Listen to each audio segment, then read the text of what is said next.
All right, good evening, everyone. I am Mayor Jen Wallison, and welcome to the Menlo Park City Council's September 12th regular City Council meeting. This is a hybrid meeting with City Council, city staff, and members of the public participating in City Council chambers. Please note that public comment speaker time may be limited depending on the number of speakers we have for each item. In accordance with Government Code 54953 B2A, when one or more City Council member participates remotely, agenda items requiring action will be voted on using roll call. This evening, the roll call vote will take place in alphabetical order based on commonly used first names. I would first like to introduce City Council members and staff present. I have Vice Mayor Cecilia Taylor with me, as well as City Council member Betsy Nash. And participating remotely, we have Councilmember Drew Combs. Joining us later will be Maria Dorr, and she will also be participating remotely. City Council Member Combs will be participating under Assembly Bill 2449. Councilmember Combs, can you please provide a general description of the circumstances related to the use of AB 2449 Just Cause?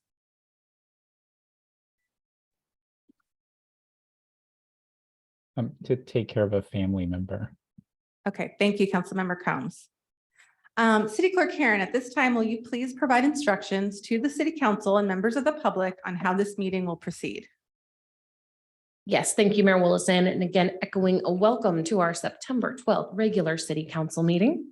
For members of the public who wish to provide comment on any of tonight's agenda items, if you are participating virtually after the mayor calls for public comment on the item you wish to speak on, we ask that you engage that hand feature in the bottom of your screen. If you're calling in from a landline or a cell phone, you can press *9 at that time. And if participating in person, please complete a speaker card at that back table and return to me at the clerk's desk. That concludes my introductions at this time. Mayor Willison, you may continue. Thank you very much. We're moving on to section C, which is report from closed session. I would like to introduce our City Attorney, Neera Doherty, for a report out from our August 29th sessions. Thank you, Mayor Wallison. There is no reportable action. Thank you very much. And I'm realizing I have not introduced the other people that we have sitting with our city attorney, which is our city manager, Justin Murphy, and our assistant city manager, Stephen Stolte. And of course, helping us run this meeting is our city clerk, Judy Heron. All right, we are now moving on to agenda review. Agenda review provides advance notice to members of the public and city staff of any modifications to the agenda order and any requests from city council members under city council member reports. So I would actually first like to see if I can get city council support to reorder the agenda, taking the consent calendar and the public hearing items before the study session to allow all council members to participate in the neighborhood traffic management program discussion. Is there support for that reordering? Okay, I'm seeing nods at the dais, so thank you very much. Other than that reordering, does the City Council wish to pull or modify any of the other agenda items? Okay, I'm not seeing any. We are going to be moving on now to section E, public comment. Under public comment, the public may address the City Council on any subject not listed on the agenda. Each speaker may address the City Council once under public comment for a limit of 3 minutes. You are not required to provide your name or city of residence, but it is very helpful. The City Council cannot act on items not listed on the agenda, and therefore the City Council cannot respond to non-agenda issues brought up under public comment other than to provide general information. I will call for public comment at the appropriate time for members of the public to address the City Council on any item under agenda sections, presentations and proclamations, advisory body vacancies and appointments, consent calendar, public hearing, regular business, informational items, and closed session. So at this time, City Clerk Karen, can you please call for general public comment? Yes, thank you, Mayor Willison. So for any member of the public who wishes to provide comment for an item that is not on tonight's agenda, if participating virtually, please engage that hand feature in the bottom of your screen. If you're calling in from a landline or a cell phone, please press *9. Participating in person, please complete a speaker card at the back table and return to me at the clerk's desk. And our first speaker will be Jenny Michelle, followed by Bill Kirsch.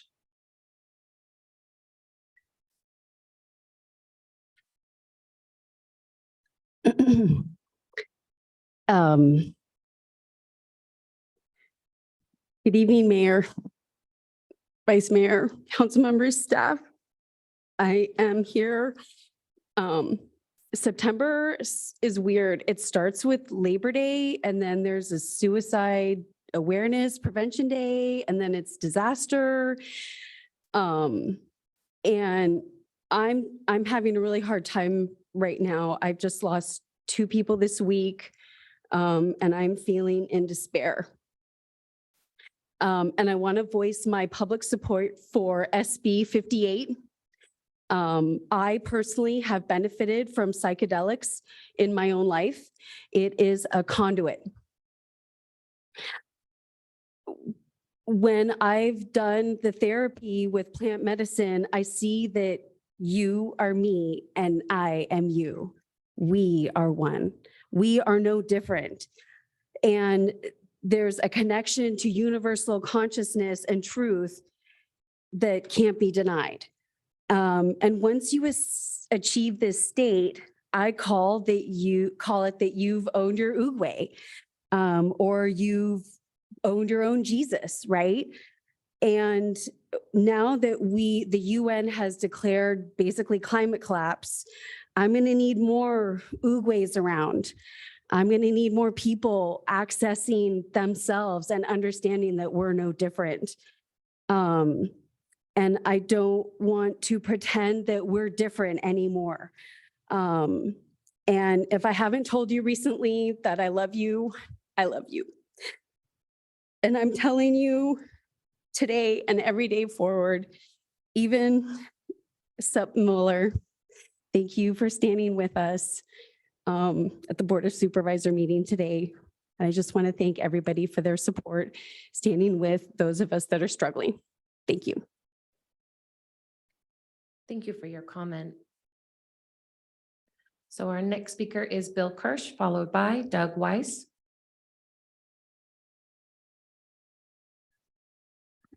Thank you, City Council members, for your work. Much appreciated. I just wanted to give you a shout out and a thank you to the City Council folks and to the staff for the great work you did on Ravenswood. The road diet, taking away one of the westbound lanes that wasn't needed. It's making the crossing safer. And then also for the green treatment to create a bicycle route up to El Camino. So I appreciate your vision and your courage to make that happen. I really do. I use Burgess almost every day, and that's a big help. What it begs for is when you cross El Camino, you're in no man's land again on Menlo Avenue. What I'd suggest is that you consider removing all of the street parking on Menlo Avenue. It doesn't need to be there. And it makes it very difficult for cars, for cyclists, anybody that's entering Menlo Avenue from all the different spots, Trader Joe's, et cetera. We don't need parking on the street. All the buildings, all the businesses on the south side have parking behind their buildings. And then we have all the plaza parking on the other side. To me, the street parking is just gratuitous.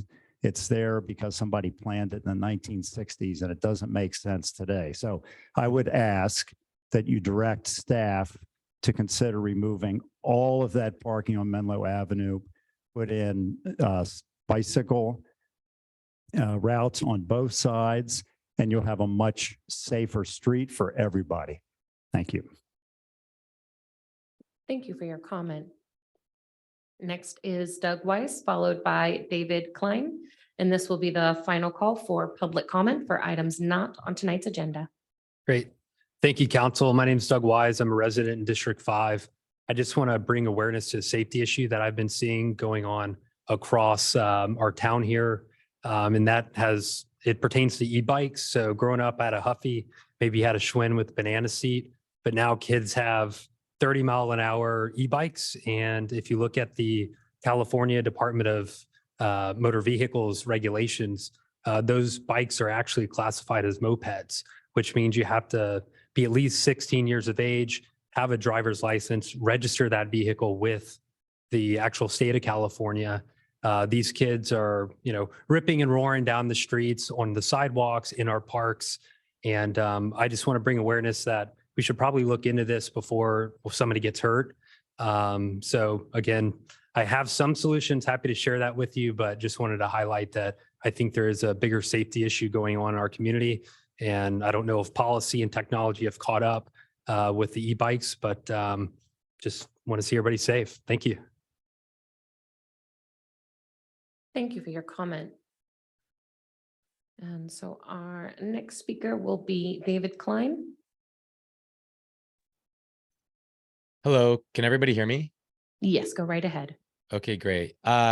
Yes, my name is David Klein, and I am the founder and executive director of the Menlo Park Legends baseball program. We're a community-based nonprofit that's been serving the community for almost 15 years now. And I'm here today to express my frustration and offer some solutions for about a downed tree at Nealon Park. If you're unaware, on March 15th, it might have been March 14th, a tree fell down and essentially broke a fence at Nealon Park in mid-March, at which point the city closed the field indefinitely until there was a repair done.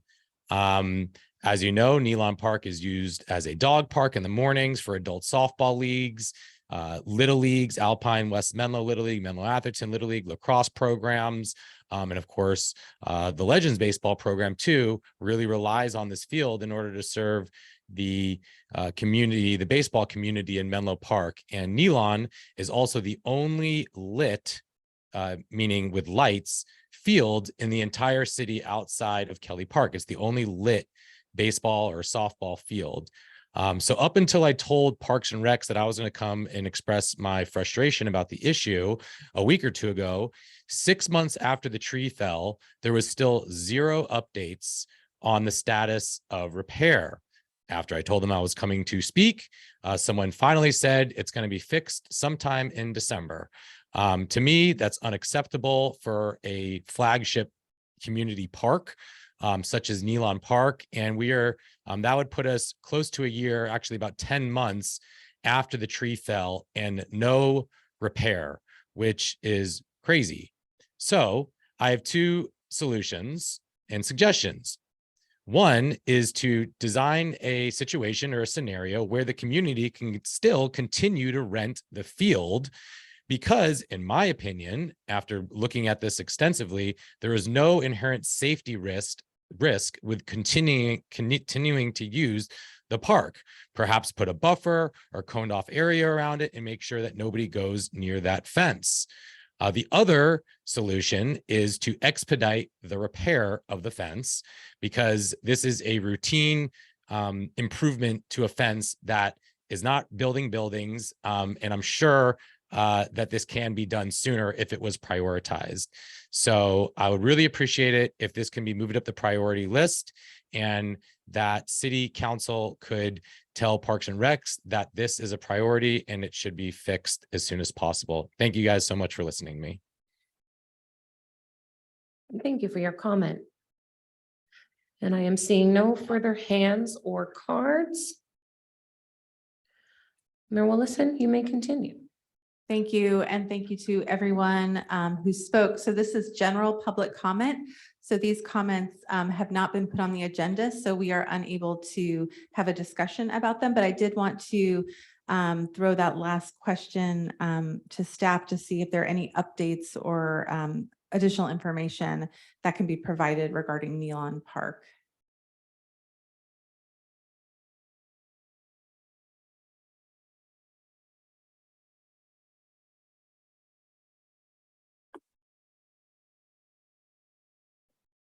Good evening, council members, and thank you for the comment, Mr. Klein. We understand the frustration about the length of time that the fence has been down. As you mentioned, it came down during one of the storms with the eucalyptus trees that fell in Nealon Park and damaged the fence. Since that time, we've been working really aggressively. We started reaching out to contractors in early April, trying to get the fence repaired after the trees were removed. And unfortunately, the work on that type of fence is very specialized. And so there's a limited number of contractors in the state that are available to do that work. And so we've been working with a firm out of Southern California who will come up and remove the poles. We're working to get that scheduled in September so that the field can be reopened. We think at that time, we may need to cone off some parking spaces in the adjacent lot in order to prevent rogue softballs that might go over where the fence was normally protecting vehicles. But we're working on expediting that. They're going to come up and do that work, hopefully on a weekend to be able to reopen the field. But the repair is still scheduled for December, and that's lead time for the materials, the poles and netting to be able to be replaced. So we're working in kind of two phases, but unfortunately the lead time for the contractors' availability and the availability of vendors generally, excuse me, has been challenging as they work on damages around the state from the storms and weather across the area. Thank you very much, Ms. Nagaya. And again, thank you to all of our public commenters this evening. So with that, we are going to move on from general public comment to P, which is our closed session public comment. We're actually offering 2 opportunities for public comment on the closed session items this evening. The second call for public comment on the closed session items will be before we adjourn at the end of our open session to go into closed session at the end of this meeting. So City Clerk Karen, can you please call for public comment for closed session items P1, P2, P3, and P4? Yes, thank you, Mayor Willison. So at this time, if any member of the public wishes to provide comment on our closed session items, P1, conference with labor negotiators, P2, conference with real property negotiators, P3, conference with legal counsel for existing litigation, or P4, conference with legal counsel for anticipated litigation. If participating virtually, please engage that hand feature, bottom of your screen. Calling in from a landline or a cell phone, please press *9. If participating in person, ask that you complete a speaker card at that back table and return to me at the clerk's desk. My first speaker is going to be Kristen Leap with donated time from Judy Leap.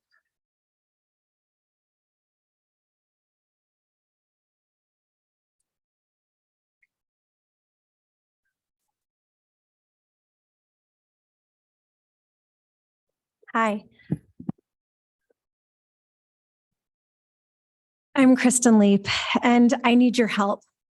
I grew up in Menlo Park. I've lived here for 36 years, and it's always been my dream to own a home in Menlo Park and to be a teacher. These dreams are incompatible except through the below market rate purchase program. I've been on the BMR purchase list for 12 and a half years, and it's finally my turn to purchase a home. I have a signed purchase agreement, loan approval. I'm ready to open escrow and close the transaction. I'm ready to purchase 975 Florence Lane, Unit 8. At every step of the process since April 30th, I filled out the paperwork, asked my questions, and submitted documents as quickly as I possibly could. Both the owner and I signed the purchase agreement. I was so excited because I thought I was going to get to purchase this home. Then I looked at the file and saw that it wasn't the same. I got tricked because the owner changed the terms by adding an addendum to increase the deposit and shorten escrow by 12 days with a drop dead clause. My lender told me that she could not be reasonably certain that we could meet the shortened deadline. Since House Keys was gone and the new BMR administrator didn't take over, I asked the city's housing manager and lawyer if I was required to sign the addendum or if the purchase agreement would be valid without it. They did not tell me. The owner wants to terminate negotiations. When I realized that the owner requested to terminate negotiations on the day the purchase agreement's timeline said I should send in my proof of loan application and funds to close, it occurred to me that maybe he terminated because I didn't send those documents by the date he expected them. I was waiting for answers from the city about the addendum. I didn't know that the signed purchase agreement's timeline could be in effect while I waited.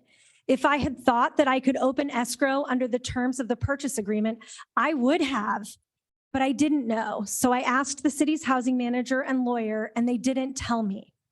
Now the owner wants to cancel the contract. I don't understand why the purchase agreement we both signed isn't enough for me to purchase this home. I sent in my proof of funds and proof of loan application as soon as I realized I needed to and asked to open escrow. Remember, I'm doing this without guidance. I have substantially fulfilled my obligations under the purchase agreement. I'm afraid that this was a big misunderstanding, and I hope that we can straighten it out and get back on track with the purchase. I need your help. I'm a kindergarten teacher who's never purchased a home. I was not supported by a below market rate administrator who knows the process and how it works and who could answer my questions. If you cannot help me purchase the property directly from the owner, I urge the city to be ready to purchase it from him before the 60-day deadline, and please sell it to me. I'm at the top of the application list, and I want this home. My experience shows that he will not grant any more extensions. On top of taking advantage of me and my inexperience, I'm afraid that the owner is trying to take advantage of the city.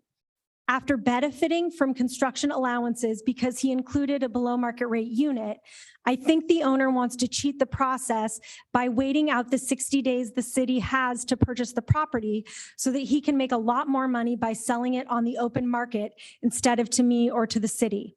I've been told that's a strong possibility if you don't help. Housing is a local and state priority, and news outlets are paying attention. This below market rate property has a signed purchase agreement and an owner that is now refusing to sell. I'm asking the city to help get this purchase back on track. Menlo Park needs every below market rate unit it can get, and I'm so thankful to have the opportunity to purchase this one. Please help me be able to purchase this home so that I can permanently live in the hometown that I love and continue my life's work of teaching children. Thank you. Thank you for your comment. This will be the final call for public comment on our closed session items P1 through P4. Seeing no further hands or cards. Mayor Willison, you may continue. Thank you. And thank you, Ms. Leet, for your comment and your email. So as mentioned, those are closed session items. So we will be discussing them after our open session meeting. So at this time, we are moving on to section F, which is our presentations and proclamations. We have 3 presentations and proclamations this evening. City Clerk Karen, do we have any public comments on our proclamation items F1 and F2? Thank you, Mayor Willison. So at this time, if any member of the public wishes to provide comment on our proclamations item F1, National Preparedness Month, or F2, National Service Dog Month, participating virtually, you can engage that hand feature bottom of your screen. Calling in from a landline or a cell phone, please press *9. If participating in person, please complete a speaker card at that back table. Return to me at the clerk's desk. And our first speaker will be Jenny Michelle, and this is for item F1, National Preparedness Month.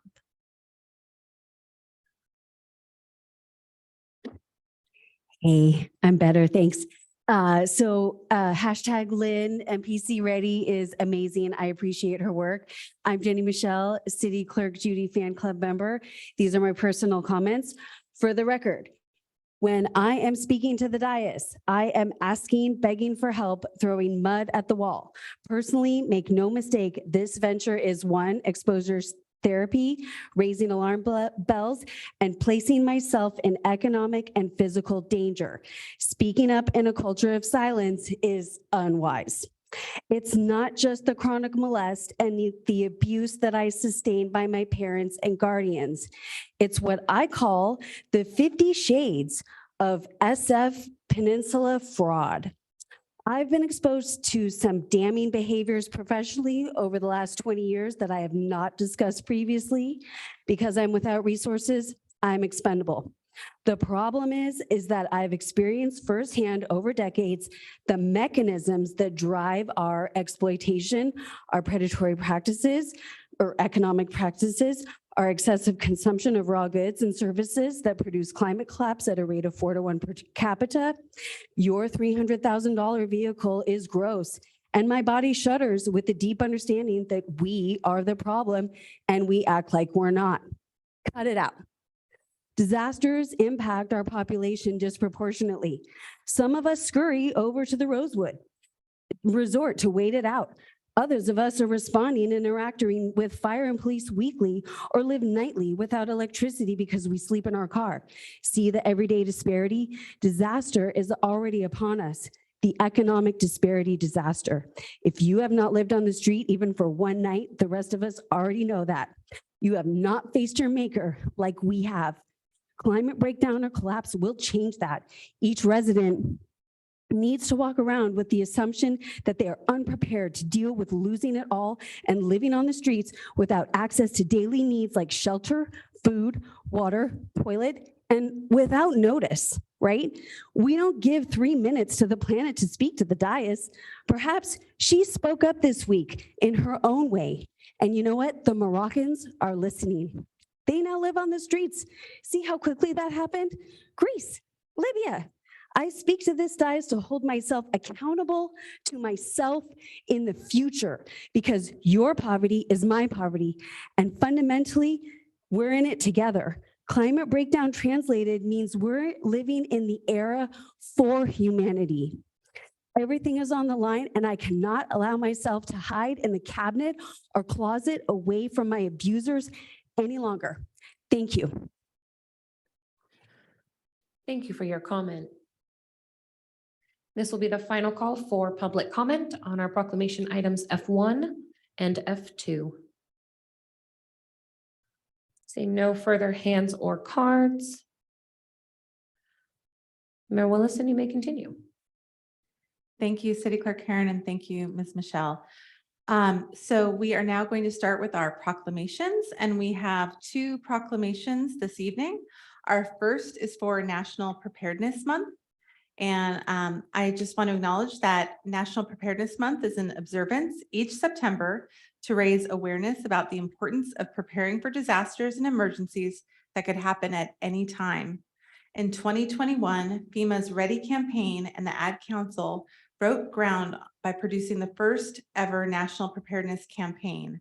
And that the Ready campaign's 2023 National Preparedness Month theme is Take Control in 1, 2, 3. And that campaign is focusing on preparing older adults for disasters, specifically older adults from communities that are disproportionately impacted by the all-hazard events, which continue to threaten the nation. So we have this proclamation, and here to accept it is Lynn Bramlett from our community group called MPC Ready. So Ms. Bramlett, please, would you like to come to the podium?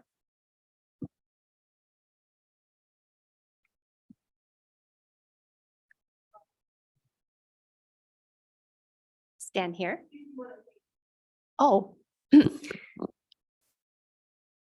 Well, thank you very much. So as you mentioned, I'm Lynn Bramlett, and we really appreciated the words about the focus on knowing our neighbors, because in a disaster, those are the first people that we'll see. And we want to get to know them beforehand. And I just really appreciate the council and the staff. This is kind of funny to kind of twist it around like this. And we have some people from our community here. If they can come on up for the photo, I'd love that. And more are watching, of course. So it's a collective work. Please come on up. If you're, in any way affiliated, come on up. So we have kind of a wide tent. Gold camps, right? Don't you, they don't, okay, we won't force anyone. up. So I guess I can.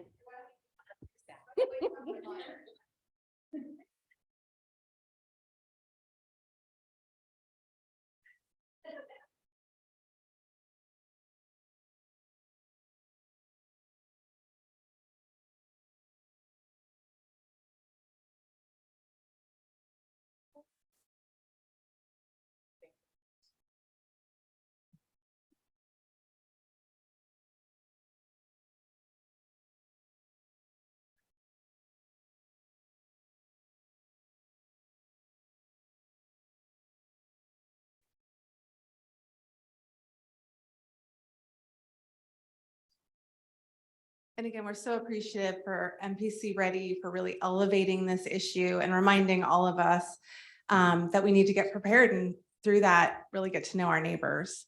Now, not to upstage MPC Ready, but we have the cutest proclamation recipients, I think, in the history of the council tonight.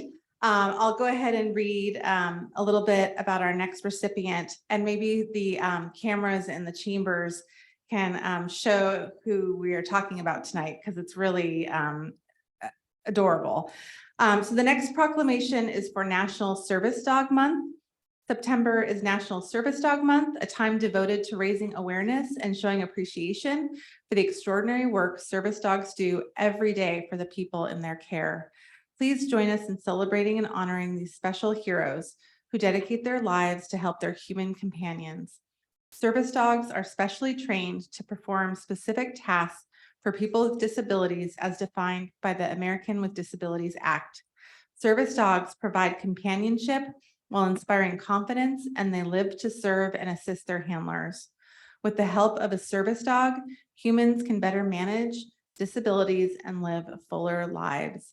And I have to say, this is a personal proclamation to me. My family is the recipient from a service dog organization. We have what's called a PAL dog, a dog to offer special support emotionally. And so I'm so thrilled to be able to welcome these two beautiful dogs into our chambers this evening. We'd love to hear a little bit about them. And so here to accept the proclamation is Sandra Krasilnik and Donna Covey. So welcome to the chambers, and please come to the microphone and maybe bring your friends with you and let us know a little bit about them.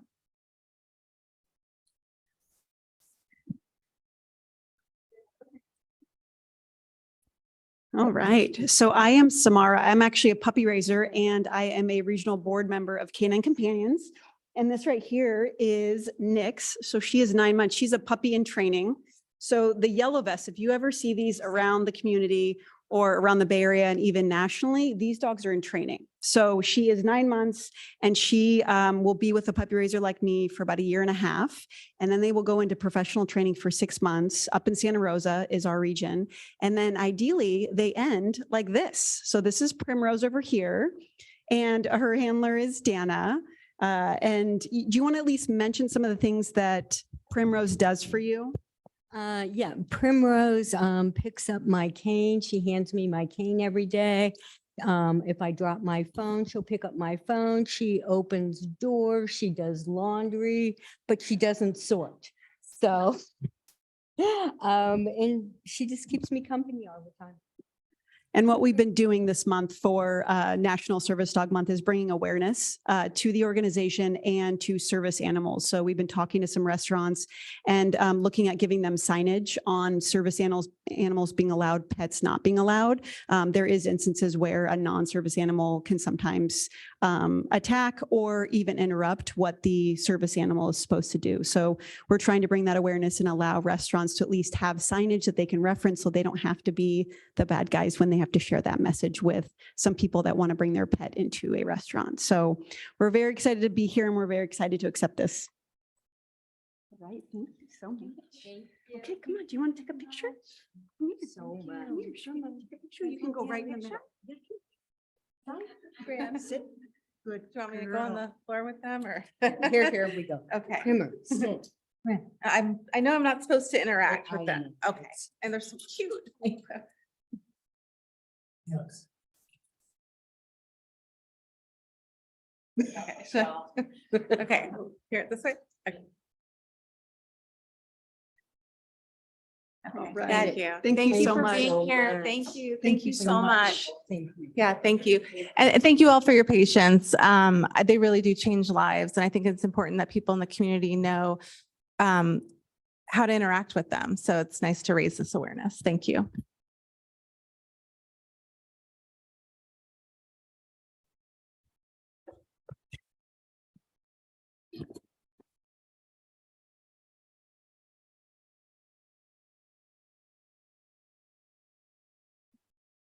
Hard to move on after that.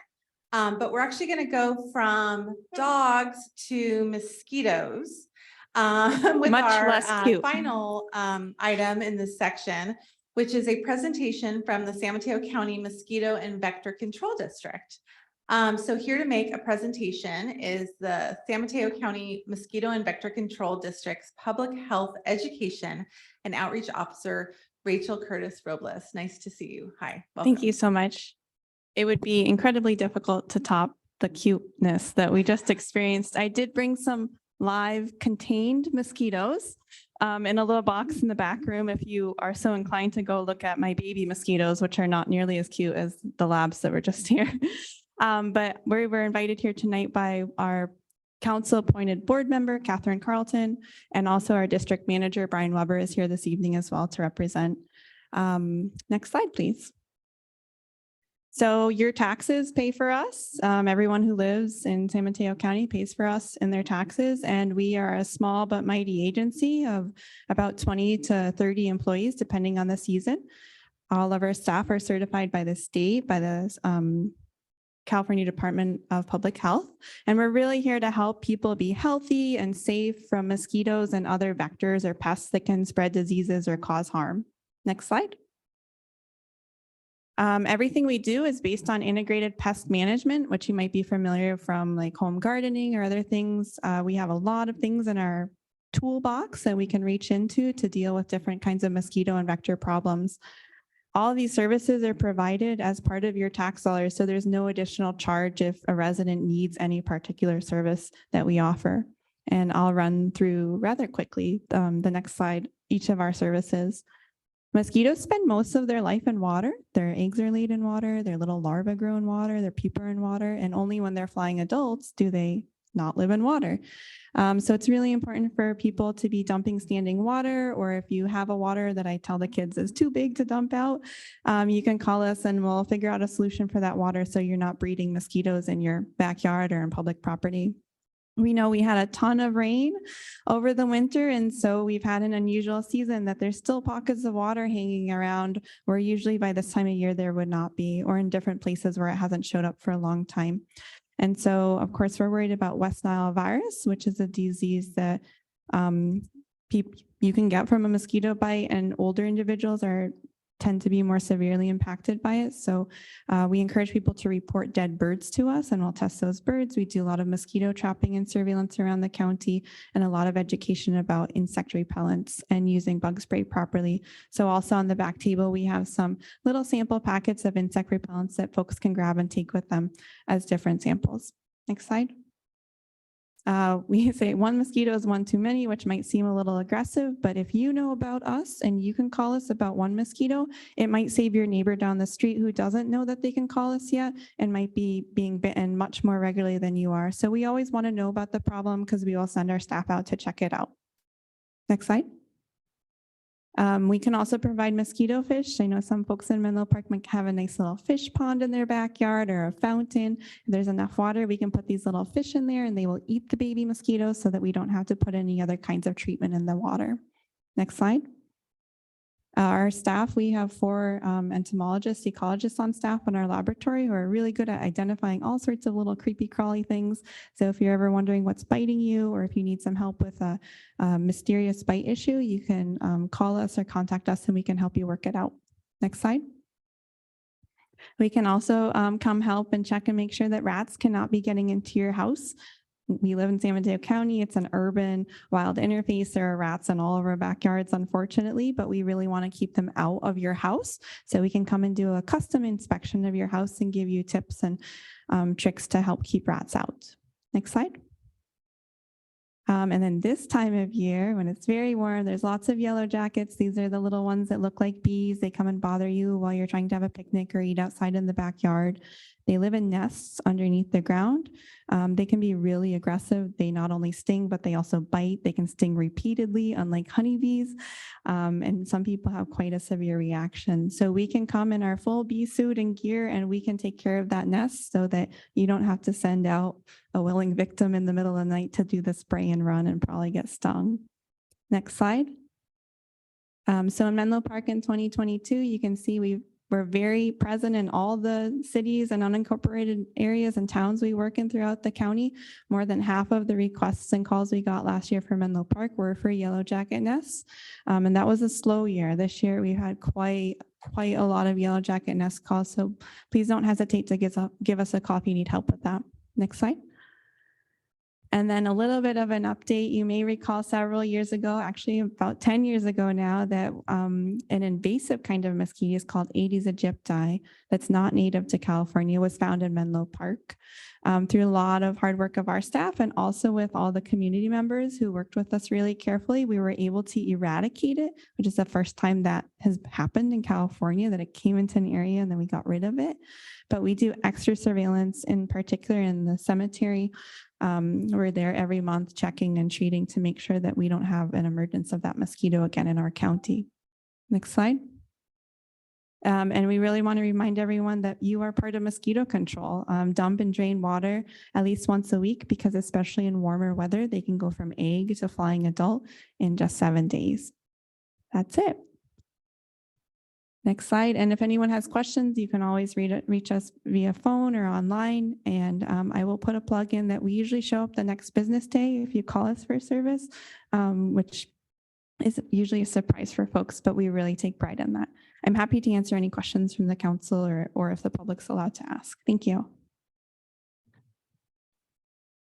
Thank you so much for that informative presentation. I never thought to call if I see one mosquito. So my husband sometimes gets bit, so we will put you on speed dial. Yeah, and I know we once called you for rodents, and the man came out super fast, was incredibly friendly. We had no idea that service was comprehensive. So I encourage residents to get to know about this community service that we pay for and to use it, because it's there. So thank you for educating us.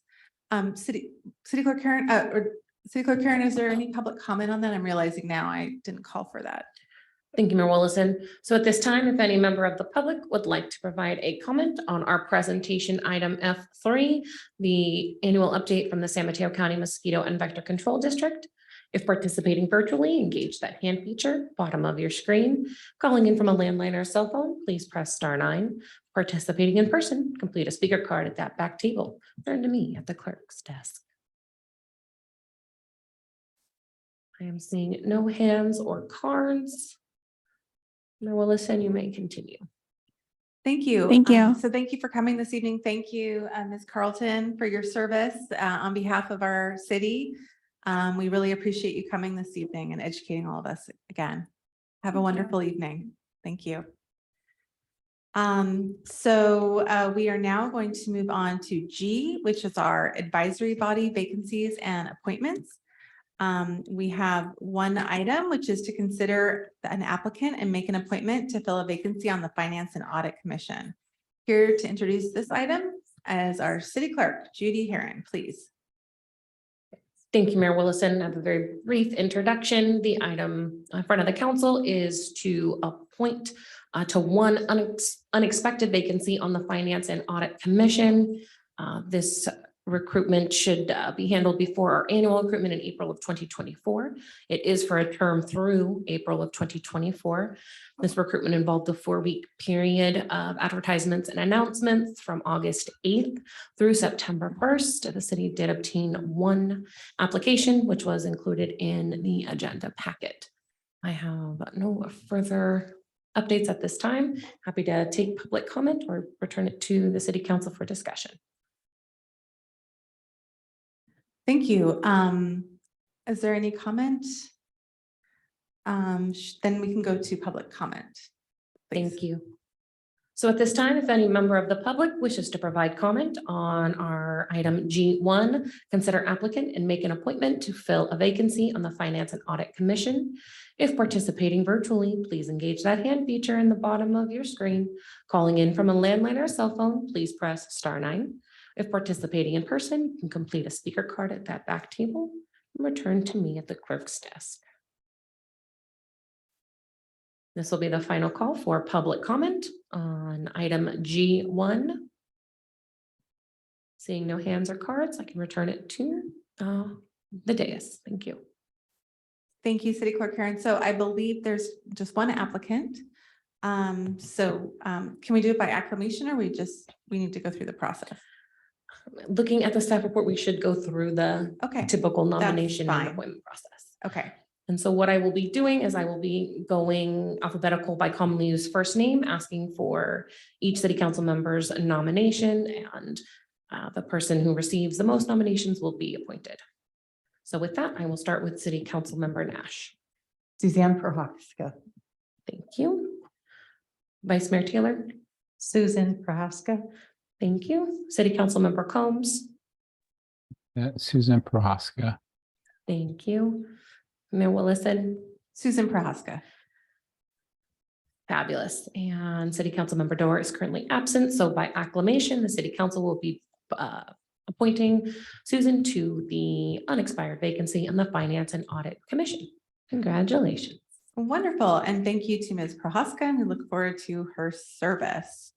And as a reminder, this was an unexpected vacancy. Our annual commissioner recruitment will be happening in the new year. So for those of you who saw this maybe a little late or are learning about it now, now's a great time to check out different commissions, attend a meeting, go have coffee with a commissioner, see what it's all about, and then get ready to apply after the first of the year when that recruitment is underway. So thank you. All right, so at the beginning of the meeting, we did some agenda reordering and are taking the study session after the public hearing, which means that we are going to now move on to the consent calendar, which is section I. Under the consent calendar, the City Council may take action to approve routine business items in one motion, unless a City Council member, city staff member, or a member of the public requests that an item be discussed or continue to a later date. City Clerk Karen, can you please call for public comment on the consent calendar? Yes, thank you, Mayor Willison. So at this time, if any member of the public would like to provide comment on our consent calendar items, I1, City Council meeting minutes, or I2, award a construction contract for the Menlo Park Community Campus Furniture Project. If participating virtually, please engage that hand feature, bottom of your screen. Calling in from a landline or a cell phone, please press *9. If participating in person, you can complete a speaker card at that back table, return to me at the clerk's desk. This will be the final call for public comment on our consent calendar items I1 and I2. Seeing no hands or cards, Mayor Willison, you may continue. Thank you. Are there any comments or questions or any motions for the consent calendar? City Council Member Nash. Vice Mayor Taylor. So I move to approve the consent calendar. I'll second. Thank you. So I have a motion on the floor by City Council Member Nash and a second by Vice Mayor Taylor to approve the consent calendar. Any further City Council question or discussion? Seeing none, by roll call vote, City Council Member Nash. Yes. Vice Mayor Taylor. Yes. City Council Member Combs. Yes. Mayor Willison. Yes. And the motion passes with City Council Member Dorr absent. Great. So we are now going to move on with our public hearing, which is J1. So to remind folks, public hearings are a formal proceeding held in order to receive testimony from all interested parties on a proposed issue or action. There's a very prescribed order in that. Tonight's public hearing is J1, adopt a resolution to abandon a storm drain easement at 1585 Bay Laurel Drive. And here to introduce this item is our senior civil engineer, Rambad Hakamaneshi. Good evening, sir.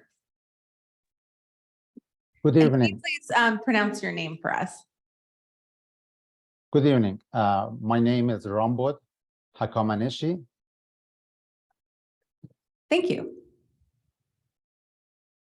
Good evening, Mayor Wallison and City Council members. My name is Rambod Hakamaneshi, Senior Civil Engineer. The item before you tonight is to abandon a portion of storm drain easement located at 1585 Bay Laurel Drive. Next slide, please. By Resolution 1161, adopted August 9, 1955, the City of Menlo Park abandoned a portion of Olive Street and retained an easement for a storm drain purpose only over the entire 60-foot width. The 30-foot wide portion of the storm drain easement are falling on 1585 Bay Laurel Drive, has never been used for a storm drain or other utility purposes. The existing storm drain facilities fall entirely within the 30-foot wide portion of the easement that is proposed to remain, which is sufficient to accommodate the existing and future stormwater purposes of the retained easement. No other public facilities are located within or can be located within the reserved easement area because the easement was reserved for storm drain purposes only. This storm drain easement abandonment is subject to summary vacation. Subsection A of Section 8333 of California Streets and Highways Code allows a summary vacation of easement that has not been used for the purpose for which it was dedicated or acquired for 5 consecutive years immediately preceding the proposed vacation. On July 10, 2023, the Planning Commission adopted resolution number 2023-34, confirming that proposed easement vacation is consistent with the city's general plan and recommending that the City Council approve the easement vacation. Next slide, please. The aerial photo displayed here shows both 1585 Bay Laurel Drive and 1605 Bay Laurel Drive. As shown here, the existing storm drain line highlighted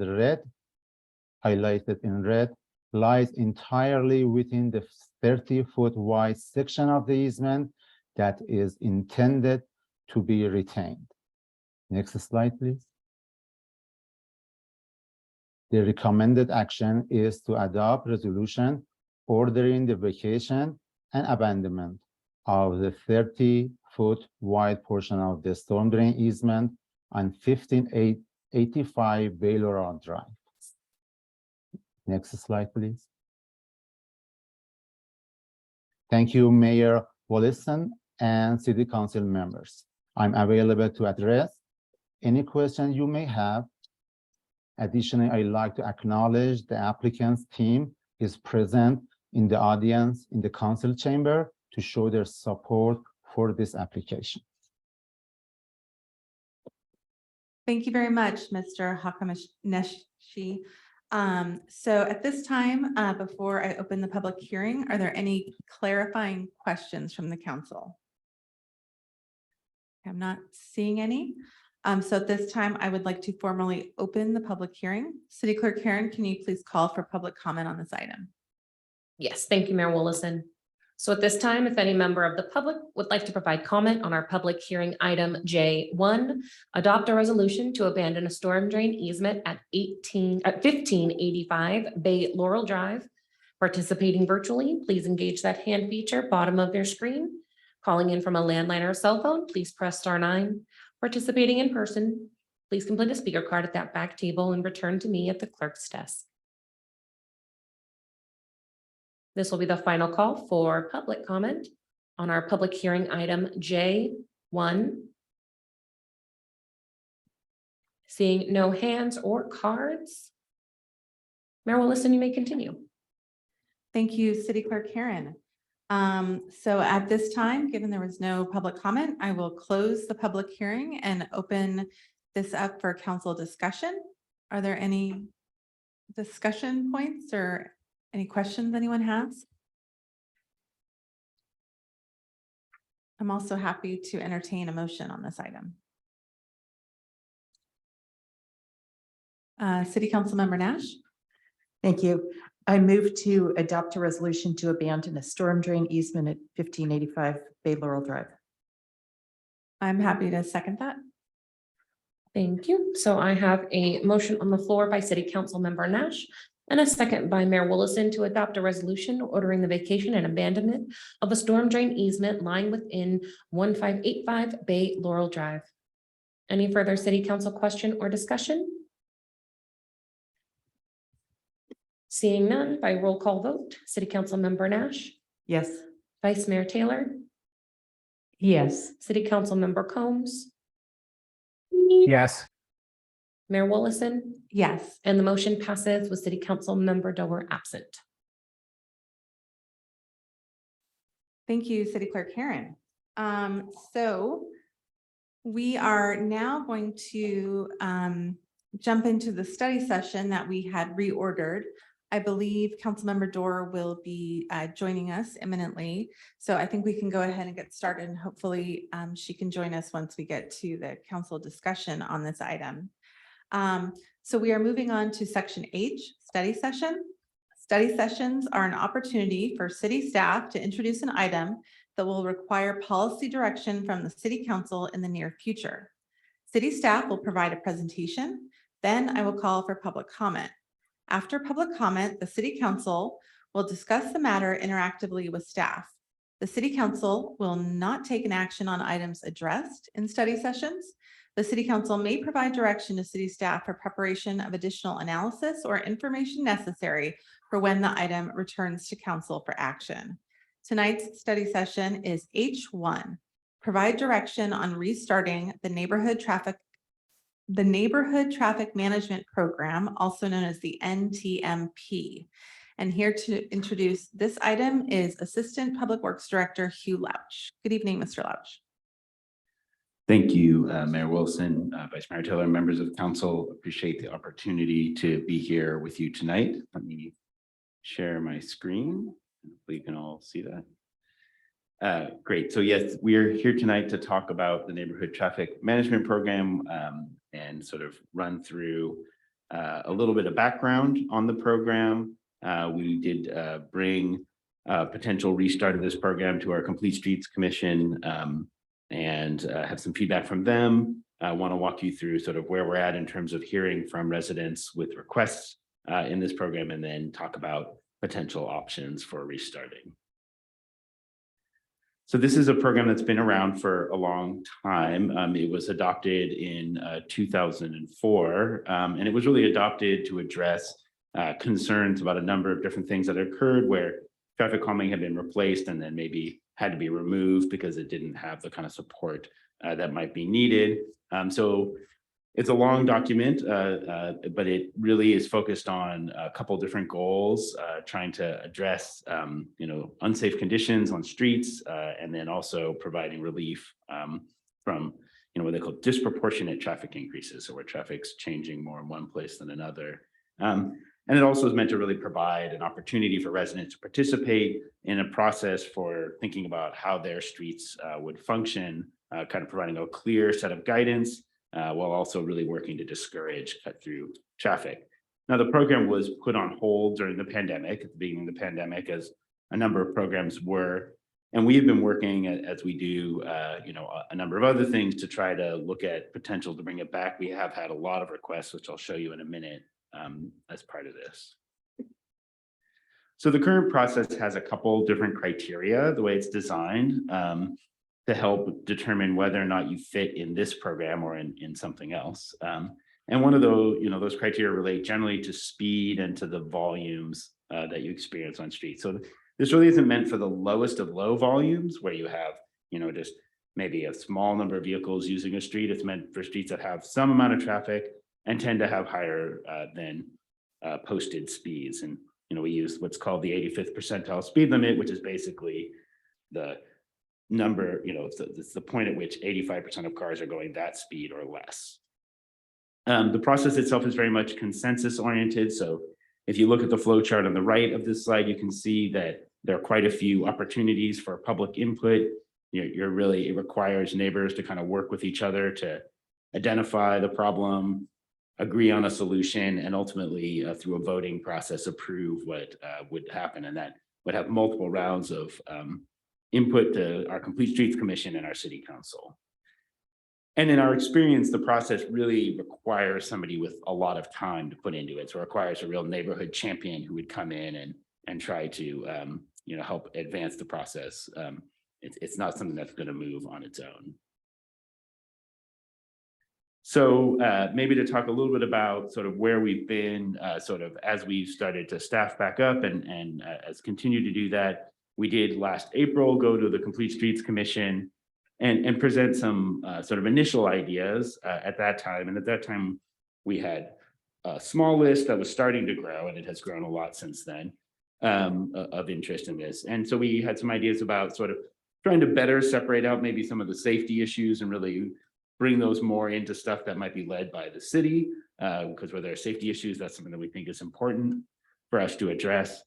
And then also some ideas about changing the voting requirements to be less a requirement that we wait till every person was responded, and more an opportunity to, give people an opportunity to respond. The Complete Streets Commission was supportive of those ideas, had some ideas about changing some of what we do, making sure there's a minimum time for people to respond, and then also making sure we evaluate the program effectiveness. And then sort of since that time, maybe not at that specific meeting, we have been working on what we call the Vision Zero Action Plan, and sometimes called the Local Road Safety Plan, which is really about how we address safety on all of our streets and where the sort of priorities lie. And that's going to have implications for a lot of different things we do potentially, but certainly the NTMP would be impacted by how we implement that plan. And we are planning in a couple months, right now, October, to bring an item forward that would give you an update, a more detailed update on where we're at with that plan. But there is information also available on the city's website.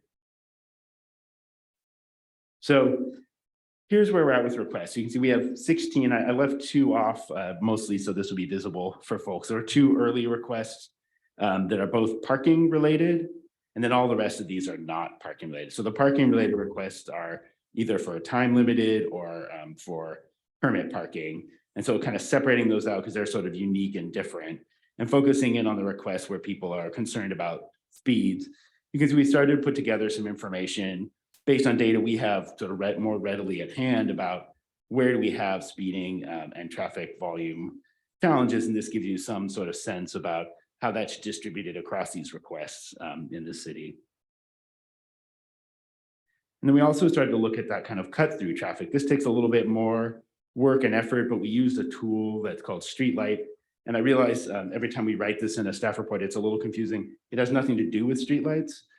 It's just the name of the product, but basically it uses data from cell phones and other kind of location enabled devices. And it allows us to get estimates of how people might be traveling through the city. So it's an estimate, it's not exact. And so we tried to make this a little bit more general, but you can see picking out a handful of sort of examples of places that people are trying to travel. We can get a sense of like where a road might have most of the traffic being traffic that's just passing by, or where it might be a little bit of the traffic's just passing by. And that can help us sort of maybe think about prioritizing some of these things that have come in, and also looking at other places where we might have issues that we may not have heard about. So that's a little bit of a background of kind of where we're at. We've identified sort of 3 options. They're not necessarily mutually exclusive options.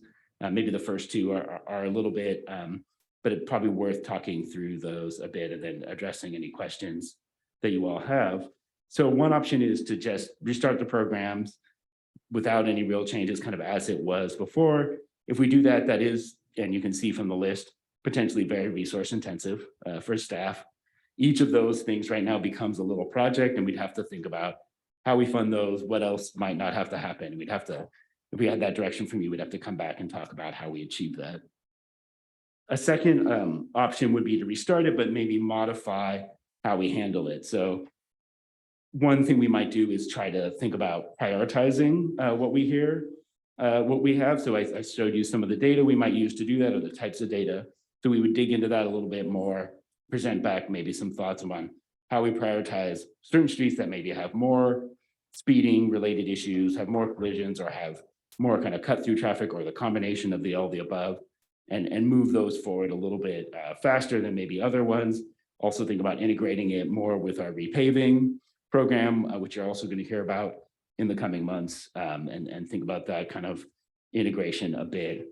And then also try to think about how we integrate it with that Vision Zero action plan a little bit, and where we want to do and address some, so proactively address some of the safety issues.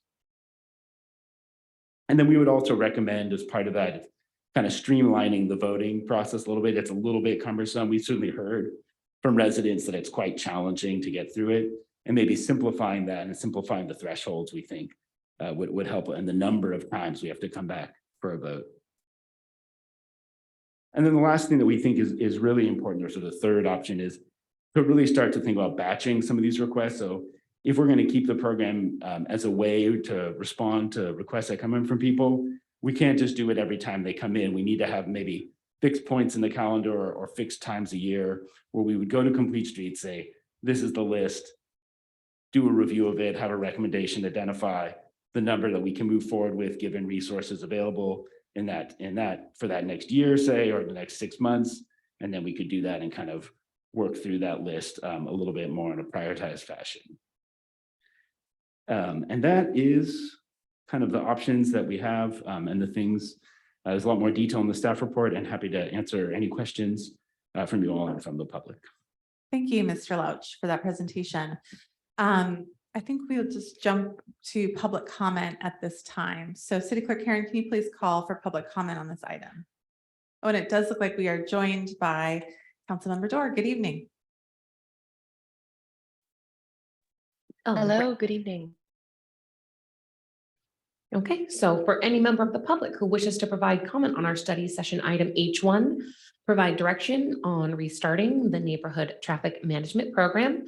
If participating virtually, please engage that hand feature bottom of your screen. Calling in from a landline or a cell phone, please press *9. If participating in person, please complete a speaker card at that back table and return to me at the clerk's desk.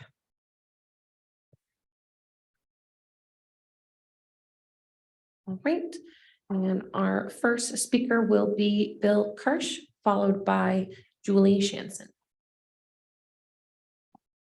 Council members, thank you. My glasses went to, no, it's okay. Acknowledge that I stole Mr. Kirsch's reading glasses. I left mine at home. So this public comment that he probably. I'll just say it off the cuff. So listen, I'm really happy that you're embracing Vision Zero. And I appreciate city staff's work to try to streamline this NTMP. Love to have that renamed. But I kind of feel like we're doing this backwards. We should not be forcing the residential community to beg for help to make their streets safer. That is not the way it should be. I think what the city should just do is proclaim that on every local residential street, we're going to have a speed limit of, pick a number, 20 miles an hour, I think is fine. No reason to go faster than that. And direct staff to look at every street and do whatever speed remediation is necessary so that drivers are coerced to drive 20 miles an hour. We shouldn't have residents in our community begging for safety. That makes no sense. We're all here to make this city a better place. Let's have the city proclaim a citywide speed, get staff to work on implementing that. I live on Partridge Avenue in the Allied Arts. We're one of the subject NTMP streets. We're 1,000-foot stretch of straight street, 36 feet wide. We have no obstacles all the way down our street. So we've become the de facto cut-through street for folks that want to avoid Middle Avenue, which is where they should be. And so when I read the staff report, I saw the 85th percentile. To me, that makes no sense when you talk about residential streets. What we should be doing is setting speed limits that make sense for residential streets with kids bicycling to school. Allied Arts has very few sidewalks. If people want to walk in these streets, 85th percentile makes no sense. It should go on the trash heap of bad ideas. Also, volumes don't make sense. On our street, it's engineered for 50 miles an hour. And occasionally we have folks that will drive 50 miles an hour down our street, 3 or 4 a day. It's an accident waiting to happen. We need help. I don't know what we need. Speed bumps, speed humps, some kind of trial, maybe white lines that narrow the street, something.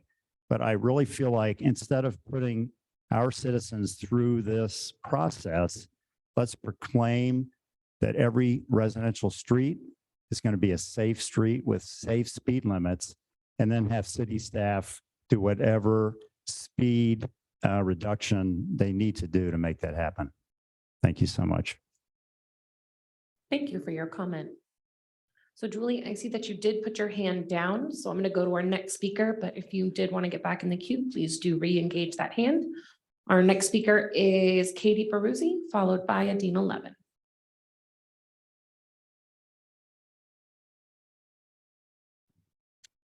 Hi, City Council. This is Katie Baruzzi. I've been on the Complete Streets Commission for almost 8 years now, and we've talked about the NTMP a good bit.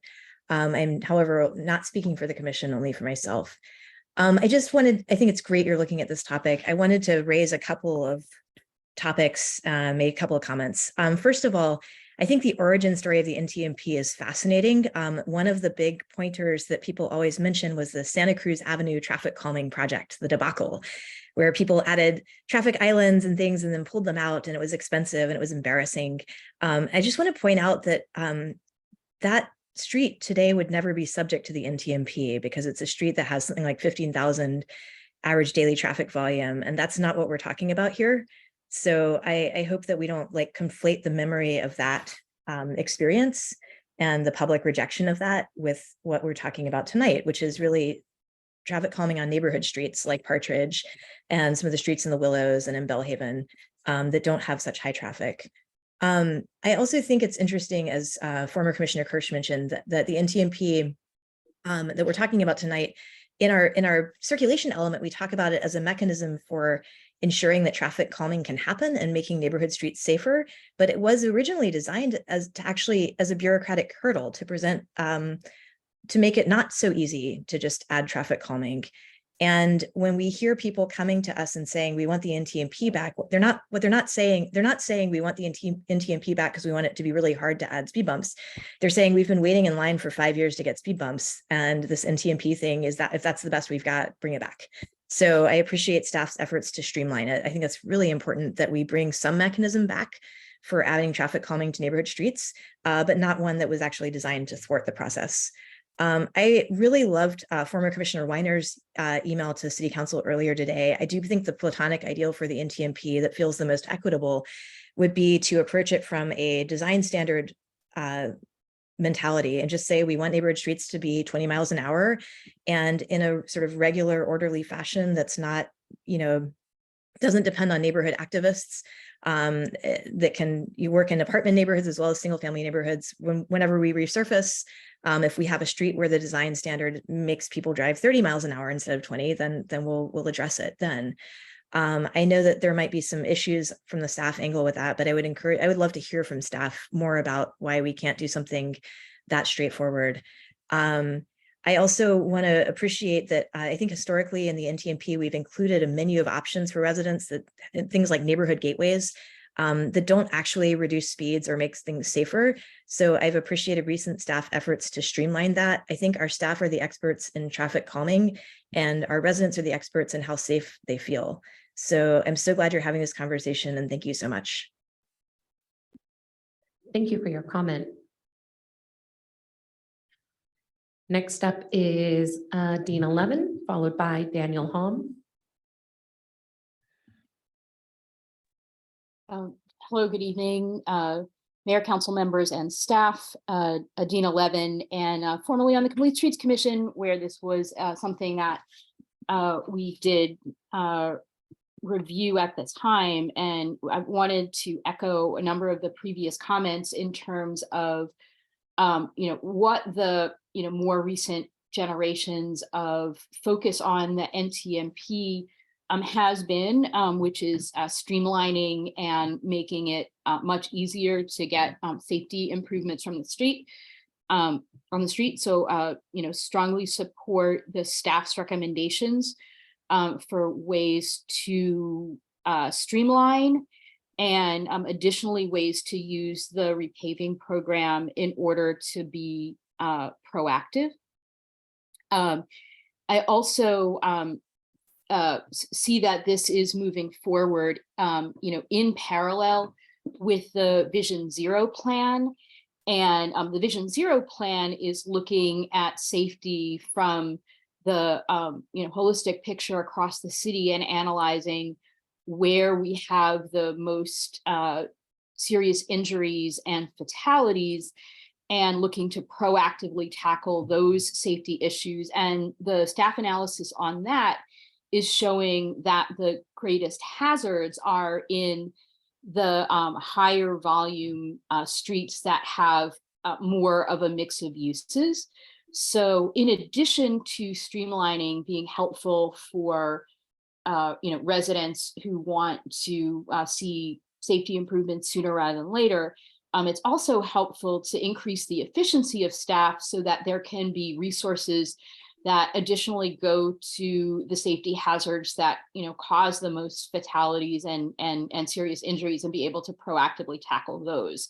So I think that there's a mix of making things easier for residents and making it possible to dedicate staff resources to addressing the more severe issues, and in particular being proactive, because that is an equity issue, waiting for the people who have the most discretionary time to be able to raise up issues and bang the drum for improvements will let languish issues that are affecting neighborhoods where people are very busy and don't have all of that discretionary time to advocate for themselves.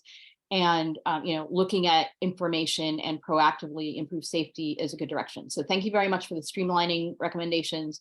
Support them and hope to see a good mix of working on neighborhood streets and all the streets in the city. Thank you. Thank you for your comment. Our next speaker will be Daniel Hom, followed by Pam Jones. And this will be the final call for public comment on our study session item H1.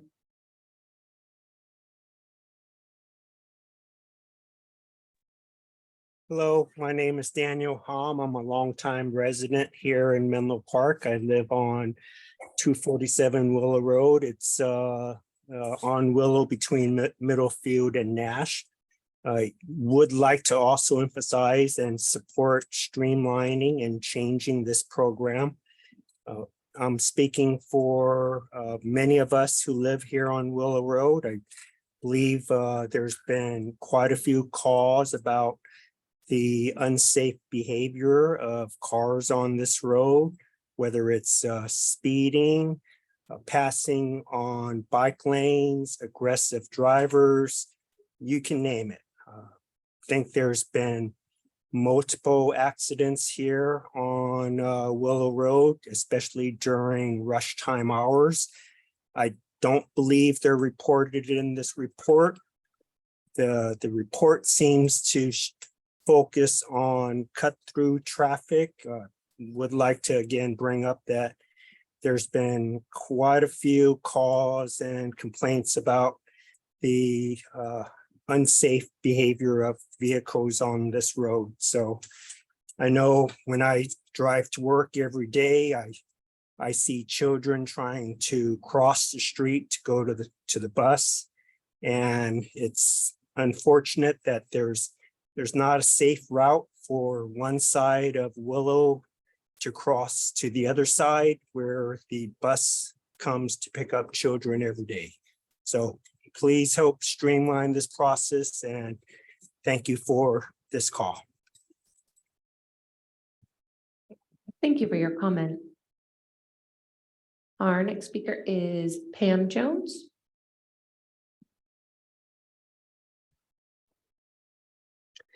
Good evening, council and staff. I have a couple of things. One is to reassess Hamilton Avenue. When the apartments went in, 777 Hamilton, the signage was changed to accommodate those apartments, which meant that streets that did have signs on them, stop signs, no longer had them. I recommended at that time, and still think it should be considered, is to have a stop sign at every street, because some of the blocks are fairly long. And yes, I'm all for discouraging cut through traffic. So if you think that's one of my motives, yes, it is. But it would also help, I think, with residents in the community to be more mindful of how they drive, because oftentimes the challenge is from residents, that we do have to consider both. The second thing is that I'm glad that someone made a comment about the e-bikes.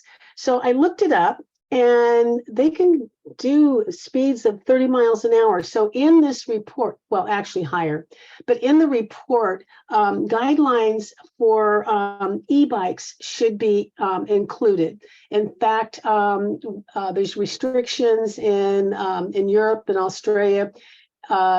Some in the UK as low as 15.5 miles per hour, and other parts of Europe and Australia are 20 miles per hour, and some places in the US are 25 miles per hour. So we need to consider regulating those. The other thing is to continue doing education with bicyclists. It's not okay for them to breeze through stoplights, stop signs. Well, just because for some reason, I guess it's harder to get your bike started if you stop it at a stop sign, and it's safer for you to just keep driving. I actually remember a time when bicyclists were required, at least I was taught this, to walk their bikes across the street. That was the safest way to do it. And I also want to see additional safety enhancements around our schools, so that we ensure that our children are safe. Thank you. Thank you for your comment. All right, seeing no further hands or cards. Mayor Willison, you may continue. Thank you. And thank you to all of our speakers and those who wrote in. We have a lot of the Complete Streets commissioners, current and former, who have seen this program in action or inaction over the years, and we appreciate your firsthand knowledge and perspective on that. So I think we're all going to have a lot of questions and comments. I want to hear from my colleagues, but I actually want to kick it off by just kind of echoing some of the questions, kind of a theme of some of the comments that we heard about, especially Mr. Kirsch.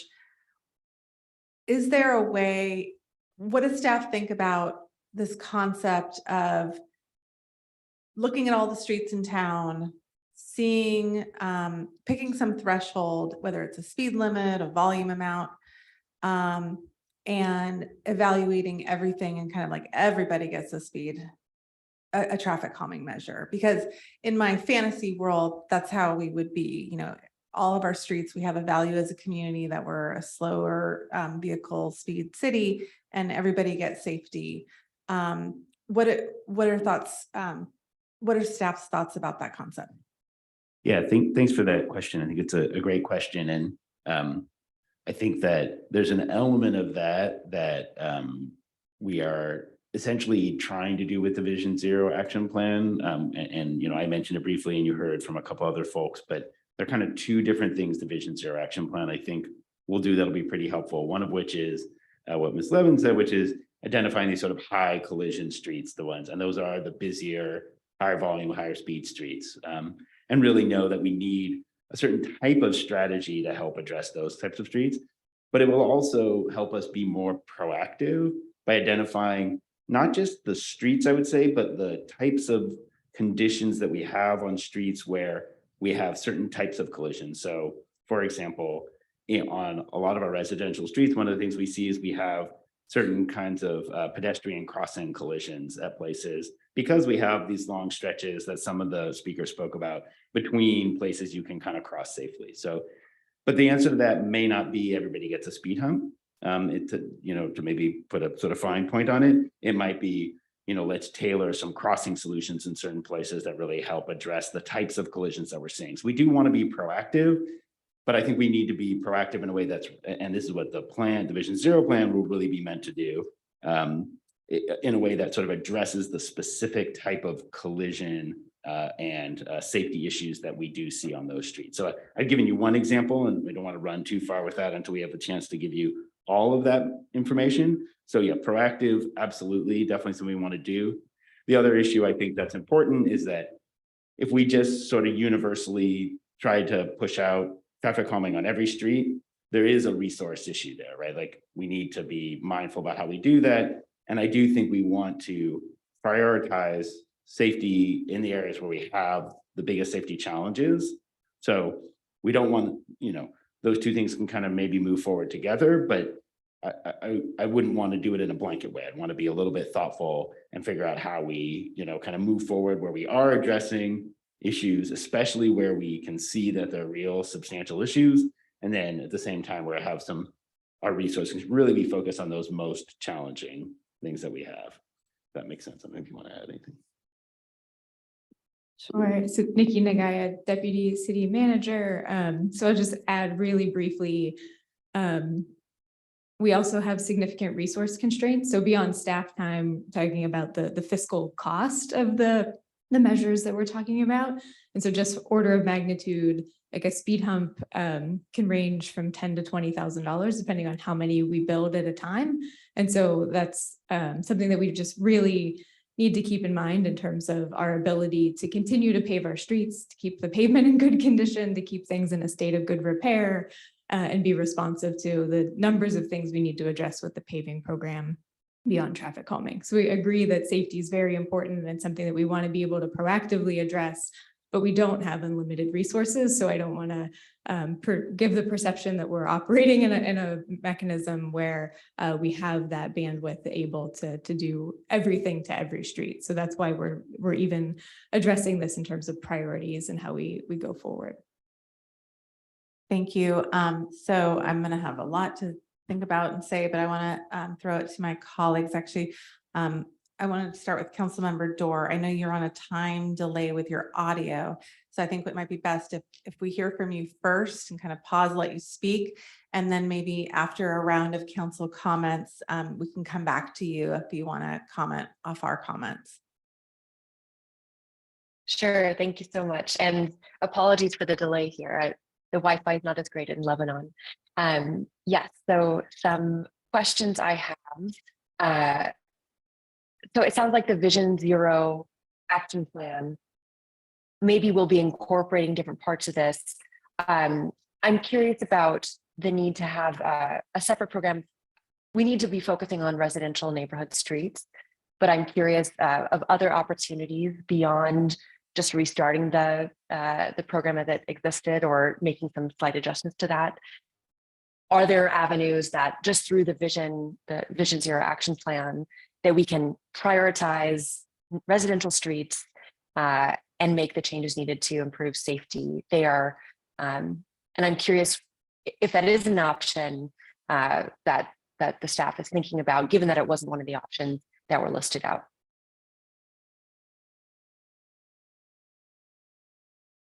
Yeah, thanks for that question. So, I think absolutely we think much more broadly about the streets and about how we improve safety on those streets. And so, and as I said, those kind of will cover a wide range of contexts, right? So our very busy roads need different kinds of treatments than our local roads need. So we need to really sort of tailor those, and we will be thinking comprehensively about that through that planning process. The NTMP was always designed for residential local streets, and it was designed, to really on areas that we might not otherwise be looking at from a citywide lens, right? To give residents an opportunity to identify where there were issues. Now, some of those streets that might have fallen into the NTMP bucket maybe should receive a citywide lens. And I think that's kind of what we're saying about the streamlining is like where we see particular issues, either through whatever process, we can kind of take those on and try to build those into the work that we're doing, notwithstanding Ms. Nagai's very important comments about resources. And then other ones might stay in this local streets that have lower speed, lower volumes, less of the types of challenges we're seeing, might stay in this process and work their way through it so that we can focus our resources on the issues that are greater. But yes, absolutely trying to think comprehensively about safety on the streets. Thank you for that. And a follow-up question to that. We heard some of the commenters saying, can we reduce a lot of these speeds to 20 miles per hour?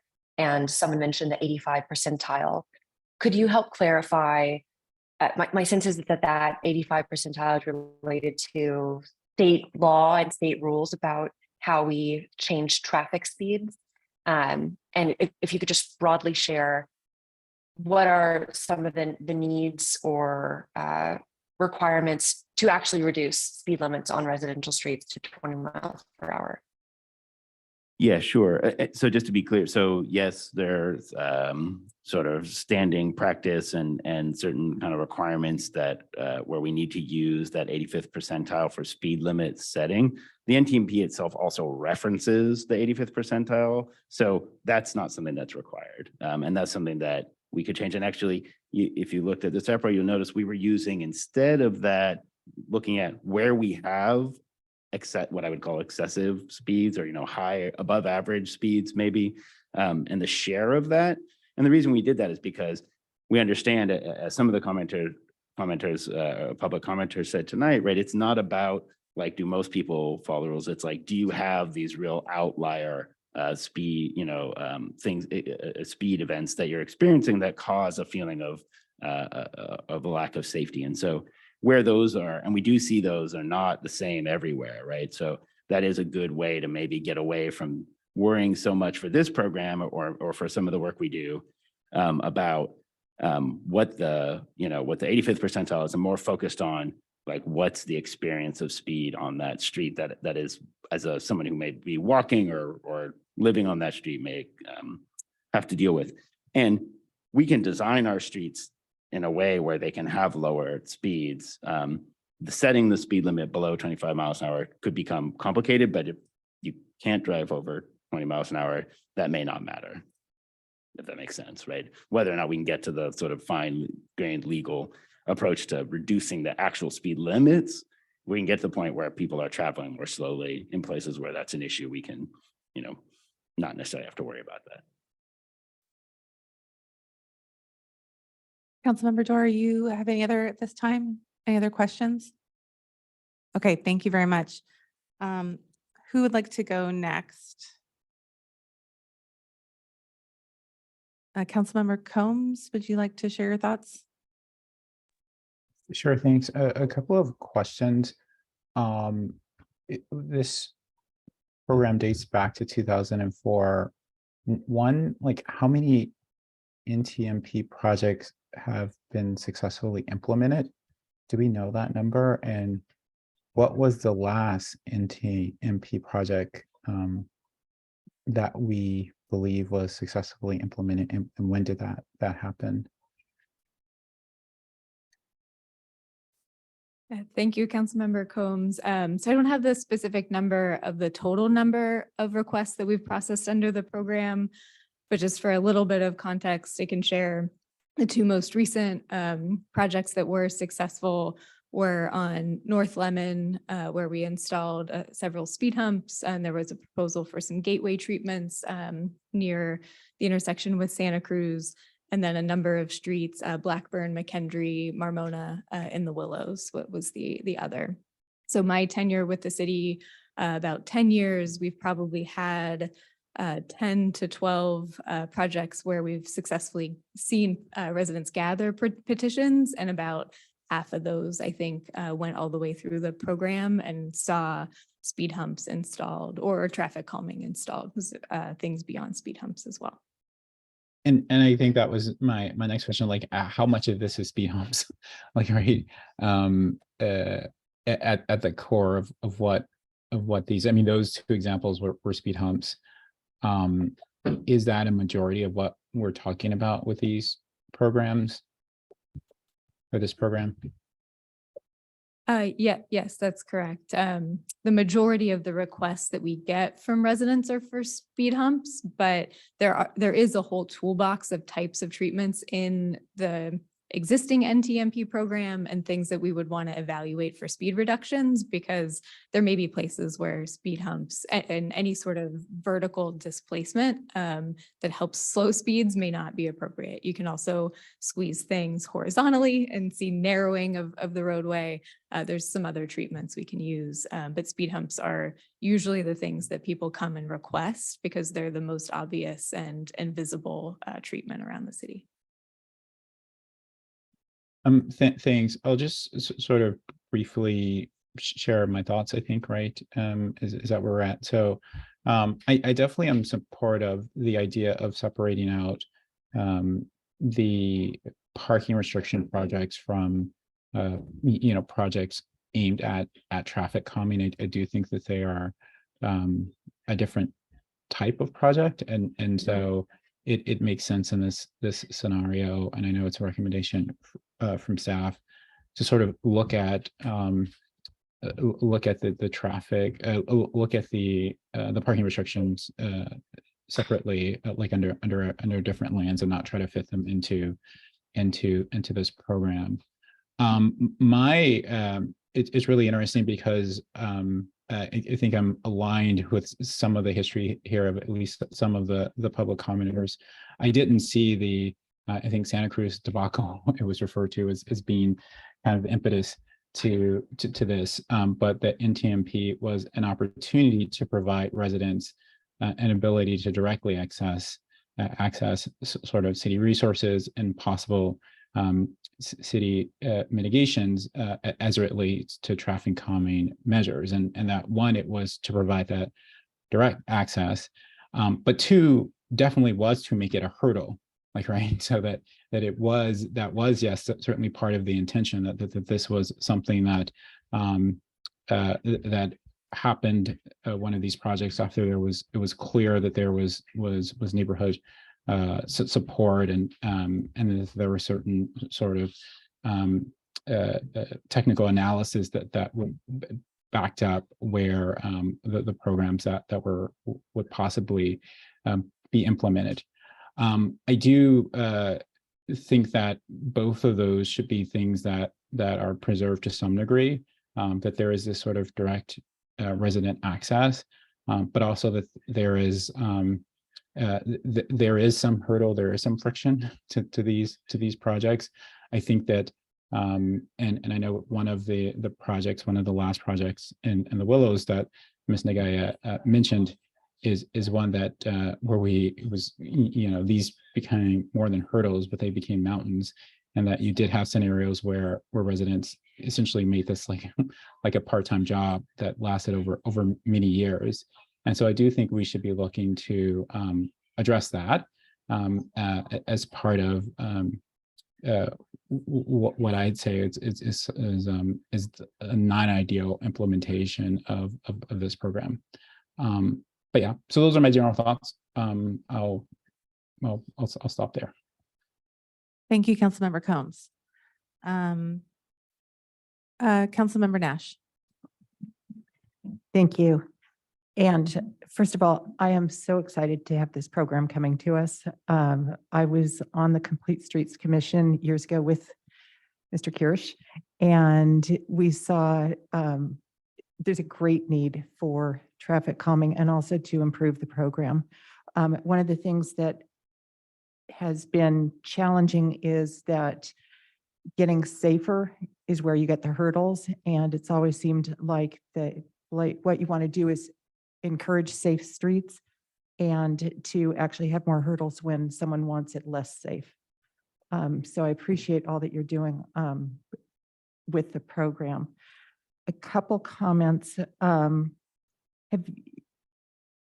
you considered the rubber speed humps and that we see? I know Atherton has some. I was just in Long Beach where there were a number of them, and it seems like a much easier way to put in some traffic calming.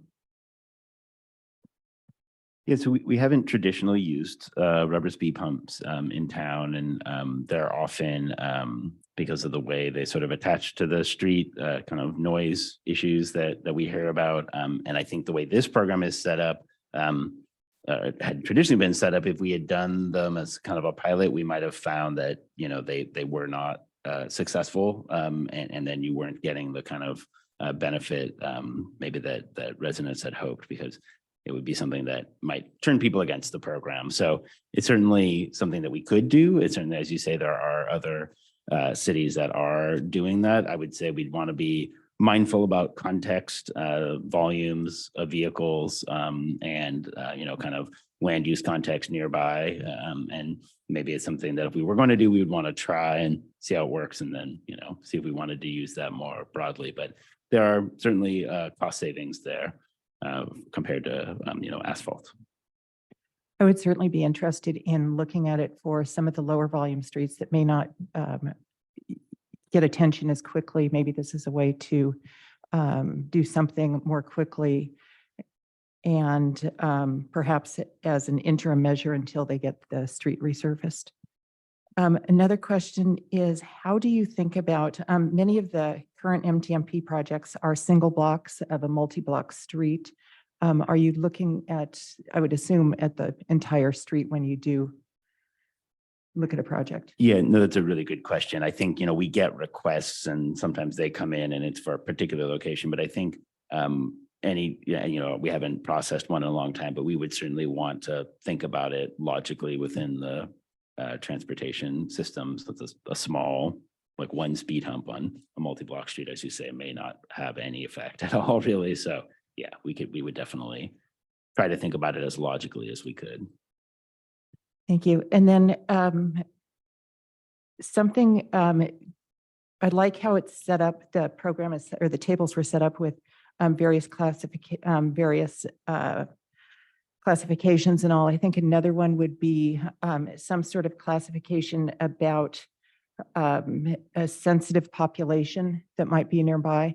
One of the things that I know on Partridge is we have a 30-unit senior affordable housing there, which is, and I've also had, would like to put a plug in for Elder, which has Hillview. It's the only access to Hillview School.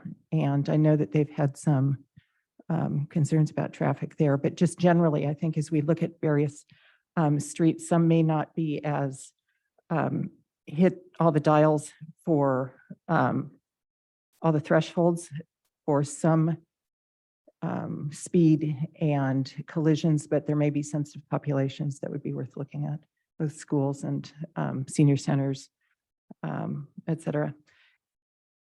And then, actually, I think that is it for now. Thank you. Thank you, Councilmember Nash. Vice Mayor Taylor. Thank you, Mayor Willison. And just to follow up on Councilmember Nash's comments around population, I'm not sure if you've looked at the nexus, because I know that the traffic volume wasn't high on Chilco compared to others, but it's the most densely populated area in the city. So looking at traffic volume and population. My other comment is that thinking about the new residential areas, I noticed that Marsh in Bayfront is now a residential area. I think it needs to be on the list, which brings me to a question. As we add items to the list, you already have an existing list. So are we changing how we prioritize what the list looks like or what can be on the list also this evening? So thank you for that question. I think if I can go back to your first point, I meant to note in my presentation, and one thing that I didn't cover was that, the one project that didn't get put on hold during the pandemic was the Bellhaven traffic calming plan that, was a requirement, and that does actually involve some portion of Chilco and adding some speed humps there. And that project is actually under construction as of kind of this week. So that project will be for the sort of rest of this year, doing a number of improvements, ostensibly similar to the NTMP, but obviously a little bit different from it as well. But then to your question, I mean, this list is just things we've heard from residents about. And so anything right now can be on the list. We haven't restarted the program. I think what we're looking to hear from you all are ideas or helping us think about how we might prioritize if we're going to try to streamline the program. And we hear support for that, then we do need to think about like what is the right way to prioritize. And I think all the factors that we're hearing tonight will help us kind of come back to you with like ultimately for first Complete Streets and then City Council with here's how we would change the actual criteria or metrics or how the program would work in the future. And my other question is about schools. I'm not sure how many schools are in the city of Menlo Park and how many actually have safety measures already in place, whether it is crossing guards, enhanced crosswalks, et cetera. So I would like to prioritize schools that have not had any safety measures implemented. I'm not sure if Bellhaven Elementary School has crossing guards now. I know they haven't. And then also, and I'm not sure what the charter school is, the school that's on Willow Oak School essentially, but it's a charter school uses it. I've never seen crossing guards there, but I'm thinking about having that as a priority, schools that don't have safety measures in place now. Yeah, absolutely. And again, sort of reference back to the Vision Zero Action Plan, but also to our Safe Routes to School program.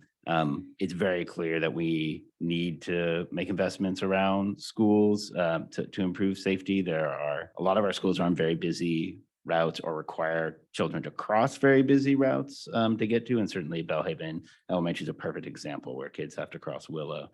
And that's really challenging. And then, nearer to the school, obviously there's a big construction site now. There's a lot going on in that area. So certainly need for some look into safety there, and that's just one example, but there are a lot, I agree, that are like that. So I think we have a variety of ways that we do that. One is through the Safe Routes to School program, where we can look at things like crossing guards, and there are crossing guards at most schools, and that does fluctuate, of course, through the years as there's funding or not funding from the school districts to pay for that. But yeah. Excuse me, Mr. Louch. Sorry. I know that there hasn't been consistent crossing guards at these two schools, which is why I would like them to be prioritized. And I have seen them at the other schools, but also I'm not sure. I know that Safe Routes does have some type of informational meeting tomorrow to get feedback. I believe that's tomorrow. Thursday morning. Thursday. We have our task force. Yeah. And so I know that there's also at least funding at CCAG where there could be a partnership to do some type of infrastructure improvements because neighboring schools and cities have done it.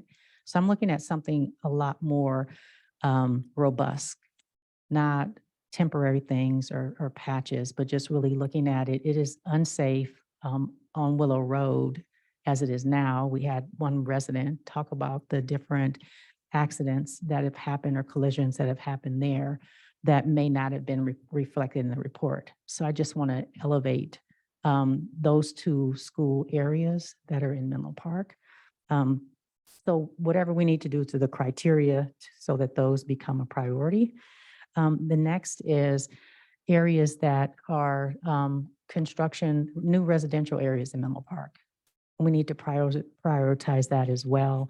I'm not sure the total number of apartments that will come online in the former N2 area, but folks are going to be expected to walk. So I just want to find, I don't know what the criteria will be. I would leave that up to you, but I definitely want to include that area. And the last item that I'll bring up for right now, well, actually there's two additional items. One is reassessing Hamilton Avenue. I think that's important because I believe that that information that was gathered happened prior to it being occupied. There were no residents there. There were businesses, I believe.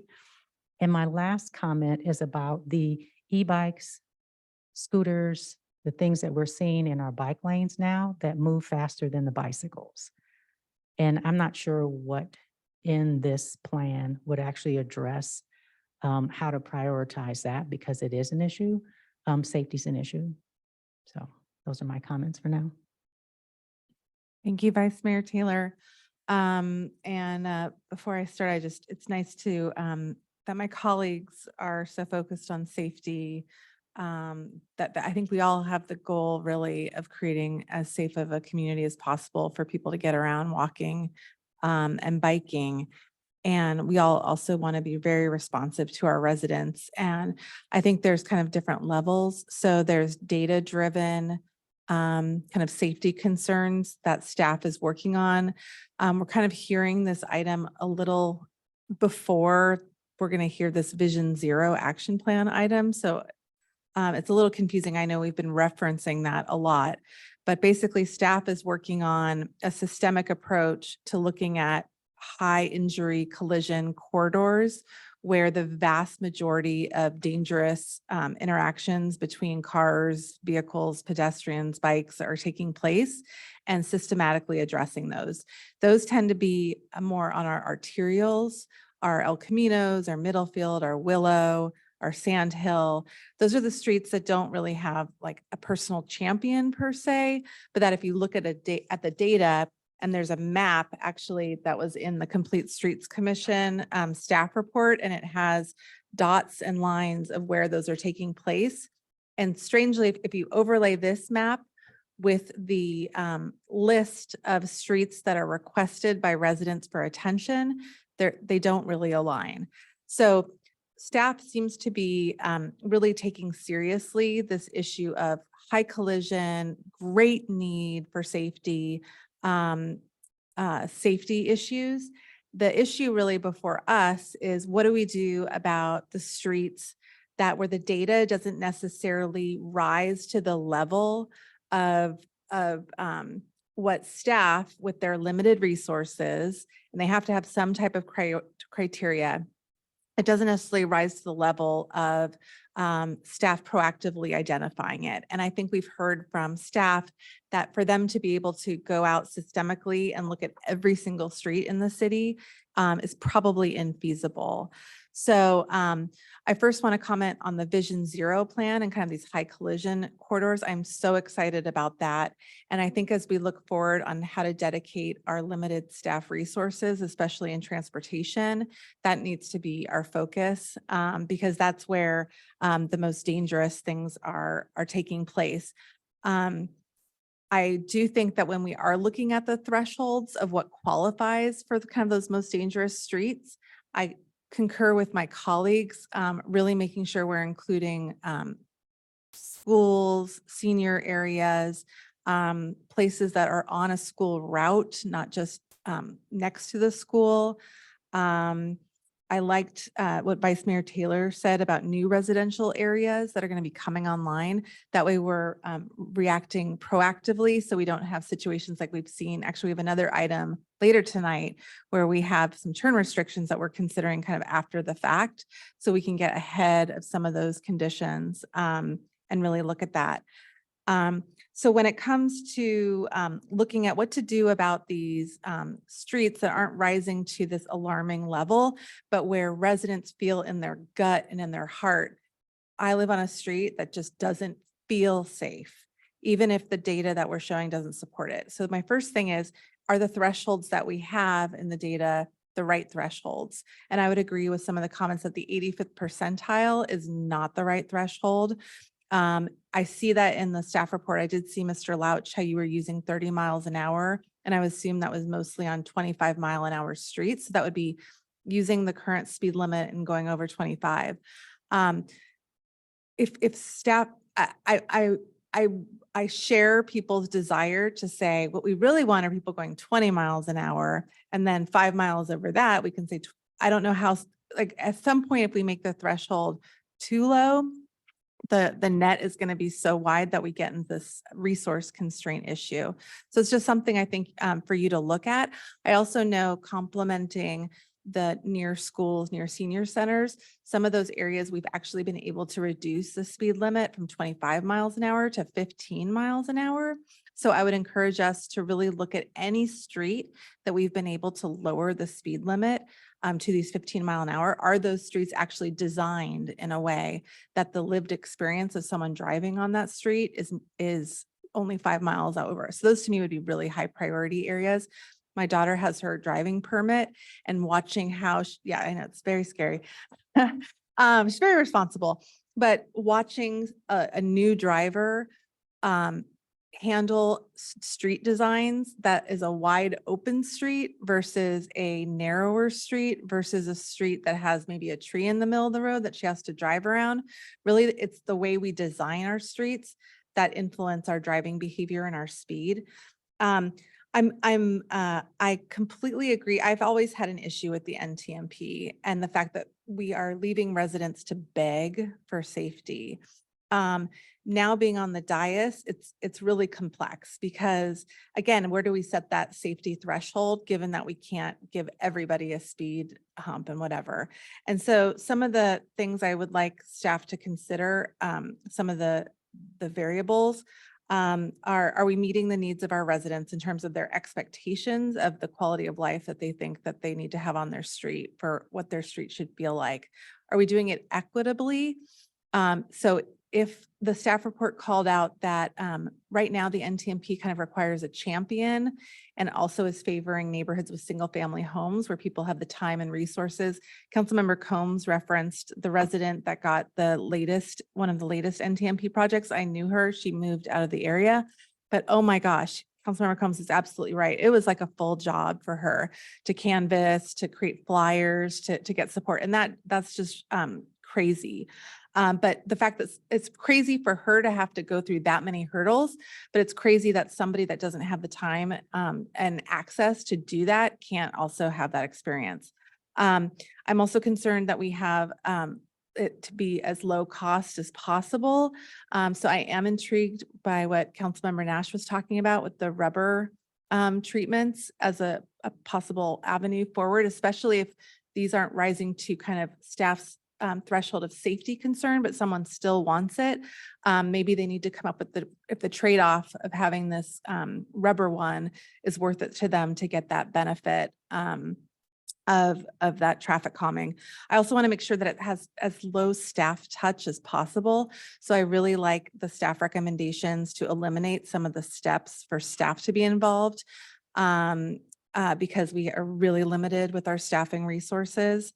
And then I just think we need to really think about expectations and how we set expectations. And maybe one of the ways we can address that is really being transparent about the availability of this program, of what's in the queue of this program, on the criteria that we're using to prioritize, having some kind of like website or something that says these 15 streets are in the hopper, or these streets have gone through the process and they didn't meet the criteria.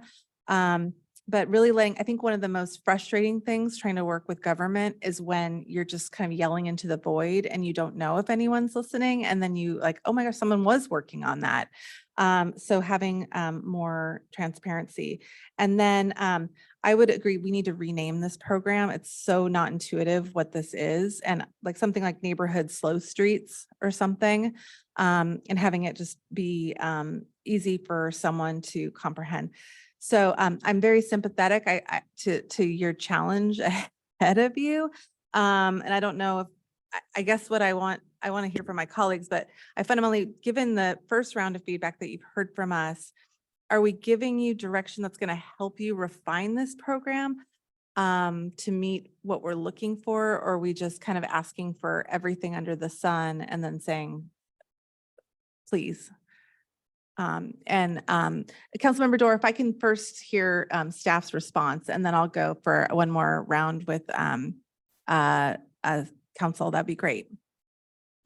So I think, thank you for those questions. And I think that question in the end is a great one. And what I would say is like, I feel like when we talk about safety, inevitably lots of things come up and there are lots of issues and they won't all fit in this program. And I do think for us, we need to hear direction about what a program that is focused on these more residential local streets needs to look like. And I think we got a lot of great feedback, and I'd have to look back through my notes, and we can do that as we go to see and maybe reflect back to you the things that we've heard. But I do think we heard, similar themes from a lot of you on, trying to make it efficient, trying to make it equitable, trying to make it, kind of work for everyone, not putting a burden on residents and not putting a burden on staff. Those are all super useful. And I think I don't see anything where those things are going to cut across each other necessarily. They will kind of shape what we would maybe bring back in all of that. And we can go through some of that. But then, I think it's really easy to kind of get pulled into issues about more major streets, which is really not meant to deal with those kinds of issues. And those are huge issues, bigger issues in many ways, frankly, than some of the stuff that this program might handle. So, and I do think, and that's where, as you referenced the Vision Zero program, we need to be looking at how do we address those streets where we do have that concentration of collisions and serious injuries and fatalities in particular. So, but let's maybe set that aside a little bit for right now, be focused on what this particular kind of focus area where we're talking about these, generally lower volume, generally, or pretty much exclusively, this is really never meant to deal with commercial streets or highways and things like that. It's really was a program that was focused on local streets. And again, we're not focusing on it to the exclusion of those things. We're trying to size it and make sure there's a place, as you say, for people to bring these issues forward, to get a response from the city, recognize that response won't mean that like, we're going to jump on that and you're going to have a speed hump next week, but that you do have a process you can work through. So that's part of something. Do you want to add? I know Councilmember Dora has her hand raised. One more thing I just want to point out that I forgot to mention is that I just want to acknowledge the people who have been kind of in the queue, how frustrating that is. I mean, we've all been there. I do want to say that I think those folks are kind of in a special bucket almost. I want to make sure that as we design this program and whatever policies that accompany it, that we're doing the best policy and program that we can to move forward. And then if we need to grandfather or retroactively do things for these particular cases, that's fine. But I don't want us to back into something given these 12 or 14 specific cases. I want to make sure we have the leeway to do what we think is best and then kind of figure out how to fit these into that if we need to. So that's my final comment.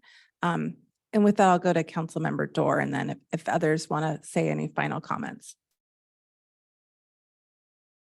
Thank you. I didn't give comments earlier, so this will be sharing a lot of. This has been really helpful and really good to hear what everyone has shared, especially with staff, and this last comment about how there are different streets and different ways we're prioritizing them. The current box is a bit confusing to me, and if the program as it existed doesn't seem to have been meeting our needs, and something that I'm thinking about is how staff, as we know, are not just working on streets or the high streets, but they're working on all streets. And so I want to see how different things are being prioritized across all streets. And when I was looking at what other cities are doing, I've seen Vision Zero initiatives with San Francisco, San Jose, some other communities, Berkeley. They are including residential streets within that overall bucket initiative. And then from there saying, okay, here are the high collision streets we're working on. Here is also neighborhood streets we're working on. And I think that would be the most helpful for residents to see is which streets, large streets are being worked on, as well as which residential streets are being worked on in a given year. Because we don't want, the program to just look at the high collision streets and completely miss these important neighborhood streets, but to have a combined look at both. And so what I would like to see is a Vision Zero initiative that is deeply incorporating also the needs with neighborhood streets, thinking about the prioritization that other folks in DICE have already shared. So where there's safety concerns, data on traffic, on accidents, where schools and senior places are, where bike routes and school routes are, where there's expected growth, as well as where there are currently no sidewalks. That was one of the things that a resident mentioned. And have that as well as community input going into helping prioritize where to focus. And some ways, avenues to incorporate community input. I'm thinking rather than having to do this cumbersome survey program that was used previously, can there be a simple embedded Google form that's available on a website and can be shared with folks if they want to share comments or things that they've seen on their neighborhood streets? And so really the takeaway from my comments are we want to know, not in isolation, what's going to be happening to streets over the long term, but what is the whole plan for our streets, including neighborhood streets and including major traffic streets year by year to improve them. That's my biggest hope, is that we can see the whole picture of how we're improving street safety. Thank you, Councilmember Dorr. I don't know if Mr. Lodge, you want to react to that? If I can just, sorry, thank you, Mayor. And thank you, Councilmember Dorr. So the Vision Zero Action Plan is not only a plan for the high collision streets. It is a plan that will look at all of the streets. And as I was covered this very briefly, and I don't want to go on too long, but you will see sort of different types of streets with different types of strategies that are appropriate to the kind of context of that street. So we'll bring that back to you in October so you can see more of the kind of full look at that.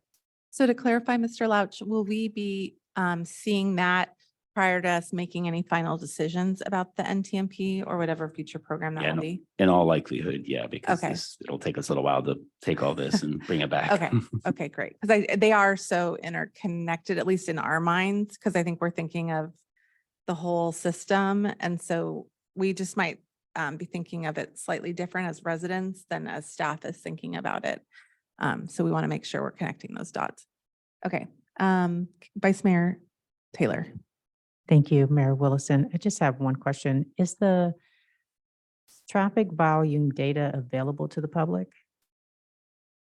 We do publish some traffic volume data on our website, and we can certainly share anything that we have. If people have requests, it's not in a format where we could just immediately pop it all on easily and have it be digestible, but we can provide that to anyone who has questions. Okay, so we're looking for any final thoughts, comments, pieces of feedback for them to somehow make sense of. Councilmember Nash. Thank you. One of the pieces that we haven't talked about as we talk about just safer streets is traffic enforcement, where I know we also have resource constraints, but just wanted to put in a plug in there for additional traffic enforcement and also signage. We're talking and emphasizing pedestrians and bicycles, but I also want to acknowledge that many, many people are driving. This is actually something that will, the intent is to make it easier for driving as well, because there should be more infrastructure where bikes and pedestrians will be in a more in a place where they are off the roadway and more dependable where they are. And also, there's been a couple comments about speed limits and 5 miles over the speed limit. And I just want to make sure that we are not in any way condoning driving faster than the speed limit.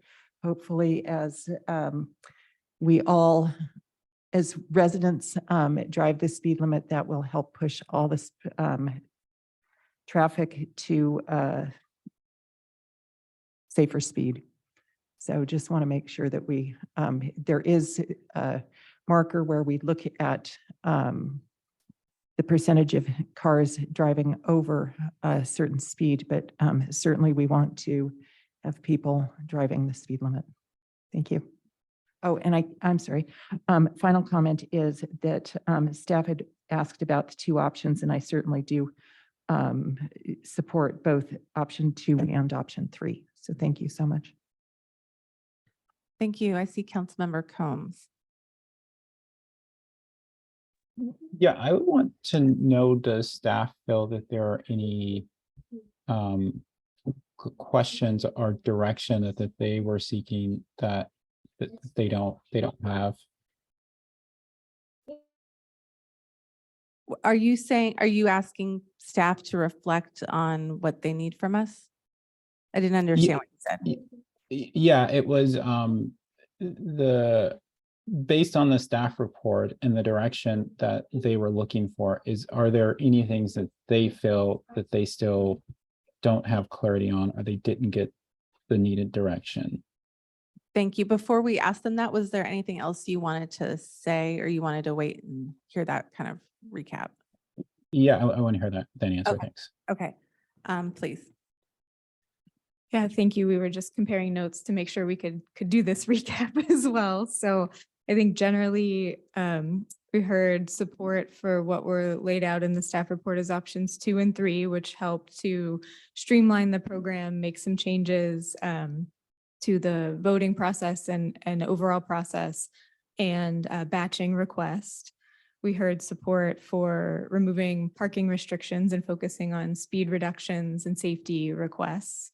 Some support for pursuing temporary measures like rubber speed humps and adding that to the toolbox, adding criteria for sensitive populations, including schools, seniors, areas with kids and high population density, with the focus on areas where schools that haven't had other safety measures recently addressed, prioritizing new residential areas as well, and making sure that we look with an equity lens to make sure that the streamlining procedures will help everybody through the program.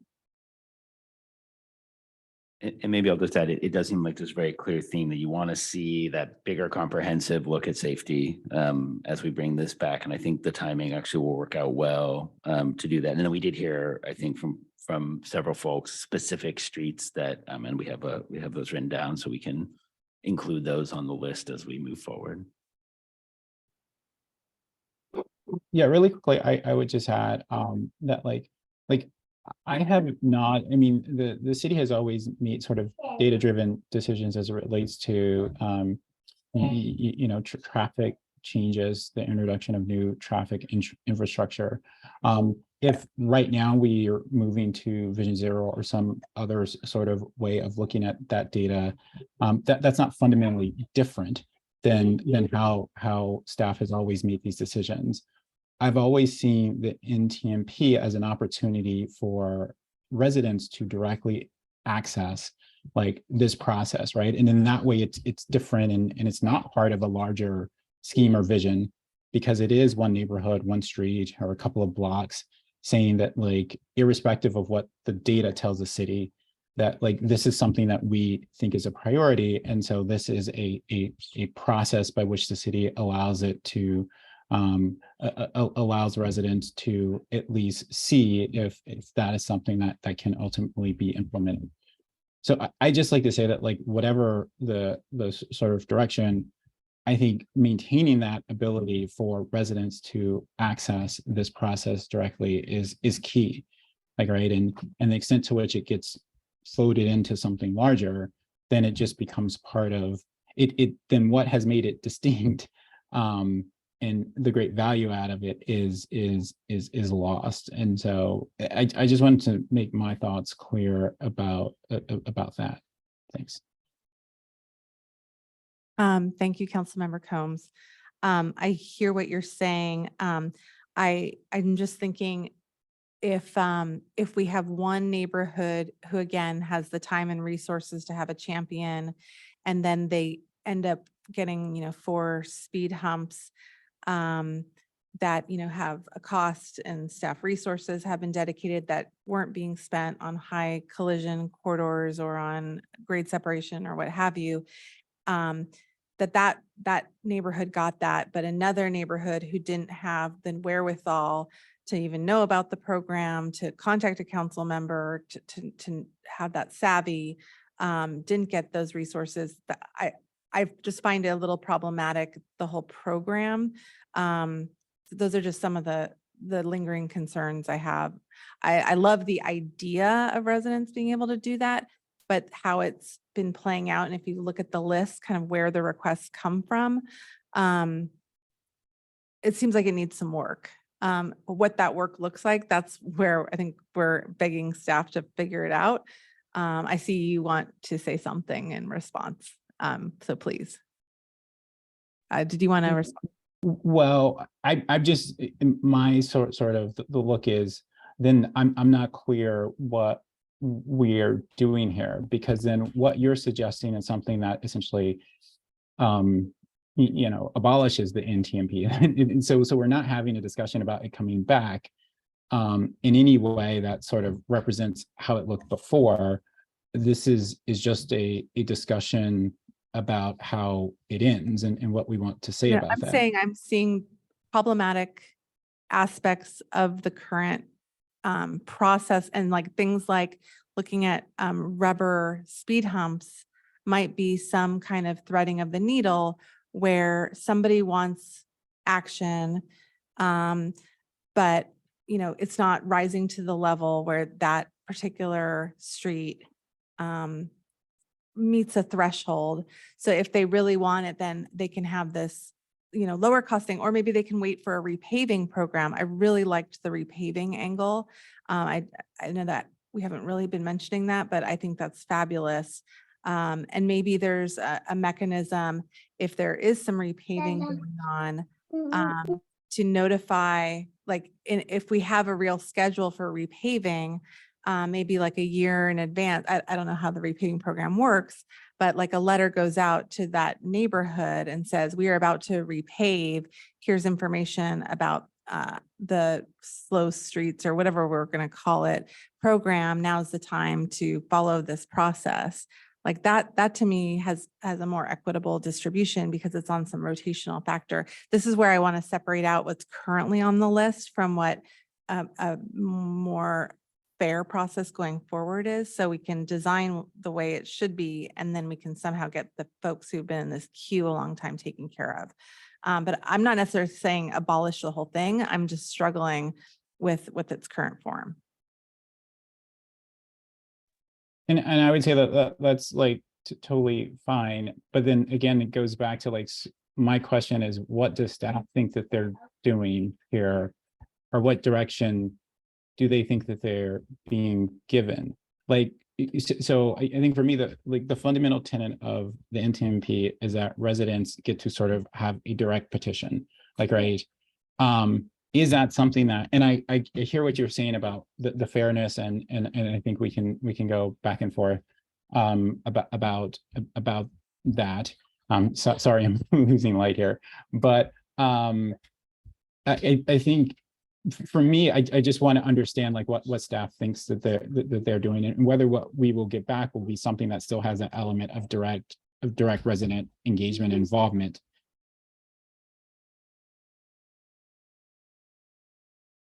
Thank you, Councilmember Combs. So maybe to clarify, what we heard as the general direction was that we're going to come back in October to provide some more context on the overall Vision Zero action plan and how this program fits within that context overall for the general kind of allocation of resources and structure of the projects we proceed with. But then we're simultaneously going to be working on refining what was shown as attachment F in the staff report. That's the flow chart of what's currently called the neighborhood traffic management program process. Add some additional criteria, strategies to prioritize the requests, like schools and sensitive populations, like we mentioned earlier. And then after that Vision Zero study session, we'll bring back for adoption the changes to the NTMP program so that we can, in fact, restart it. That was our intention of the next steps going forward.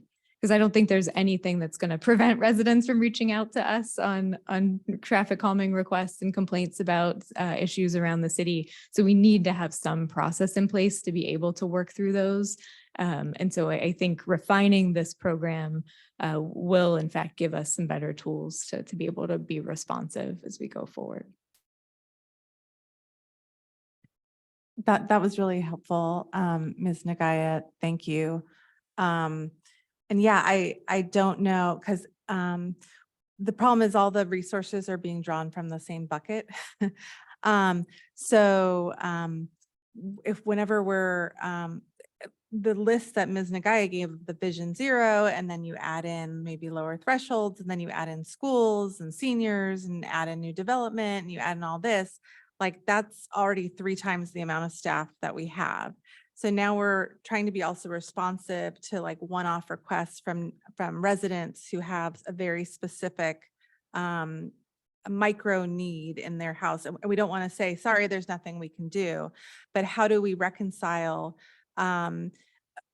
taking resources away from high collision corridors, from kids, from whatever, to give one mom and one random street in part of town these resources.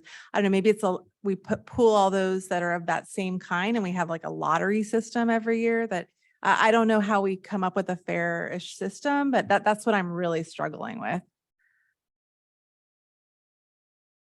Yeah, I would, okay, like I see Councilmember Doors. I think I would just sort of question the framing description of sort of micro needs or sort of, you know, one-off versus these sort of high collision corridors, of which, you know, we're not actually looking at them at the moment and seeing what is defined by high collision corridors and what is causing the high. It could be that it's e-bikes, people on their e-bikes not stopping. So it's like, what is the prompt for that? I think is all things that have to be like have to be factored in. But I do want to say that like I don't think that you can sort of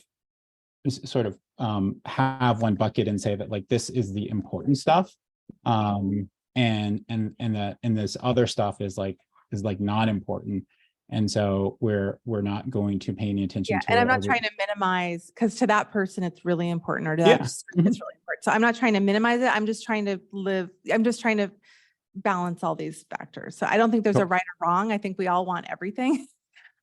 Just how do we get there? So I think staff has a big job ahead of them. I mean, the reason that the NTMP has probably stayed the same way for 20 years is because this is a incredibly complex thing to try to unravel and figure out how to do. So the fact that we're even attempting to go there, I think is the first step. And then how we get there elegantly and fairly, that everyone feels like all those needs are being balanced properly. That's our work. So it might be a longer, bumpier road, but we're going to try our best. I totally agree with you. And I would just add that like when this was rolled out, some people said that this was fair, like, right, because you didn't have to depend on what staff thought was important or what your council member at that point was at large, and most of the council members were west of El Camino, like, right, you didn't have to worry about what that person thought, that there was this other resource. And so I just want to say that like, might be a really good point. Like there might be another element of district distribution of resource. There's so many different variables. So I don't know if we're going to be able to square this away with one more meeting. Let's consider this the beginning of the conversation, and we'll try to get as far as we can, knowing that we have residents in the queue who are waiting. Vice Mayor Taylor. Thank you, Mayor Willison. I'm not sure if Councilmember Dorr had her hand up a little bit ago. Thank you. No, she. Okay. I was just going to echo excitement for including community engagement and feedback into this process, while knowing that with everything we know now and with the streets that have been focused on historically in the program, much more can be done to make sure those resources are allocated fairly across districts, and make sure that folks that are not aware of the current avenues to engage are still benefiting from improved, safer streets. Thank you. And my final comment is just as a reminder, and I believe this is in the staff report, and we all know this, is that we did make this a priority. So, thank you. Thank you. Councilmember Nash. I just want to support attachment F and the revisioning of the process by staff. I think that that's can handle a lot of these issues. And one of the things that we're trying to do is actually cut down on the staff time and actually the resident time, which sort of is at odds with doing a lot of outreach. So whatever you can do with the process is great. And then finally, I want to throw some support behind Haven Avenue. And I think that that is a really, really important big opportunity on that street. Thank you. And if I might just take one last second to mention, so there is construction planned to start this fall on Haven Avenue. So it's something that's been in the works for a long time, numerous grants pieced together, and we're now ready. You awarded a construction contract earlier this year. So we're moving towards construction very soon. Councilmember Dorr. Yes, Councilmember Nash mentioned attachment F. That's on page H 1.13. It mentions that if the two options it has is if there's high speeds or cut through volumes, there's public outreach, and then it can quickly kind of go towards installation. While if there's low speeds and cut through volumes, it has to go through a neighborhood form and survey.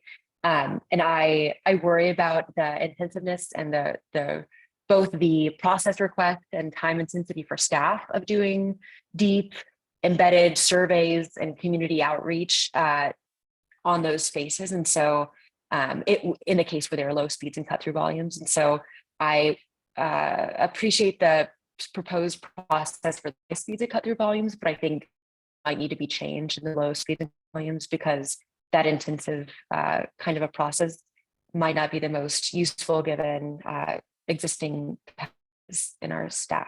And so maybe the time, the resource the champions have to devote to this process, as we know that a lot of folks who have been involved required a lot of time. And so I feel that we can come up with even better processes. Thank you. Okay, thank you. I think you're moving in the right direction. I think attachment F was a huge improvement over what we have. I think we've given you a lot of feedback to try to come up with something perfect, which we'll never get. So we appreciate you kind of taking in what we said. To Councilmember Combs's point, you have a high task ahead of you, but we look forward to this returning for more discussion. And as Vice Mayor Taylor said, safe streets is one of our top 5 council priorities. And as I said at the beginning, this is something we all care very deeply about. We just have a lot of different considerations to deliberate on. Thank you so much for your efforts. We really appreciate it. So I'm wondering if we should take a break now or after public comment. I'm thinking it is, looks like we have a lot of people here for the next item that have been waiting to speak. So we can go ahead and start that item. And then if somebody has a need to get up, it's not that we aren't wanting to listen to every word. We just, if we have a need, we have a need. And then we'll take a 5-minute break after public comment. So with that, we are moving on from the study session and going to regular business, K. Under regular business, the City Council considers recommendations from city staff on policy matters or administrative actions that require City Council approval. The first regular business item is K1, authorize the city manager to execute an agreement with Team Sheeper Inc. to operate Burgess Pool and the future Menlo Park Community Campus Aquatic Center.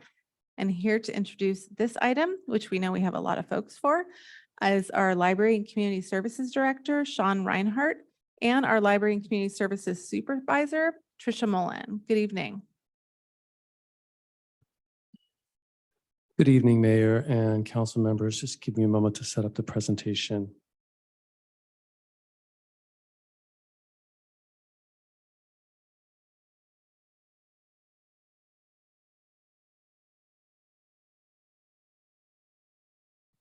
Okay, thank you for your patience.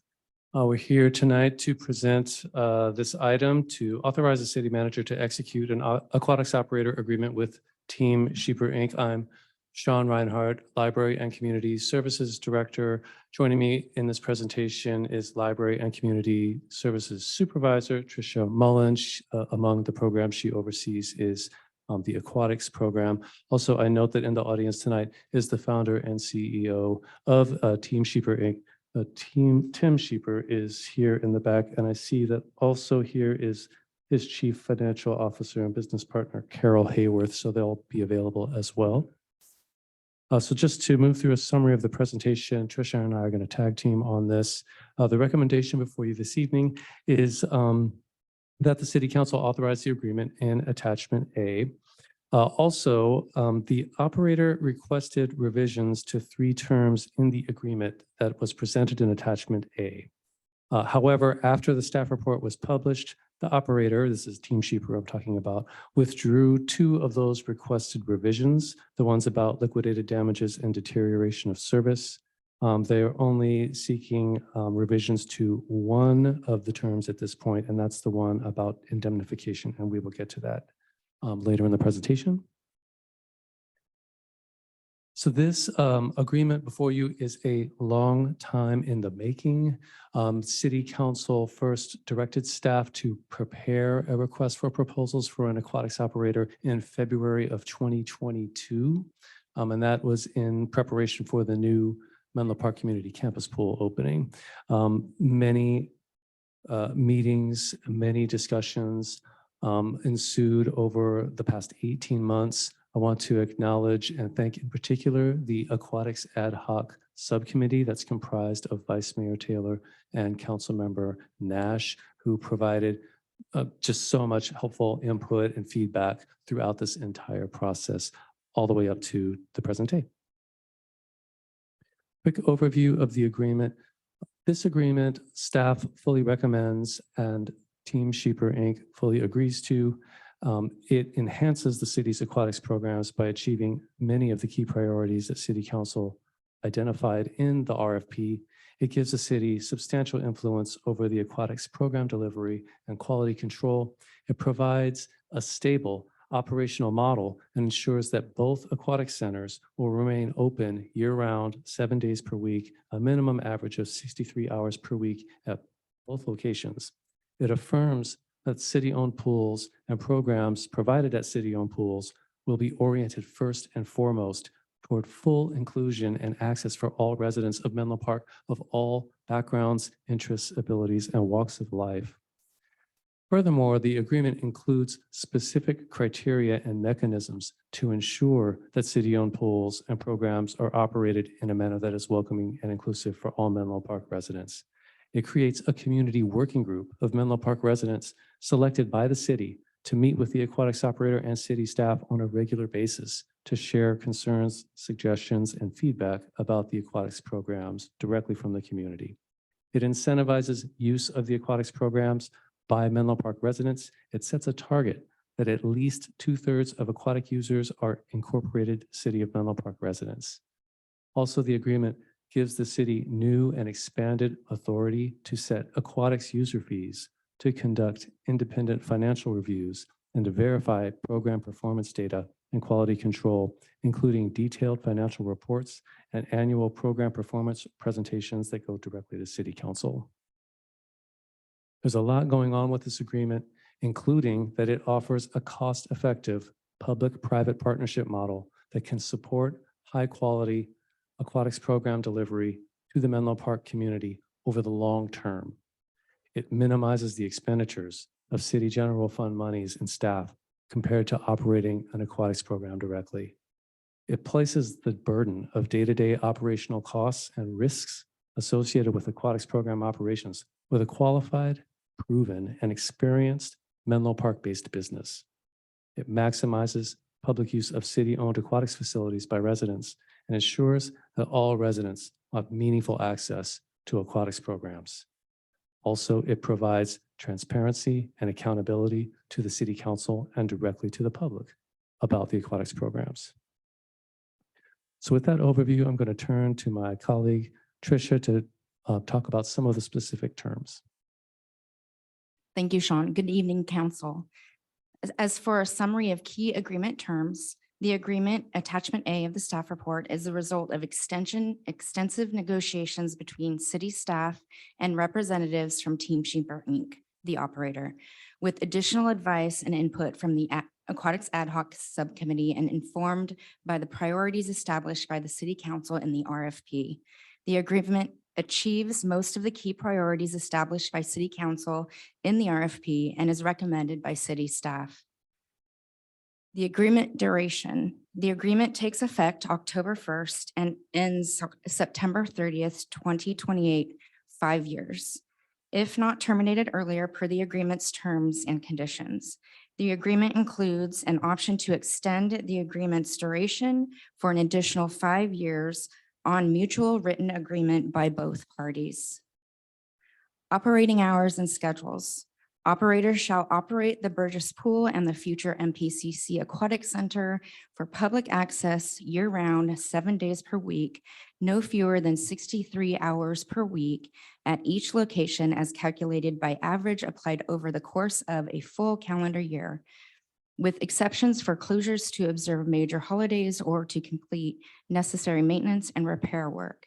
Burgess Pool and MPCC Aquatic Center shall be operated with comparable or equivalent operating schedules and programs at both locations, with allowance for some variance to respond to hyperlocal needs and at all locations, with allowances, and other unique considerations of each site and the neighborhoods in which they are located.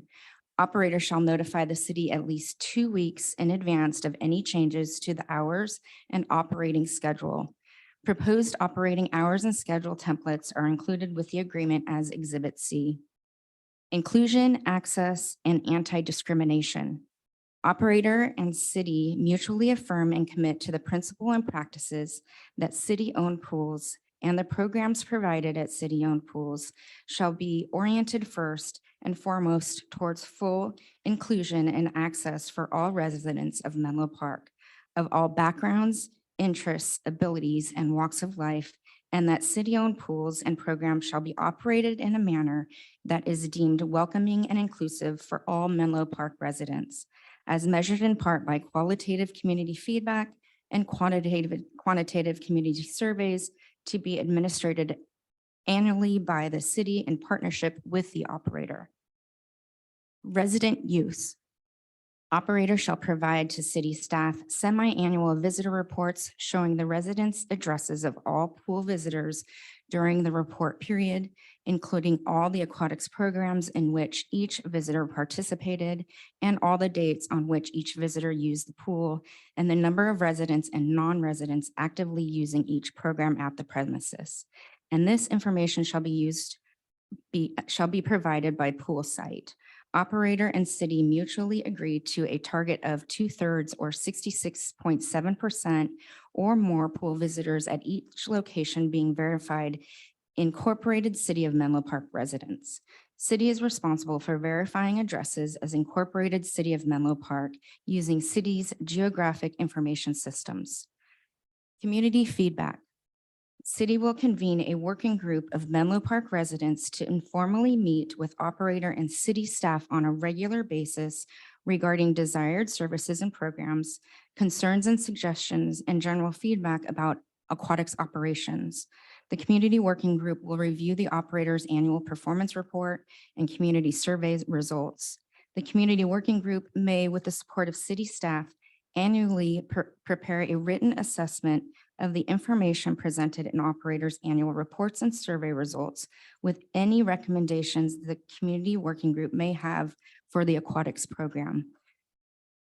The working group's written assessment shall be provided to the city council. The composition of the community working group will rotate occasionally in order to include and reach more participants. Aquatics user fees.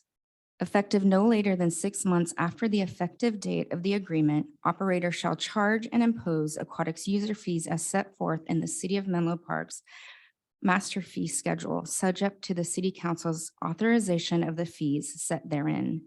Resident swim passes and/or swim memberships shall be valid at both aquatic center locations until such a time as the City of Menlo Park master fee schedule is updated to include aquatics user fees as set forth above. Operators shall charge and impose user fees per the fee schedule shown in the agreement Exhibit E. Thank you, Tricia. Just a few more terms to summarize. I know that a lot of folks have been waiting to speak, so I may not read all the content on the slides, but it's available if we want to turn back to them. Some additional key agreement terms related to revenue share. The operator has agreed to annually pay the city an amount equal to 1% of total annual gross revenues from resident fees and 1.35% of total revenues from non-resident fees, or $20,000, whichever is greater, in recognition that the operator's one-time startup costs for opening the new MPCC Aquatic Center will be substantial. The revenue share is proposed to begin 12 months after the agreement's effective date. And that effective date would be October 1st if City Council authorizes it tonight. Just a little bit of data about revenue share. We can refer back to this. This shows the reported operating income and expenses for operating the Burgess Pool and also the Bellhaven Pool in past years. We can come back to that if you want to talk about revenue share and amounts. As mentioned earlier and noted in the staff report, there are some comprehensive reporting requirements related to operator keeping accounts, books, and records related to all their operations, keeping separate books and records for each of the two aquatics center, providing regular reports, including up to and including an annual performance report presentation to the City Council in the spring of each year. Also, this agreement adds a new significant control and review tool for the city, which is that the city shall have the right to seek qualified independent financial review of operators' profit and loss statements at any time. And the city would do such at its sole expense, but may choose the third-party financial reviewer and again, initiate that at any time. Another new element to the agreement is related to unplanned and unforeseen closures of the pool related to failures of city-owned equipment or other maintenance responsibilities. Basically the intent of this is to provide the operator a means to kind of make payroll if there are extended closures of the pools that prevent them from being able to actually deliver services. This had come up a few times with some unplanned and unforeseen closures of the pool related to equipment failures that were really the city's responsibility. There are some limitations around that which we can dive into. Also, this agreement has a pretty substantial elements that would trigger default in the event the operator fails to meet its obligations in the agreement.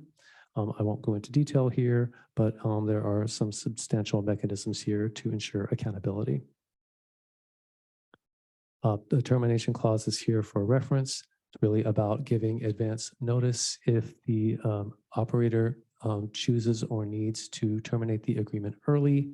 And it also reiterates the city's ability to terminate for cause for any of the reasons set forth in the agreement that would trigger that.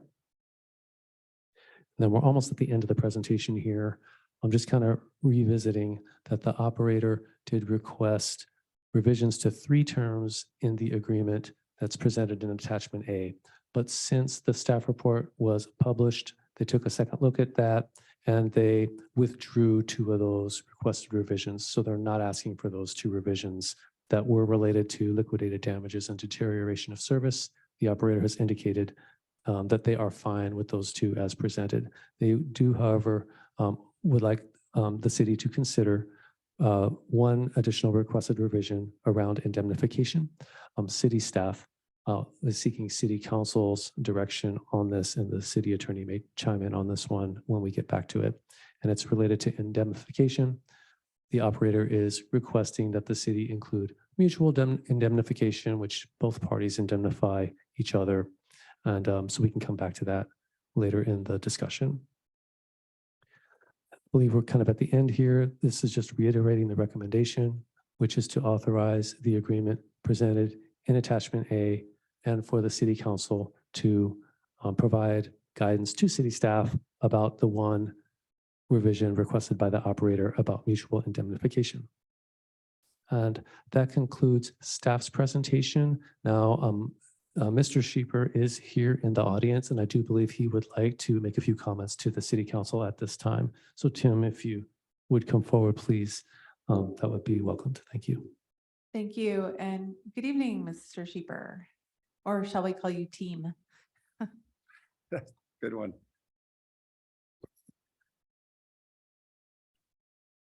Good evening, City Council members. Me standing here before you Please tonight, pull the microphone a little closer. me standing here before you tonight signifies that we are collectively approaching the finish line of an 18-month-long endurance process. This process has been, like many endurance events I have experienced in my life, has been full of highs and lows and plenty of things that don't go according to plan.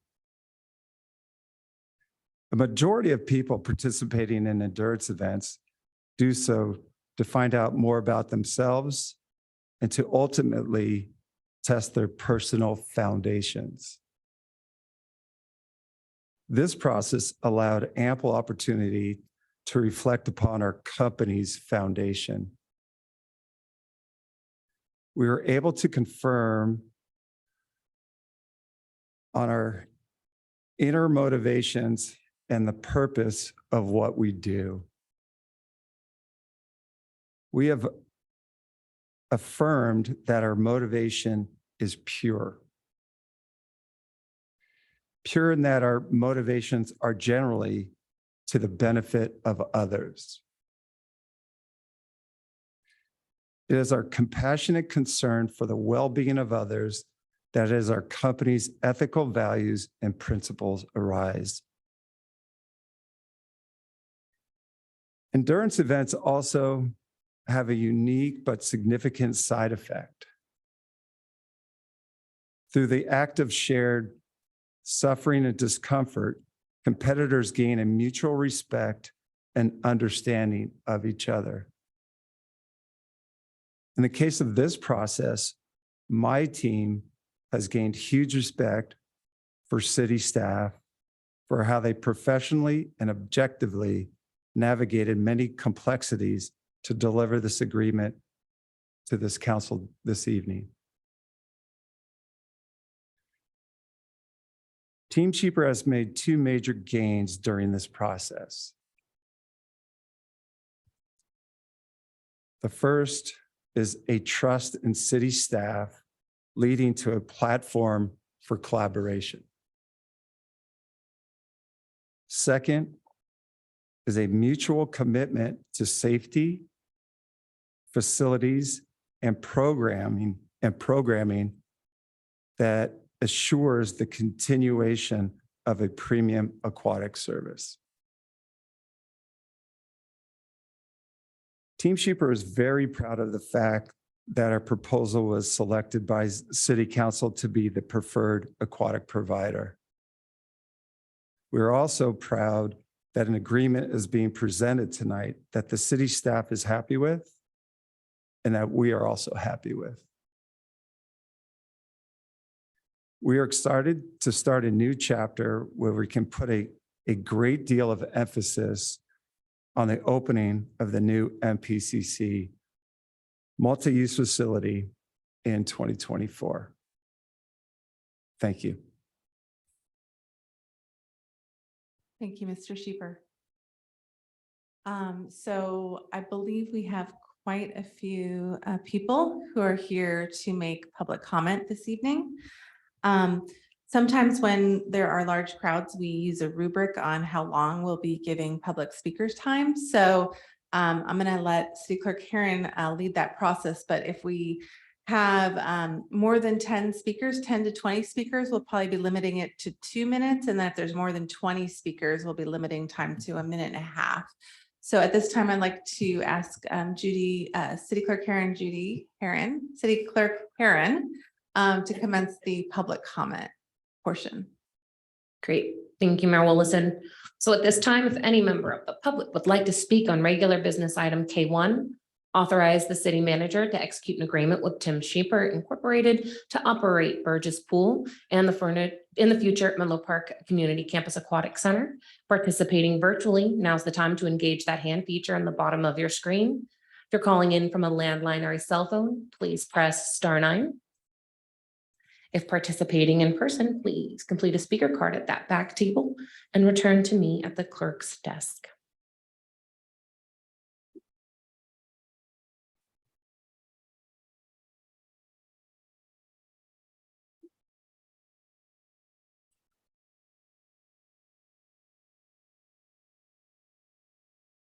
So at this time, we are up to 23 speakers. Okay, so that we all get out of here before daybreak, we're gonna go ahead and limit it to 1.5 minutes. And we appreciate people here to support various aspects of this item. We want to remind folks of council decorum, which is please refrain from any cheering or jeering or audible reactions to folks making public comment. We want to make sure that anyone who takes the time to come to council chambers and steps on the podium, that they feel comfortable expressing themselves. So City Clerk Karen, can you please begin calling public comment? Yes. Thank you, Mayor Willison. So our first speaker will be Robert Peck, followed by John Martin.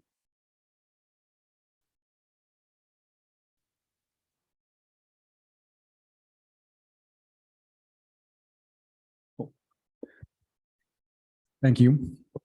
My name is Robert Peck. I am one of the swim coaches for Solo Aquatics. The first thing that I wanted to mention was something that Tim Sheeper spoke about. He spoke about his commitment to safety. And he has never, or Team Sheeper rather, has never gone over any emergency procedures or any emergency action plan whatsoever with Solo Aquatics. And I speak of this over a decade of experience of my own, not once. So I'm not sure about that. The second thing, and I'm sure there's many more people who are going to speak about this specifically, we are asking that the language of the contract with Tim Sheeper be amended to include specific language that directly gives space to Solo Aquatics. I have the previous contract language, which basically states that if we breach anything, then we are given 30 days to fix it or our agreement can be terminated. That was changed to 5 days with no chance to change it.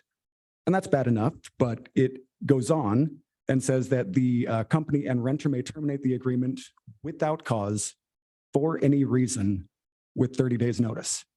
And I have worked around Tim Sheeper for over a decade. He will use that. We do need that express language put into the contract to make sure that Solo has space. Thank you. Thank you for your comment. Up next is John Martin, followed by Drew Nelson. This is when I realize I can't read my own writing. Thank you. So before I start my comments about Solo, I just want to say I'm a happy user of the pool. And I would just like to thank Team Sheeper for the work that they did, particularly during COVID. I thought they did a marvelous job during that time.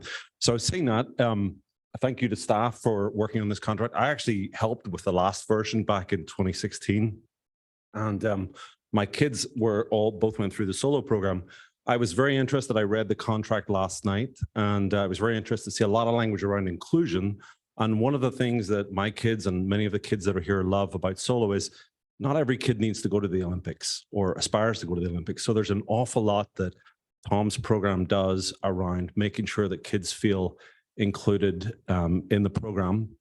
As I look through the contract, and I'm running out of time, I saw the operating margin over the last 4 years. There's no hardship here. Allowing Solo to maintain their space in the pool will not negatively impact the operating margin of Team Sheeper that I can see certainly in the contract. So what I would ask the city, what the council to do is to instruct the city manager and the staff to include an ironclad provision for Solo. This is the third time I've had to come and talk at the city council about Solo. I wish I didn't have to do it. I think we should all embrace the programs that aren't just the programs that Team Sheeper would like to offer. And yeah, I guess I'm out of time. Thank you for your time. Thank you, John. Our next speaker is Drew Nelson, followed by Catherine Broadman or Broughton. Hi, my name is Drew Nelson, and I've had the pleasure of swimming for Tom for many years. I started when I was 8 years old. And I want to talk about why solo should be included in Team Sheeper's agreement to operate Burgess Pool as it currently is not. I want to share a story from the last year that shows how important I believe this is. Going into my senior year of high school, I decided that I wanted to take a risk and take the technical foundation for my strokes and increase my training on another team. I had the pleasure of training with Alto Swim Club, which swims at Stanford and trains 21 hours a week, compared to solo, which trains less than 10. Over the course of the year, my times got slower, which I believe speaks to Tom's ability as a coach.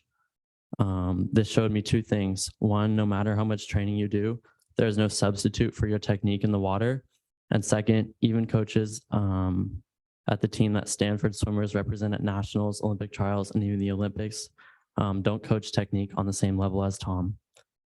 And for time, I'll just cut short and I'll say that taking away solo would be like taking away a home for me. Again, I think the fact that I, as someone who has left the team, am standing here today to say that there's no place like solo. Tom and his coaching techniques speaks volume about his program. And I challenge anyone who disagrees to find another place that checks all the boxes that solo does, which is why leaving it out of the new contract doesn't really make sense to me. Thank you. Thank you for your comment. Next up is Catherine Broadham, followed by EJ Shakerby. Hello, thank you so much. My name is Catherine Broadham. This is my daughter, Alexandra, my other daughter, Avery, who both swim with Tom at the solo program. And I'm here in support of the solo swim program. I have lived in Menlo Park for almost 20 years and started using the Burgess facility about 15 years ago, doing water aerobics. And from there, I took my infant twins with me to the baby swim classes. And then we did group swim lessons through Menlo Swim and Sport. And during that time, I watched Tom's program and felt that it would be a good fit for my girls. My girls have done solo now for 4 years, and we all love the program. Tom has given them a lifelong love of the sport. Swim helps lower their stress and improves their mood, and we call it at home the attitude adjuster.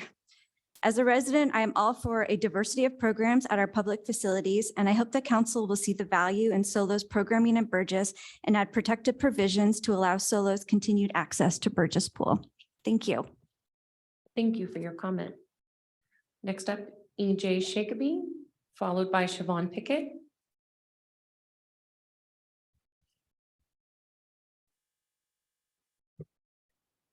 Good evening, Mayor and honorable council members.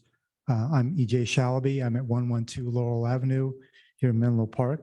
I currently have 2 kids that participate in the Solo Aquatics program at Burgess Park. I'm here tonight to support and ensure that Solo Aquatics retains access to our community's public pool at Burgess Park. I ask that the council direct staff to specifically name Solo Aquatics in the current agreement to ensure that their program remains available to our kids and community. Solo Aquatics provides an all-inclusive swim program to kids at varying skill levels.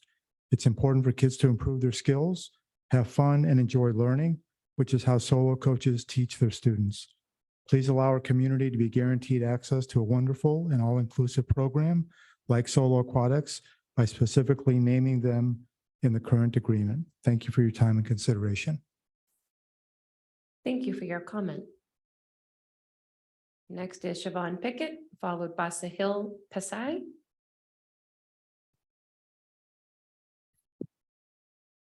Hi, thanks for letting me speak tonight. My name is Siobhan Pickett. My daughter has been swimming, she's 12, and she's been swimming with Menlo Mavericks for 4 years. And the Mavericks team does welcome all kids, but it's really important to recognize that it only operates for 6 weeks in June and July. She loves swimming and she wants to swim with a year-round team, but she's not fast enough to meet the past performance requirements. And I'm going to get emotional. She was in the pool the day that she realized this, and she was crushed. And Tom saw her. Tom McCray saw her, and he said, "Your speed doesn't matter right now. Swim with us." And Solo starts with inclusion, and teaches performance, whereas the only current alternative requires performance and excludes kids who can't. If you can't swim fast, you can't swim. The city has an obligation, we heard this earlier tonight, that city-owned pools shall be oriented first and foremost toward full inclusion for all residents of all abilities. For many years, Solo has been delivering on that inclusivity promise at Burgess Pool, ensuring that all kids can swim on a team for all 12 months of the year. There's no other program like it, and they should be allowed to continue. So I earnestly request, that the contract be amended to provide Solo Aquatics guaranteed access to Burgess Pool and ensure that my daughter and all Menlo Park kids can be included in year-round swim team. Thanks. Thank you for your comment. So next is Sahil Pasai, followed by Catherine Buxton.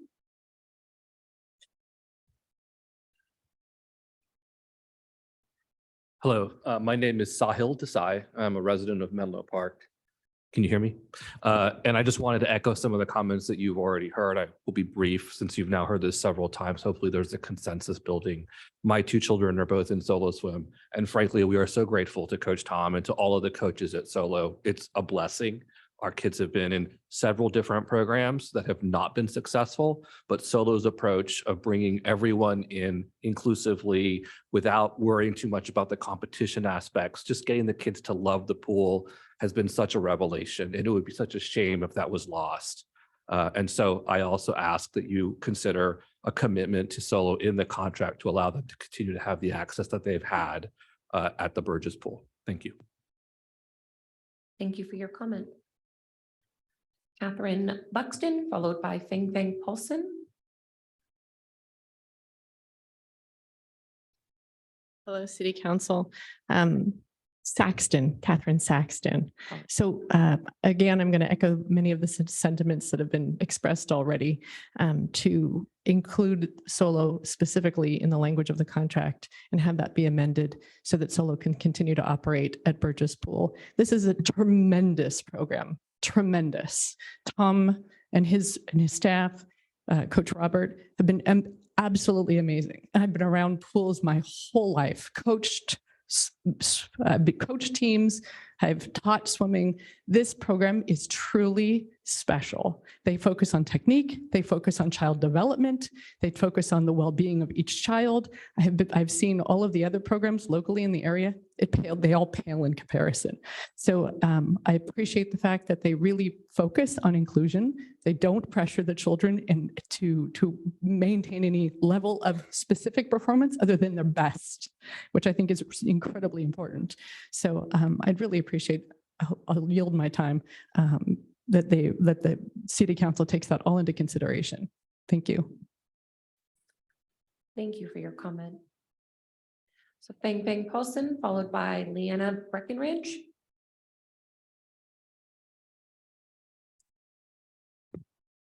Hi, my name is Fang Fang Paulson. I'm a resident of Menlo Park. We've been swimming with Solo since maybe 2 years ago, and just want to echo that echo everybody that we're very happy with Tom. He doesn't pressure the kids into meets every week. But some other swim teams do. And we really appreciate that. I mean, our goal for swimming is to build a healthy lifestyle for our daughters. And we really appreciate having Solo here. I also want to tell you that before joining Solo, we were recommended by our neighbors. My husband grew up here in Menlo Park, and we have neighbors who've lived here for 20, 30 years, and they highly recommend Solo. And because their kids swim from, like 7 or 8 years old up to college. I mean, up to high school, the end of high school. That's all. Thank you very much. Thank you for your comment. So next up is Leanne Breckenridge, followed by Sadbara Raj. Thank you, Mayor, council members and staff. My name is Leanne Breckenridge. I lived in Menlo Park for the last 13 years. Our family's involvement with Solo Aquatics since 2017 has revealed the profound impact of this organization. Tom and Solo coaches offer more than just technical expertise and a structured training environment for our children. Solo represents a positive and inclusive community that goes beyond any other year-round program in the area, ensuring a nurturing atmosphere for all skill levels. The importance of Solo in our lives cannot be overstated. It's the only option available for our boys to be part of a team, given that they do not meet PASA's requirements and there are no viable alternatives nearby. We earnestly request that the proposed contract to be amended to grant Solo Aquatics guaranteed access to Burgess Pool. The absence of Solo at Burgess Pool would create a significant void, leaving children who love swimming but may not possess the competitiveness or strength to join other teams with an opportunity to participate. Please consider this request. Solo opens doors for every child to experience the joy of being part of a swimming team and feeling a sense of belonging, regardless of skill level. Thank you. Thank you for your comment. Sadbara Raj, followed by Taryn Patel. Hi, my name is Sadbara. I'm a resident of Menlo Park. I have with me my daughter, Farah, who has been swimming with Solo for the last 4 years. Tonight, I don't have with me my little one, who's 10 years old. He's on a sleepaway camp with his school, but he is the one that needed that extra push, that extra help that team Solo and Tom and other coaches have provided for him. We paid multiple thousands of dollars to the for the private lessons in a private pool to teach him to swim and not to be afraid of swimming. Today, he is swimming for 1 hour, 3 times a week with the Solo team.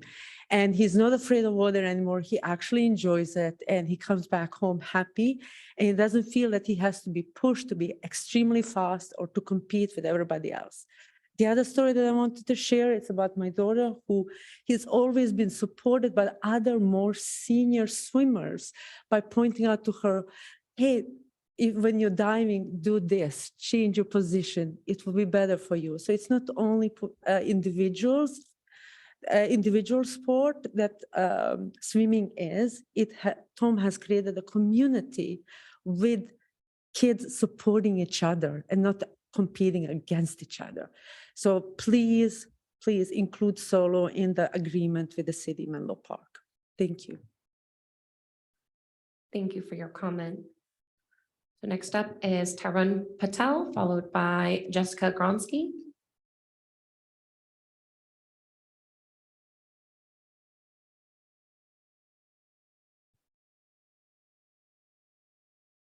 Tarun, you should be able to unmute your end.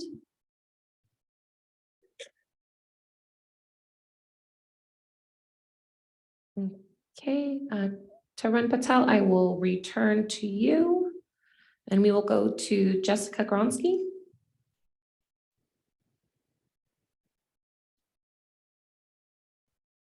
Hello. Hi, I'm a resident of Menlo Park. I live at 152 East Creek Drive. I think the rest of the commenters have established what kind of environment Team Solo is for this community. So I'm not going to point to that and talk more about it. What I'm going to say is we have public facilities and we fund these public facilities as a community because we want to support institutions like this. It is very difficult to create an institution, and it's very clear to me that we have an existing vibrant community here.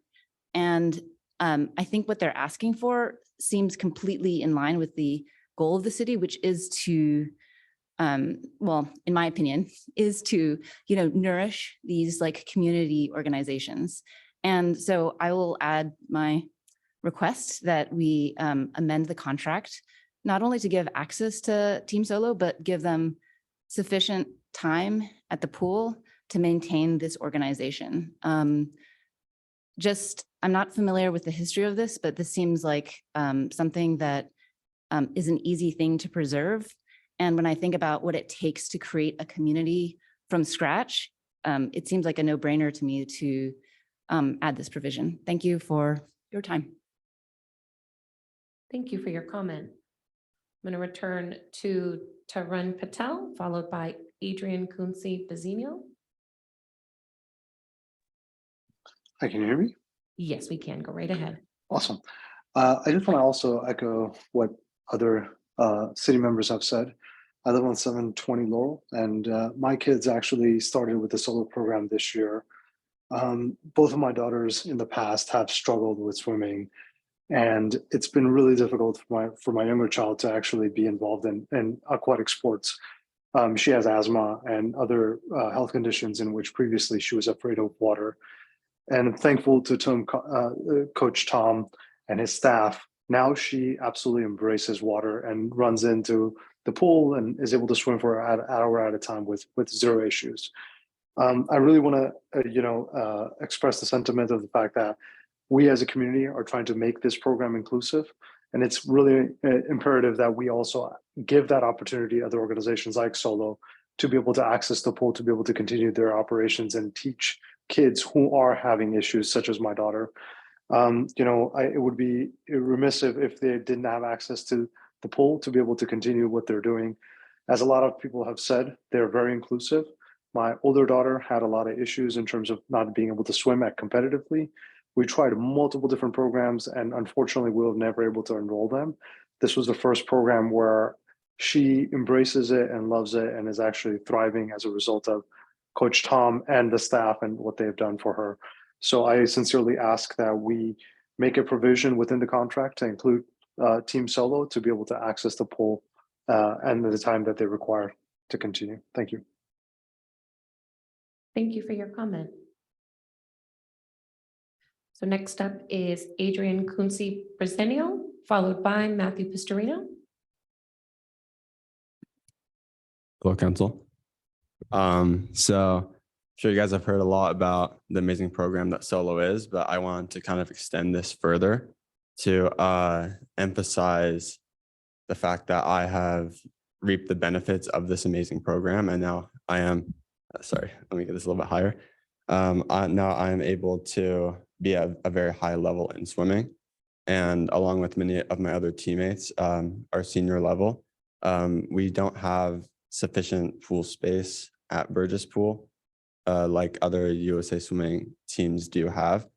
And this has been a problem for me and my teammates to really push us to like the next level. We've had to purchase day passes or month passes at the pool just to be able to compete with the other people in our sport that are trying to get to the collegiate level and the next national level that me and other teammates are at. So I'd like to emphasize that my team is kind of not being valued as high as other teams are, especially PASA, which is getting like 50% more pool space than we're getting, even though, I mean, yeah, we have swimmers that are really pushing too. So yeah, thanks. Thank you for your comment. Next up is Matthew Pistorino, followed by Catherine Todd.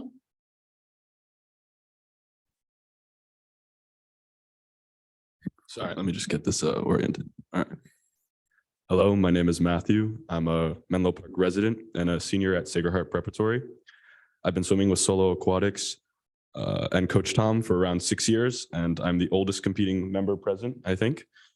Through his instruction, I'm a league finalist and champion, CCS finalist and medalist, Junior Olympics qualifier, Far Westerns qualifier, and sectionals qualifier.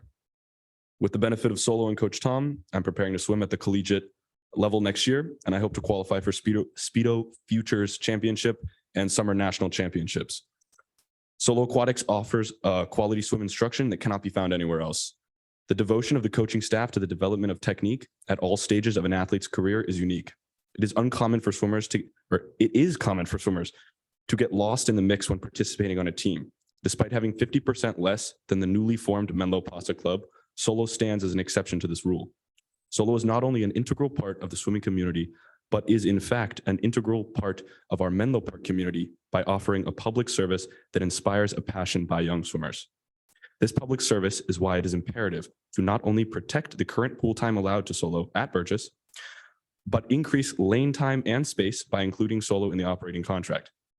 Including solo in the contract will secure a legacy of devoted and passionate swim instruction that has lasted for more than 40 years.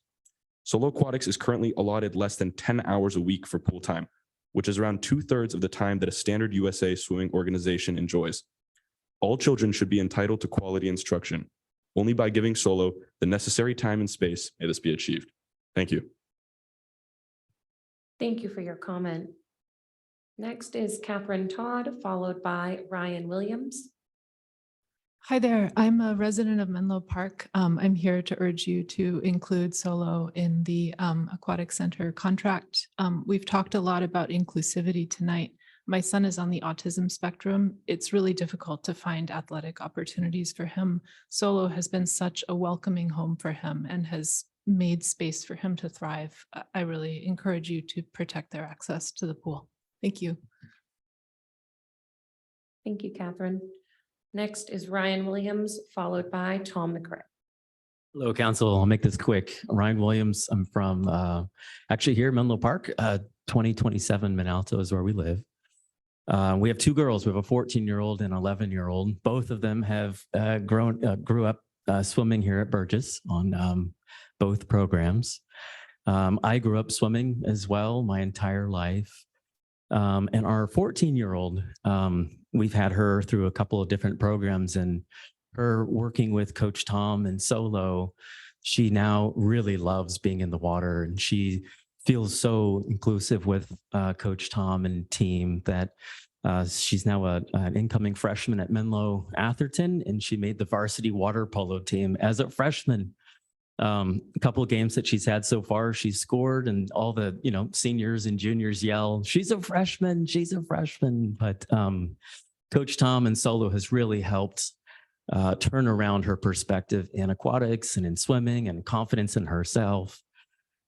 So sorry, I'm getting a little emotional. I also swam on Masters with Mr. Sheeper, so also had a great time swimming with him as well. I'm not on any side here, but I do love Coach Tom and what he's done for our girls. So I'd love to see the contract include solo for the program. Thanks. Thank you for your comment. Next up is Tom McRae, followed by Catherine Afanasiev.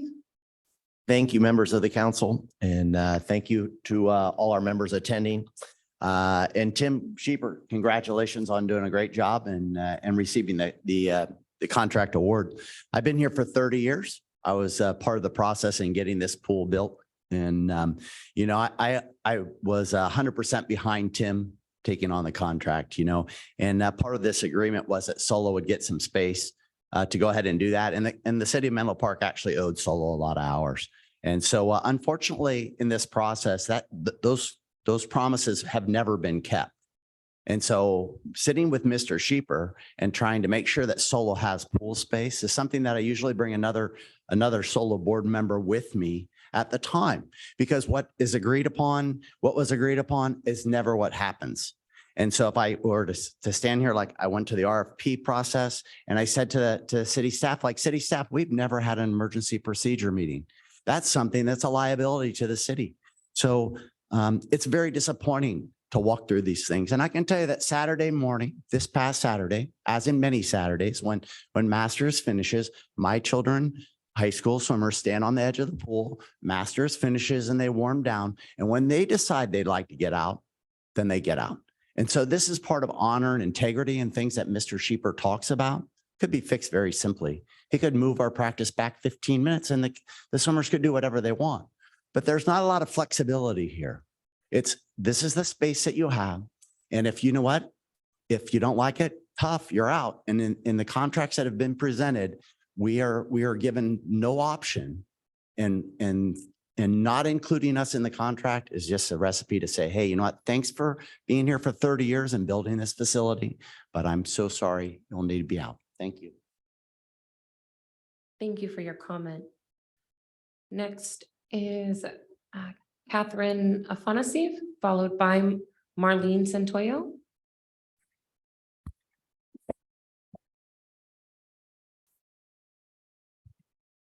Hi, I'm Catherine.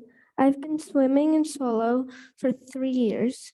I enjoy making new friends and swimming at Solo. Also, the coaches are kind, patient, and mindful. I just came back from Solo, actually. My life and 100 other swimmers' lives would never be the same without Solo. Thank you. Thank you for your comment. So next is Marlene Santoyo, followed by Tobias Kunze Brazeno. Hello, I'm Marlene Santoyo. Chantal Watkins, who could not attend tonight's meeting, asked if I could read her public comment submitted via email into the record. Her comment reads as follows.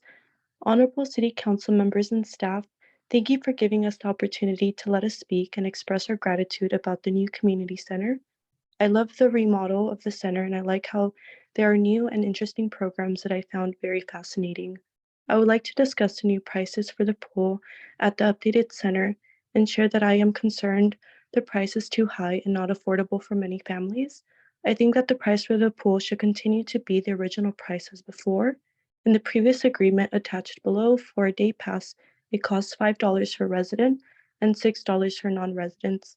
But now we see that the new price is $9 for residents and $10 for non. I think that that's not affordable and it's unfair for the people who are residents in the community.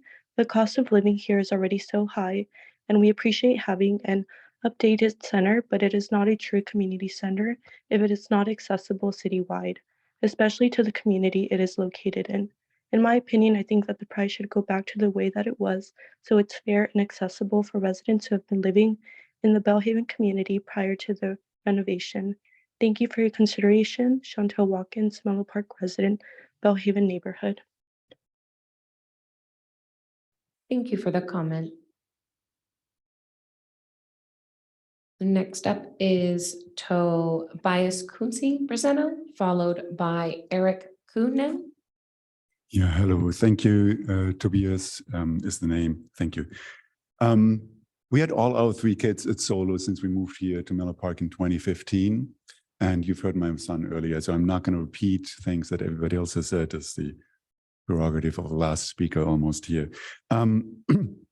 One point I want to underline, though, besides all the inclusivity and the truly unique program that we have here in this hyper-competitive environment, right, in this society, is that as an operator and as a programmer, Team Sheeper is uniquely incentivized to remove any programming that he doesn't personally profit from. And he also has amply demonstrated this intent. So I remind you of what we heard earlier, the contract that he tried to force on Solo last year with I'm not joking, a 5-day termination period, no cause required, right? And just recently, the CFO of Team Sheeper refused to commit to any pool space for Solo beyond the end of this month. So I ask you that you do not authorize the city manager to execute this contract without specific provisions for Team Solo, like there were in the contract of 2006. If you do not do this, Team Sheeper will kill Solo, and that's the only true community program we have. He has shown that he wants to do it. He will do it. Thank you. Thank you for your comment. So next is Eric Kuhnen, followed by Olga A. And this will be the final call for public comment on our regular business item, K1. Thank you, Council, for letting me address you this evening. My name is Eric Kuhnen. I'm a resident and homeowner here in Menlo Park. I am a 17-year member of the board of the Solo Swim Club, and I'm probably the board member that Mr. McCray was referring to as having been his companion in the discussions that we had with Team Sheeper. I think that Mr. Kunze, who is also a member of the board, accurately states what we all feel and what you see behind you. And that is that should the contract go forward as presently written, will mean the end of Solo's existence in terms of its association with Burgess. He's already mentioned that no further contract or extensions or discussions were allowed after September 30th. And that affects not just the people that you see in the room, but the 130 swimmers who signed up for Solo for this term. I also point out that in the 17 years since the current operator has run the system, over hundreds of kids and families have chosen to go with Solo as a viable alternative to Team Sheeper's Menlo Mavericks program, which should be highlighted as an endorsement of Tom McRae's methods and the family and community that's created by Solo Swim. I give it to your consideration to include Solo in the contract language as originally existed. Thank you. Thank you for your comment. Next up is Olga A. Let's see, I think I unmuted myself. I'm Olga Afanasyev, also Menlo Park resident. You just heard my daughter, Catherine, in the striped dress, who's 10 years old. It was way past her bedtime, but at your city council meeting. Again, we have heard about the amazing things that Tom does for the community, even having his own kids back as coaches who are training the kids now in the pool. Over the summer, he has community events that are coming up for the team to really build that. And not only that is my daughter a great technical swimmer, but she is also allowed to do other activities in the community because Tom, encourages, sufficient practice time, but also kind of allows the kids to grow as members. So I'm not sure if I'll be the last one, but my question to take seriously to the council and whoever's going to be approving this contract is, why would you take the specific language off a contract for that's been around for almost 20 years, since 2006, if not with the intent to cut it?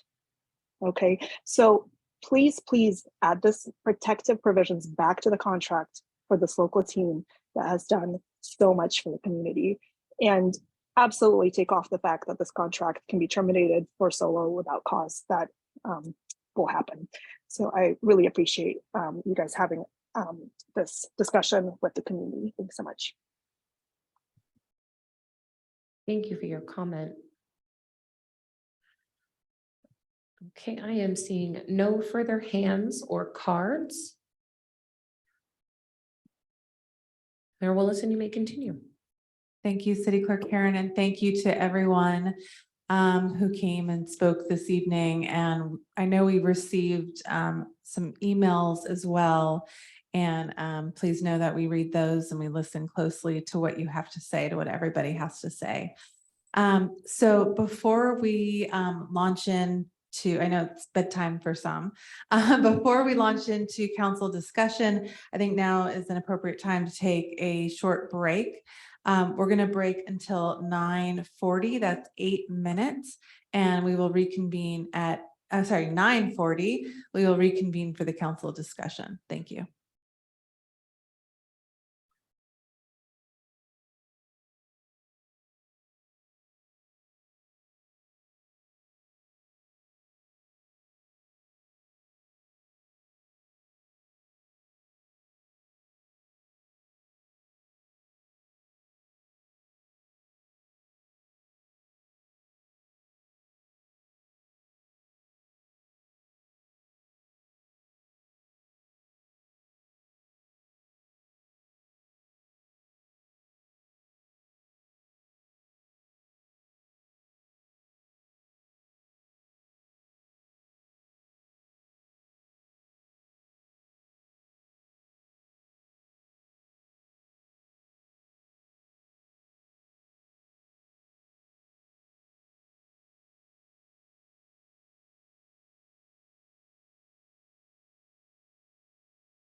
Okay, having our city council back at our virtual and in-person dais. Mayor Wilson, you may reconvene the meeting. Okay, thank you, City Clerk Karen, and thank you everyone for that break. Hopefully we all stretched our legs a little bit. So after having heard our public comment, it is now time for the council to deliberate on this item. So I believe, actually, I want to follow up prior to handing it off to our subcommittee, which I think we all would be eager to hear from. I want to follow up on some of the public comments that we heard, particularly around Solo Aquatics. And can you shed some light on the situation now with the agreement and Solo Aquatics, and why were they not included? What does this mean? Please. Thank you for the question. So in the current agreement, the any kind of subcontractors or renters of the pool would do so by agreement with the operator, Team Sheeper. That's quite common. That's been the case with the other teams and subcontractors that use the pool. In the agreement, there is a element, the agreement that's proposed here this evening in attachment A, to require city approval prior to bringing on new subcontractors. I've discussed this with Mr. Sheeper, and it would be an easy edit to also include that city approval must be given prior to dismissing the services of subcontractors such as Solo Aquatics, thus providing that assurance. And I also confirmed with Mr. Sheeper, there's no intention of ending Solo Aquatics presence at Burgess Pool. Certainly city staff has no intention or desire for that program to end. Clearly the benefit to the community is substantial. There are many community members who value it greatly.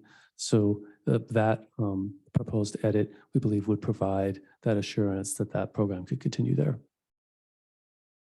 Thank you. Regarding emergency preparedness or trainings that are done at the pool, there were some comments about that as well. What are the requirements, or what, can you explain how that's handled?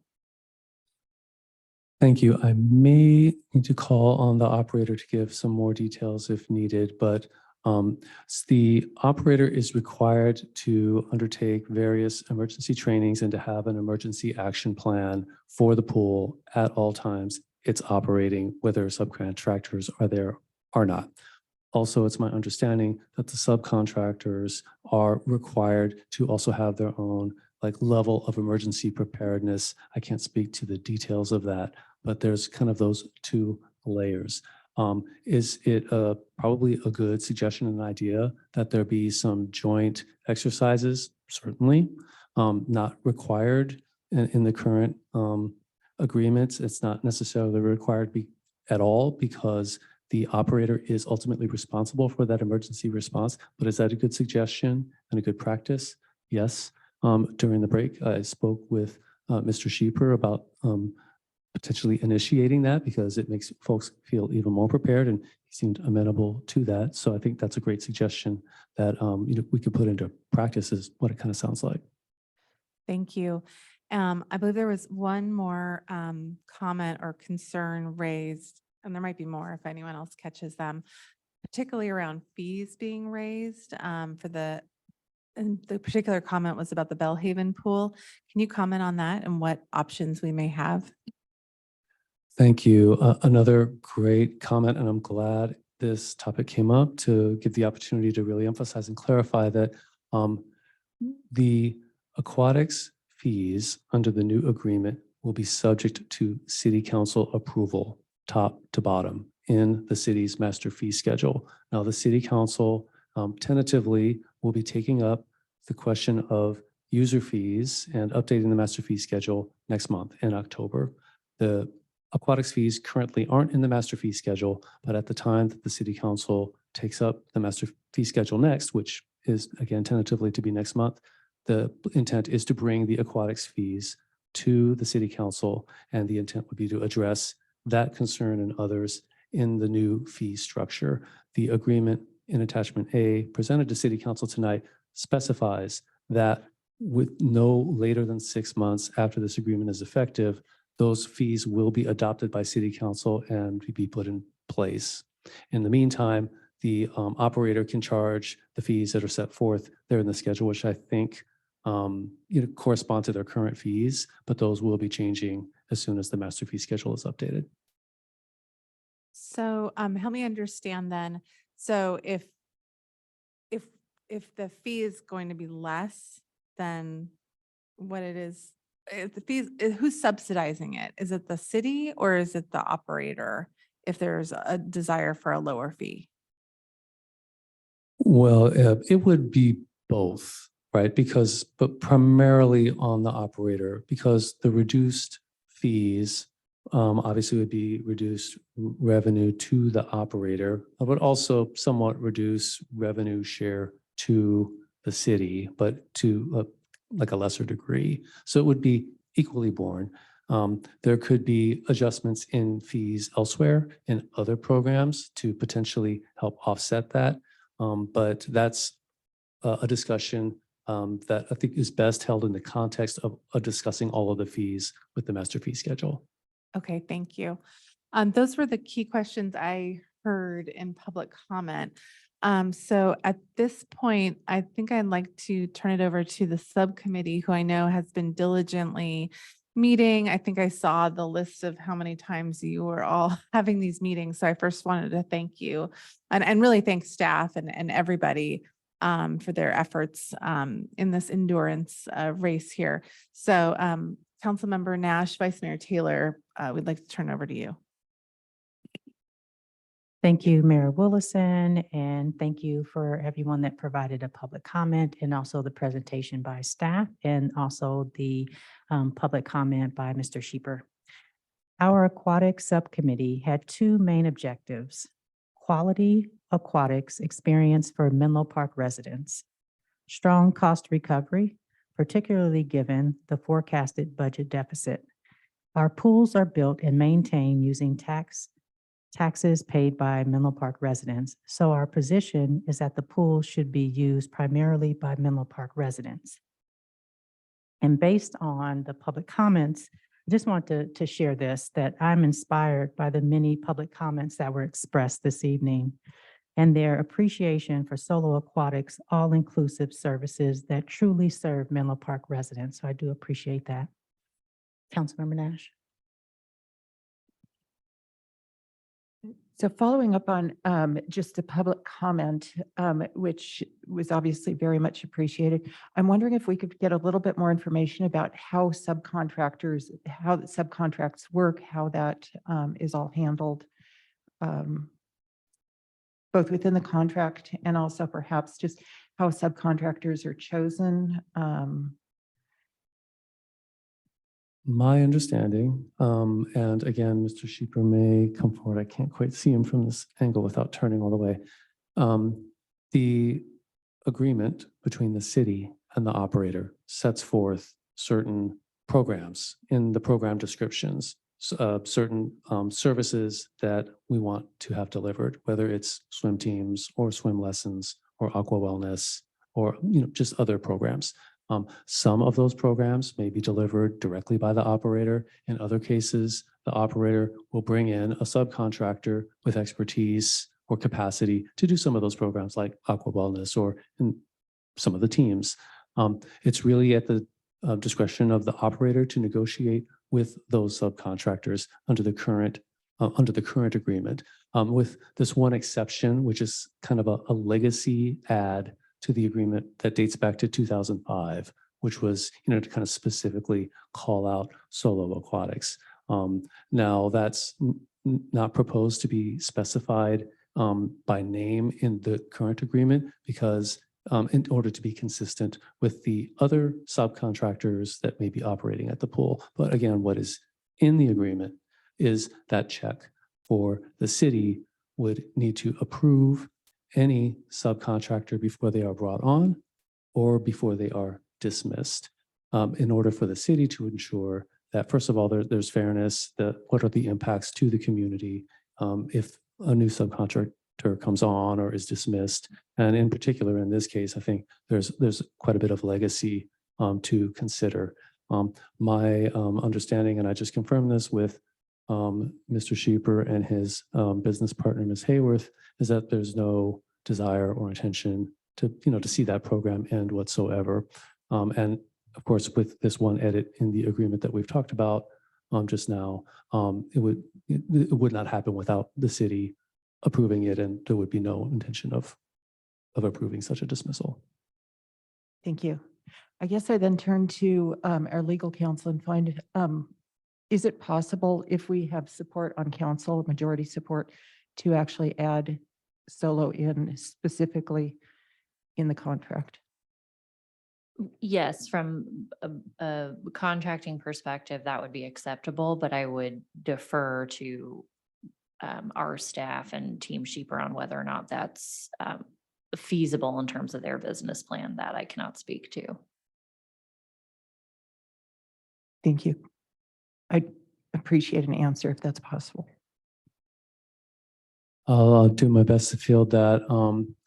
One element that I think is important to bear in mind is that the current aquatics agreement is set to end on September 30th. I don't believe that it would be possible to develop some additional language around Solo's participation in the pool this evening. That would certainly need to be something to work on and bring back to the city council at a future meeting. And the only remaining opportunity between now and the end of the current agreement would be September 26th. And I don't know if the operator, Mr. Sheeper, it would be open to that to begin with, or if it could be done in time.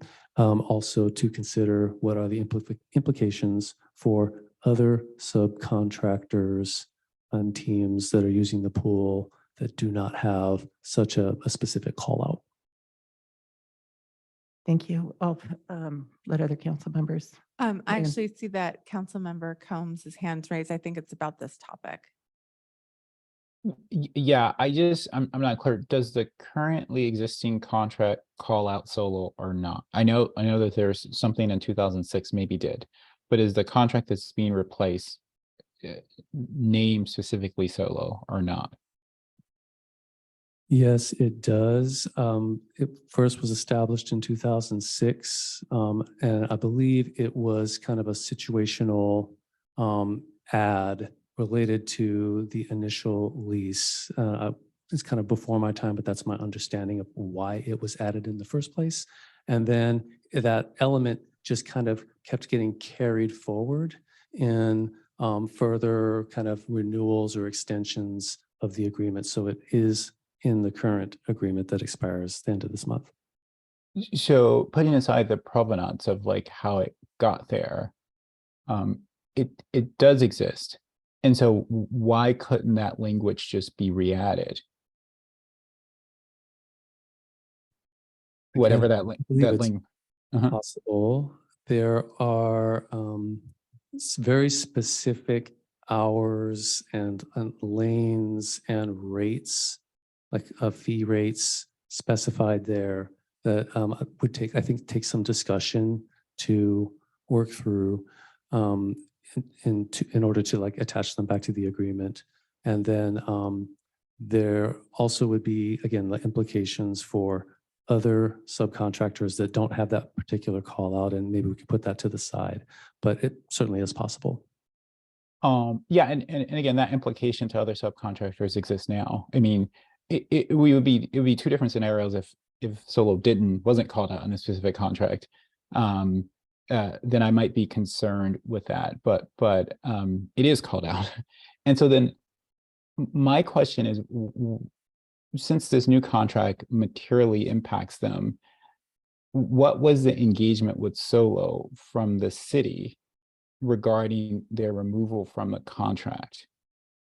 Like in ways in which that could be mitigated or remediated, or was it just that like you're being removed from the contract?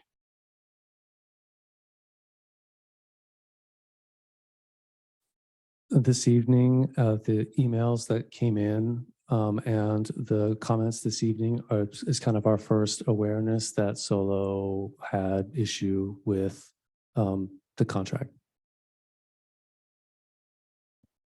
I actually But, believe they have spoken it. but we knew, I mean, we are a party to the contract. We knew that they were, and in theory, they were also a party to that contract. Because at some point back in the day, we as a party to the contract acquiesced to them being also a party to the contract and being given these specific guarantees. And I'm just saying that, like, so we had no direct interaction with them, that they were being removed from the contract.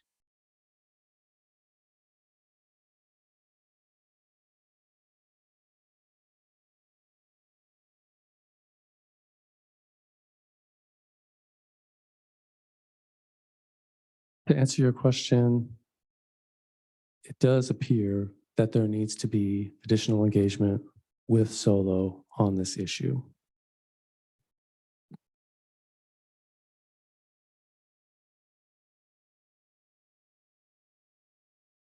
Councilmember Dorr. Yes, thank you. Echo and really appreciate Councilmember Combs' questions there. That was really helpful and eager to see more engagement there. Some other questions, some residents raised issue with some kind of sub-agreement about from a 30-day notice to a 5-day notice, the opportunity to end the contract for that reason, not having enough sufficient time at the pool. Those all seem, correct me if I'm wrong, is that a sub-agreement that Team Sheeper then has with their subcontractors? Where do those numbers and those details show up? Because it sounds like that's not necessarily appearing in the overall contract that he has with them.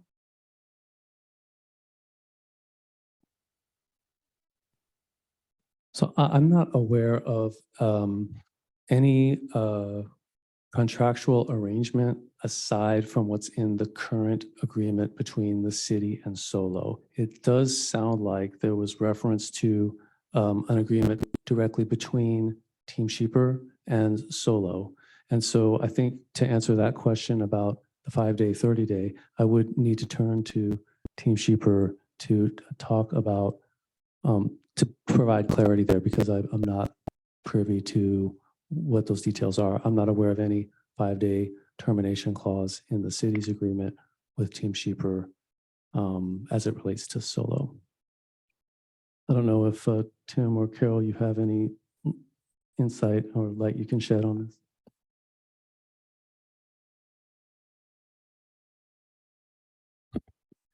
Hi. So the 5-day termination clause, I believe, actually came about during COVID and was because we were being very strict about COVID restrictions.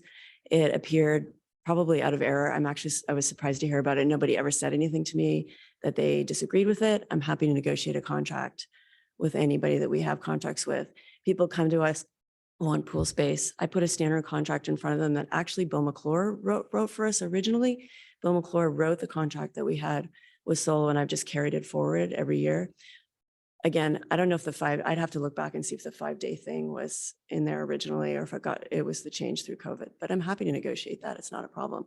We have many other contractors also, and they all have the same agreement. No one's ever said anything to me about not wanting it.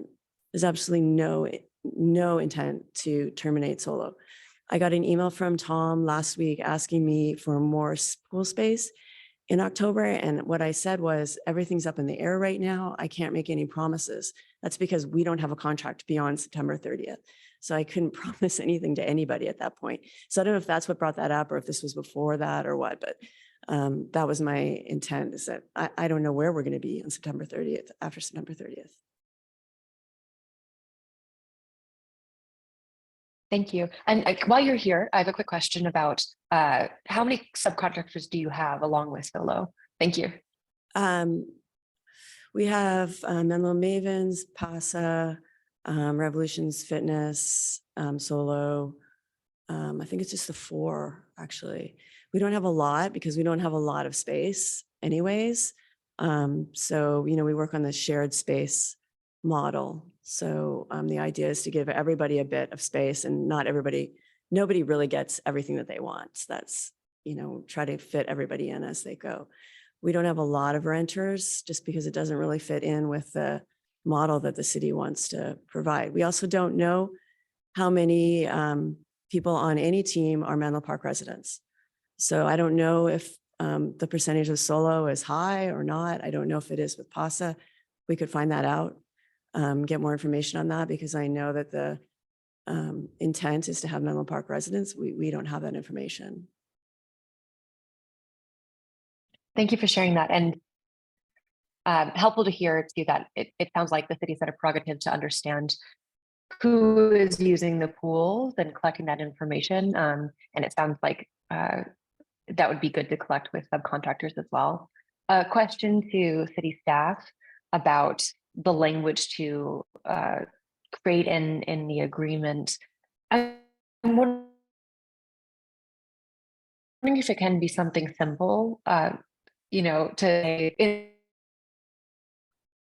City Councilmember Dorr, we're kind of losing your audio connection.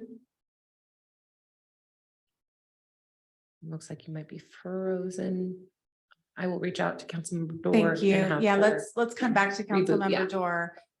So I think there's council consensus. So let's take a step back for a minute. So the current contract expires at the end of this month. There's one council meeting between now and then. So in terms of nailing down the agreement, we have a few pathways potentially. We can finish it tonight.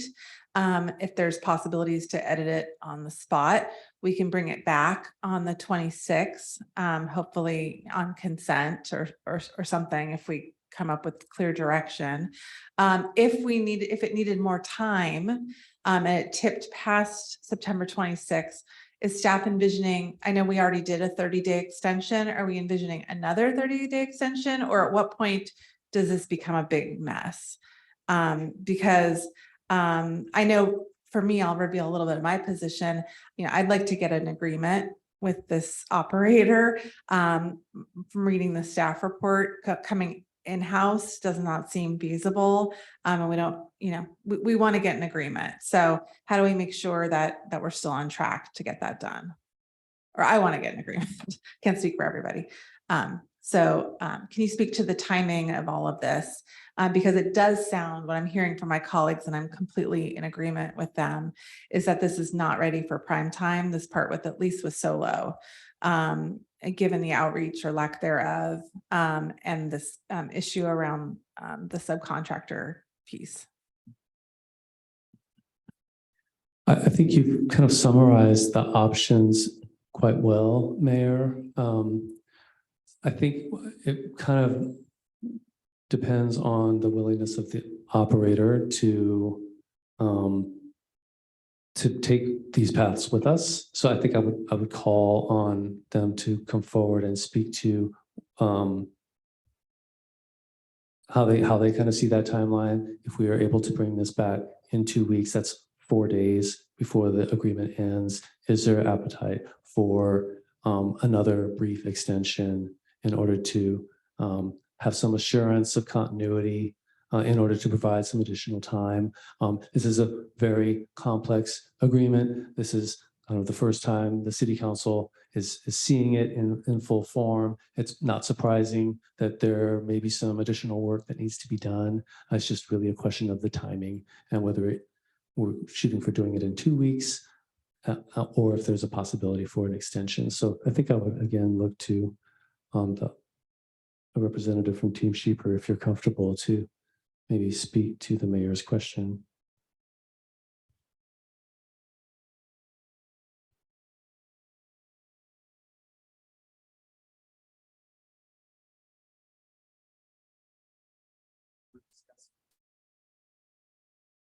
Okay, while they're discussing, I have two colleagues with their hands raised. I want to go back to Councilmember Dorr because we lost her connection, and then we'll go to Councilmember Combs. I assume this continues to be around the topic that we're discussing at the moment. So if it's about something unrelated to kind of what we're talking about, let's come back to it. Oh, your hand went down. Councilmember Combs, was there something related to this general topic? Yeah, I just want to make it clear where because I did ask some questions, but to make it clear where I stand on this, like you, Mayor, I would like to get a deal done, and a deal done with this this contractor, and I do want to say I appreciate staff for all of the work that's been put into this. I think to Mr. Reinhardt's point, I know it is a complex and I fault myself for not understanding some of the details here. As I was initially seeing this, it's like we have a contract with Team Sheeper, and it really is like not an ideal contractual relationship for us then to involve ourselves with subcontractors or to call out very specifically like who then they should subcontract with. As you can imagine, that could lead to lots of like not great circumstances and situations where a subcontractor thinks that they have some guarantees from one of the primary parties to a contract. Not that that doesn't happen, but I don't think that that's ideal. But of course, that changed based on the knowledge that that's exactly how the current contract is, like, right? That there is that specific call out. And so what I'm uncomfortable with is that we knew that, removed the party, and didn't really engage them. Like, right, I think we as, any party to a contract, but specifically us as a city, have an obligation to engage an organization specifically that's providing services to our residents, and who, based on the public comments, is thought very highly of by residents, to pay them the deference and respect to sort of let them know of this change. And we just didn't do that. And so I understand that we're facing tight deadlines, and there's lots of implications and knock-on effects that I think certainly I don't want as it relates to the operating of the pool. But I can't proceed, again, knowing that like there was a party to this contract that we didn't engage at all in this change, if that is, again, the contract that is before us at the moment. Thank you, Councilmember Combs. So I think if we can return, maybe the operator would like to speak to comfort in talking about this timing wise. If they are able to come to the podium, that would be appreciated.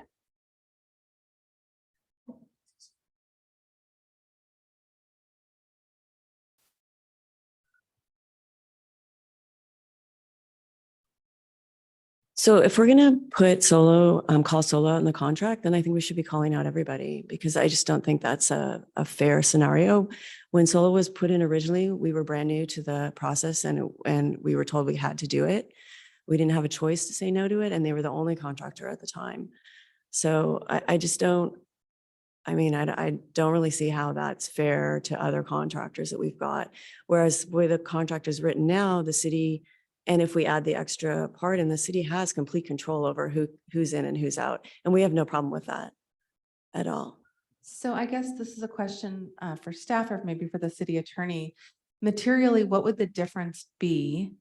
I think I would like to acknowledge that the outreach wasn't great, but moving on from that, I think we've all acknowledged that, and that whether that's on us, this is complex, so it is what it is. But materially, what would the difference be between modifying the language that says that the city has to approve any new subcontractors coming on, and also approve any termination of existing subcontractors? If that were the language versus the old inclusion of calling out Solo by name, how is that different in actuality, and how things would be implemented and run? Is there more protection afforded Solo by them being named, or is it really like 6.5 dozen of the other? Because if we're just fighting it, if we're just going around and around and it really doesn't have a significant difference, I'd like to know that. Yeah, well, I think it does make a difference as currently drafted, and I'm looking at the existing agreement. and the Sheepers can correct me if I'm wrong, but I do believe the current agreement only calls out Solo as the one sub that's required to be retained for particular hours that's laid out in the contract. The current agreement that's before you tonight doesn't require particular subs for particular hours. And so that is subject to the, continued partnership between Sheeper and the city that is also, which is, there's some parameters for that laid out in the contract in terms of agreement on scheduling and programming. Councilmember Combs. Yeah, I just want to very much challenge this idea that it is unfair for the other subcontractors to not be called out. Let's be clear, when they engaged in their contracts with Sheeper, they knew, or they had the ability to know, that Solo was in its contract with between the contract and Sheeper with the city. So it's not unfair. They knew that Solo was different and called out, and they still engaged after the fact in a contractual relationship with Sheeper. So it is not unfair. Solo is different, and everyone who came after that knew that they were different and still engaged in a contractual relationship as it relates to providing services at Burgess Pool. So it is not an issue of fairness, right? Fairness is when someone does not know the full information. Everyone who came after Solo knew the full information and decided to engage in the contract that they thought was best for the services that they were providing. Okay, I think that, thank you. Let's see, I'm thinking there's more terms. I'm wondering if we want to keep talking about Solo, if we want to go through everything and then kind of take a break and have the operator have a chance to kind of digest the feedback and talk. If anyone else has any suggestions on how to, oh, okay.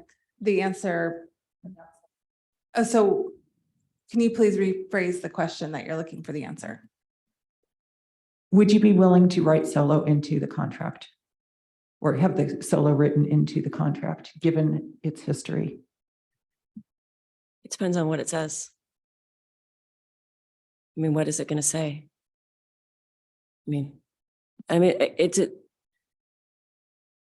What is the contract going to, we haven't seen what the wording's going to be. I mean, is it going to? Let's just assume for a minute that it's consistent with how things have been in the past. I mean, I have no idea.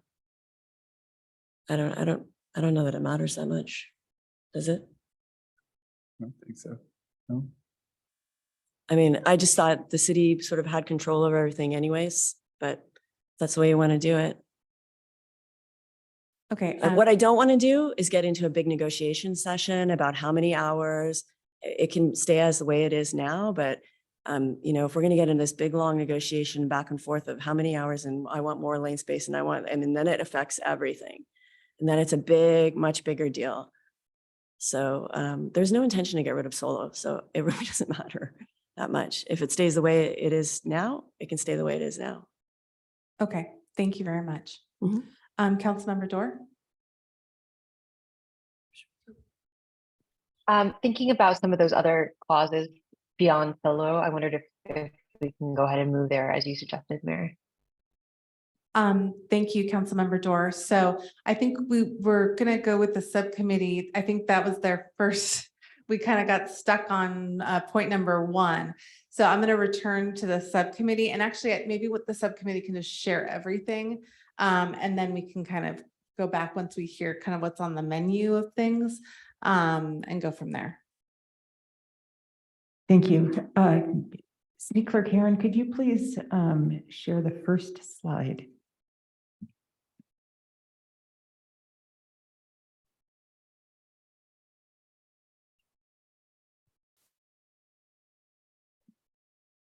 So the first question that we have is on page A 1.11, where essentially it says that the city must make changes to the facility that the operator requests, and those must be removed after the contract ends, and the city must pay for them.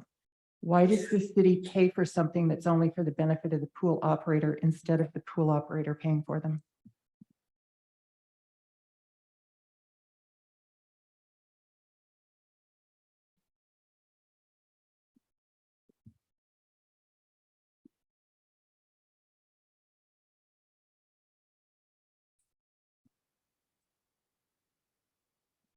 So just to be clear, I'm sorry, I thought the direction was to read through all of them, but we'll answer each as they come. I So, think that would be helpful if that's okay. yeah, That's sure. fine. That's fine. Thank you. Yeah, no problem. Thank you. Sorry, that was the reason for the pause there.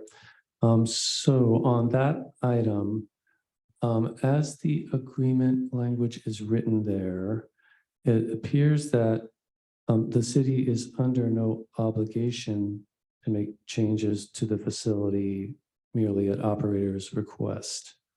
The section says that the operator is required to get the city's written permission before the operator makes any changes or alterations to the facility.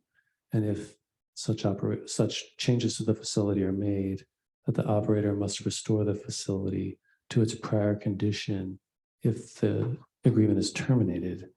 It also states that any material changes or alterations or improvements to the facilities that aren't removed through that mechanism, they would vest with the city. They would be owned by the city. Thank you. Yes, that makes sense. What I'm really asking about is the last question. All improvements undertaken pursuant to this agreement will be at the city's sole expense, and the city will be responsible for the use and maintenance of the improvements.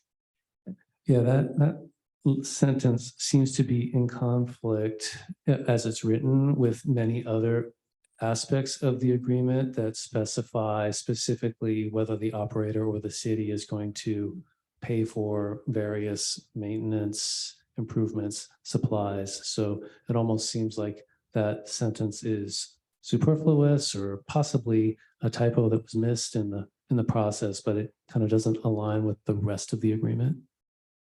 Thank you. Next, somewhat clarifying question is on page K. Sorry, just jumping in there. So is the direction that you'd like to go in to remove that sentence? So I'm assuming that we'll sort of go through some of these, get this clarified, and then probably go back to the operator and find out whether, basically to Team Sheeper and find out. So you, But yeah, okay. Yes, I would like to remove that last sentence. okay, I think we just need to keep an itemized list of the requests. And perhaps we can, actually, how would you like to do this?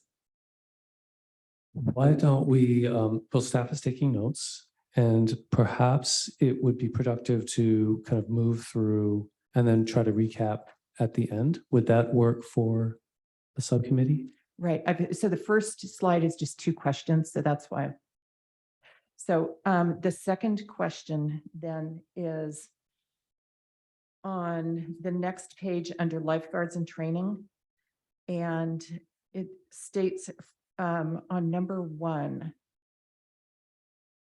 let's see, lifeguards and training, here we go, at the very top of the page. It says, for both the MPCC pool and Burgess pool, operators shall employ and ensure that at least 2 qualified lifeguards possessing all required certifications and/or licenses shall be on duty at all times people are in the water per the operator's approved emergency action plan.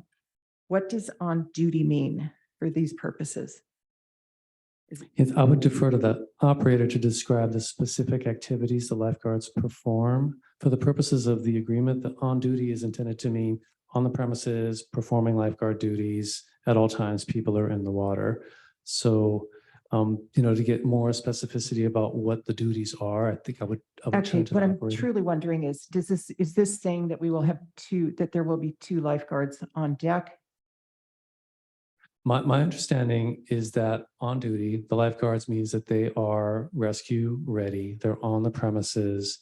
The water is being supervised and the lifeguards are there, alert, and again, rescue ready to respond.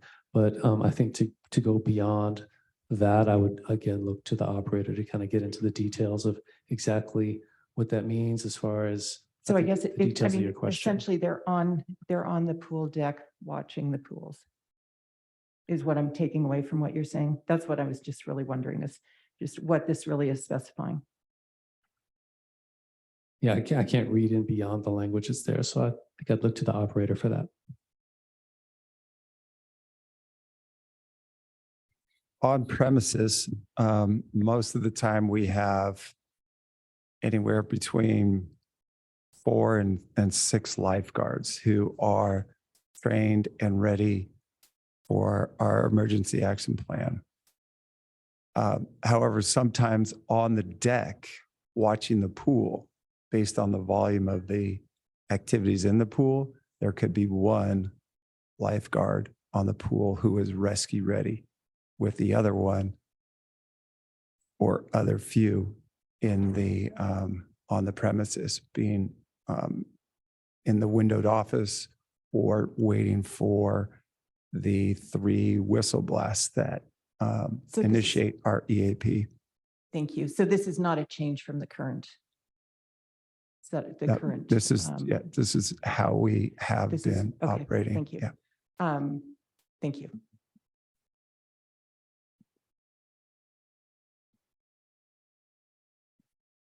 Could I have, actually, let's go to,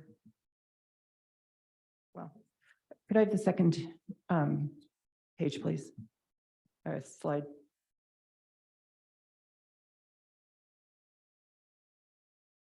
Thank you. So in this section for the term, it currently says that it's ending on September 30th, 2028 for the initial term, and that additional 5 years would be offered for the extended term by mutual written notice.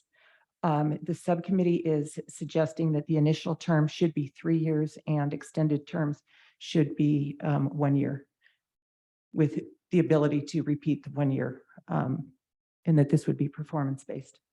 Can I ask some questions?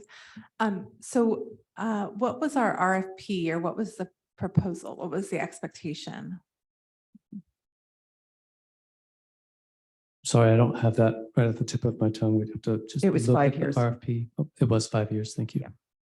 It was an initial 5 years and then another optional 5 years to renew? No, I do not recall that. Pardon me? Was the additional 5 years as well? All right, thank you. So we are still proposing or suggesting that. Would you like our thoughts now, or? I think, Councilmember, Vice Mayor Taylor, my gut reaction is just to go through these and then we can, what's your? Yeah. I'd like to react to that now, because that seems like a big term. I understand. So I just want to do a little recap of where we were when we picked the operator. And so I feel like the council direction was with the operator to negotiate the agreement based on the 3 council members who appointed, wanted that. So I personally don't feel comfortable kind of changing the rules of the game on the operator. That seemed like a really important point for the operator. And anyway, I'm concerned with that, with the subcommittee recommendation. Because I feel like the certainty, like going through this over and over again, I feel like has been one of the major pain points between the city and the operator. So I think that certainty for both parties has been something that everybody is craving. And so I'm inclined to stick with the 5 and 5. I see Councilmember Combs' hand is raised. I'm aligned with the mayor on this. Excuse me, can you please speak up? I said I'm aligned with the mayor on this. Thank you. Councilmember Dorr? As well, I don't think it makes sense to change the terms at this stage in the process. I mean, is there anything, okay. Well, I mean, I would just add that I think there's quite a bit of uncertainty, especially that the operator was feeling with the MPCC and how that was coming online. And this would just be more of a check-in point and give us all a little bit more ability to assess the situation as we know, as we see more about just how all of the operations are working. Vice Mayor Taylor. I agree with Councilmember Nash. Thank you. So you do bring up a good point, and I'm wondering if they're like at that, I don't know what that mid-year re-up rolling thing looks like, but maybe it's some kind of, I don't know the language. I'm gonna use the word meet and confer. I don't know, but like some kind of like more thorough analysis or something, especially given the new MPCC coming up before it rolls into the other 5 years, some kind of like larger check-in how things are going. I would be open to that. I see Councilmember Combs' hand is raised. Yeah, I'll just, I mean, the other 5 years doesn't matter, like, right, because that both parties have to agree, like, right, and so it's there as sort of providing a kind of a framework, but it has no real sort of value. We're not contractually obligating ourselves to an additional 5 years. This is about 5 years. This is a 5-year contract. That's what the RFP said. I do think that the 5-year gives the operator some degree of certainty. I'm assuming that they've taken into account, obviously, the new community center. They do operate more than the Burgess pool. And so given all of that, I think, again, like I said, I'm comfortable with sticking with the RFP of 5 years. And again, like the language about the additional 5 years, that's something that has to be like, agreed upon at that time. Okay. Thank you for that, pointing out to me how renewals work. I appreciate it. So then I'd prefer to keep it as is in the agreement. So, but we appreciate you expressing your opinions. So this is just for the audience. First of all, we have not seen the contract before it came out. As we've had many discussions, we hadn't actually seen the contract nor the staff report prior to it coming out on Thursday when everyone else saw it. And so this is really a chance for us to do a check-in with council, staff, the operator on some issues. Thank you. Can we go to slide number 3, please?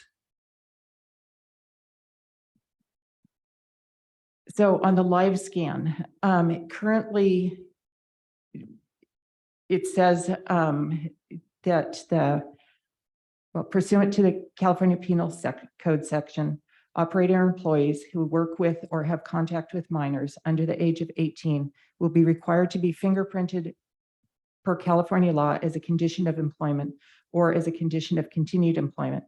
As such, all such employees will be required to submit to a fingerprinting via live scan on initial employment and will receive updates regarding such live scan throughout the employment, which will be paid for by the operator. City reserves the right to require non-employees, i.e. vendors, volunteers, etc., who work with or have contact with minors to be fingerprinted at their own expense. What we are suggesting is that live scan be required for all employees and non-employees who work with or have contact with minors, and that's done at the operator's expense.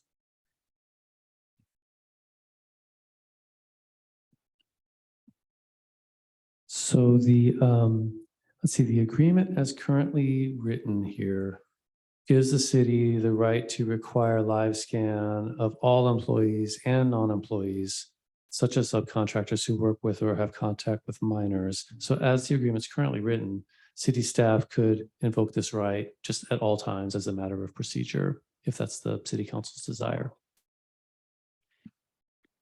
But the city has the right to require that. So we could just, as a matter of course, just require it at all times. Okay, when it says at their own expense, whose own expense is that? I think I need to check the actual text of the agreement here. I believe the intent is that it is at the operator's expense. Thank you. I read it as at the city's expense. Yeah, I'll double check the language in the agreement, but I'm fairly certain that was the intent.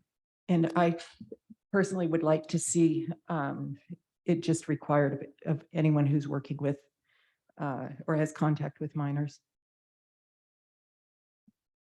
Thank you. Any discussion?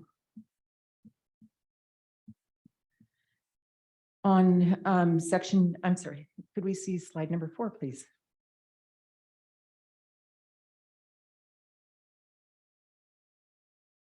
On section 10 for revenue share, actually, I won't read the whole thing, but essentially the annual gross revenue, the part in yellow is what we would like to remove the aquatic so that it reads annual gross revenues include any and all of operators' income related to programs and operations that take place in whole or in part at premises. So I think that's a suggestion change that would need to be discussed with the operator. Seems pretty straightforward, but I wouldn't want to speak for them. So can I just get clarification on the intent?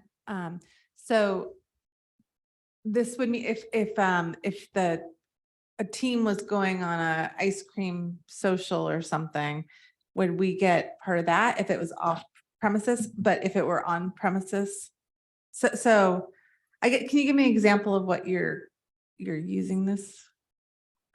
What wasn't included before that you're trying to get at? So very honestly, I don't know everything that is taking place, and I just figured if it's happening on the premises, that it should be included in the contract, assuming that it's related to activities for Menlo Park,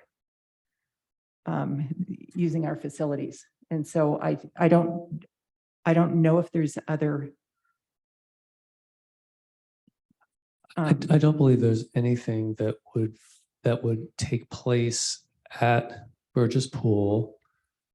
Well, how about at Burgess? What about? Or be provided or facilitated by the operator of Burgess Pool that is not in some way related in whole or in part to the aquatics programs and operations at the premises. But again, we'd have to confer with the perhaps it operator. wouldn't be Is there such a activity that we'd want to make sure is included here? So what piqued my interest, and I don't know the answer and didn't have a chance to ask, was are the tennis camps something that is handled outside the facility, or is that handled through the Parks and Rec department? Menlo Swim and Sport does provide some tennis camps, and that's Right. actually something that is specified in the current agreement as kind of like an exchange of space to allow for the city's childcare centers to make use of the pools. It's like an exchange kind of deal. So how will that work in the new contract? Well, I don't believe there's any, well, I think we'd have to look at that. I think we'd have to look at that on the fly. I don't think I could give you an answer without conferring with the operator. And So I would taking a assume closer that look. this wouldn't prohibit that, but it just would be including that if something. We actually pay for the courts. We actually do pay for the courts for the tennis. So the way the tennis works is because we pay for the facilities. We don't give revenue share on it, but we pay you the rental fees for the courts. So it's kind of either or, right? Revenue or revenue share, or that's how. So it's is set there up. anything that would not would not be aquatics?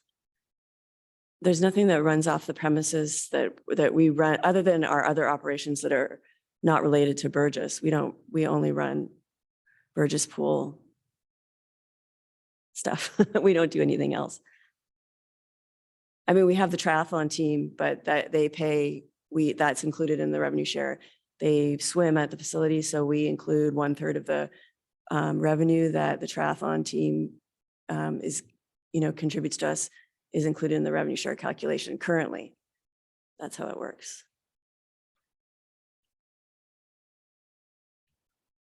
Let's move on at this point. I still Is there something? wonder about it. Is there something specifically that you are thinking about that you want me to answer on, or? No, thank No. you. Okay. So the next slide 5, please. So again, on revenue share, it says accepting the first 12 months of this agreement's term, operator shall annually pay to the city an amount equal to 1% of operators' total resident-based annual gross revenues and 1.35% of total non-resident-based annual gross revenues, or $20,000, whichever is greater. Our suggestion is to remove the waiver of revenue share in year one, but to waive the $20,000 minimum. And we wanted to point out that this provision results in a revenue share amount of approximately $25,000 a year. If we were to use the revenue sharing formula that Team Sheeper agreed to in Palo Alto's contract, instead, our revenue share would be approximately $106,000. And to date, my understanding is that Team Sheeper has rejected this suggestion. So, and just for my colleagues, I do want to point out that in the RFP, one of the key priorities was to have a medium cost recovery, which would be 30 to 70%. This amounts to about 5%, a little bit less than 5%. So just so the suggestion here is no waiver of revenue share in year one, but we would waive the $20,000 minimum. Before Ms. Ryan, I see Councilmember Dorr has her hand raised. Councilmember Dorr? Yes, thank you. Councilmember Nash, do you have the percentages of what that revenue share is with Palo Alto? And two, I'm confused about waiving the $20,000 minimum, but that's yearly. And so the option is either you get 1.35% or 20%, whichever is greater.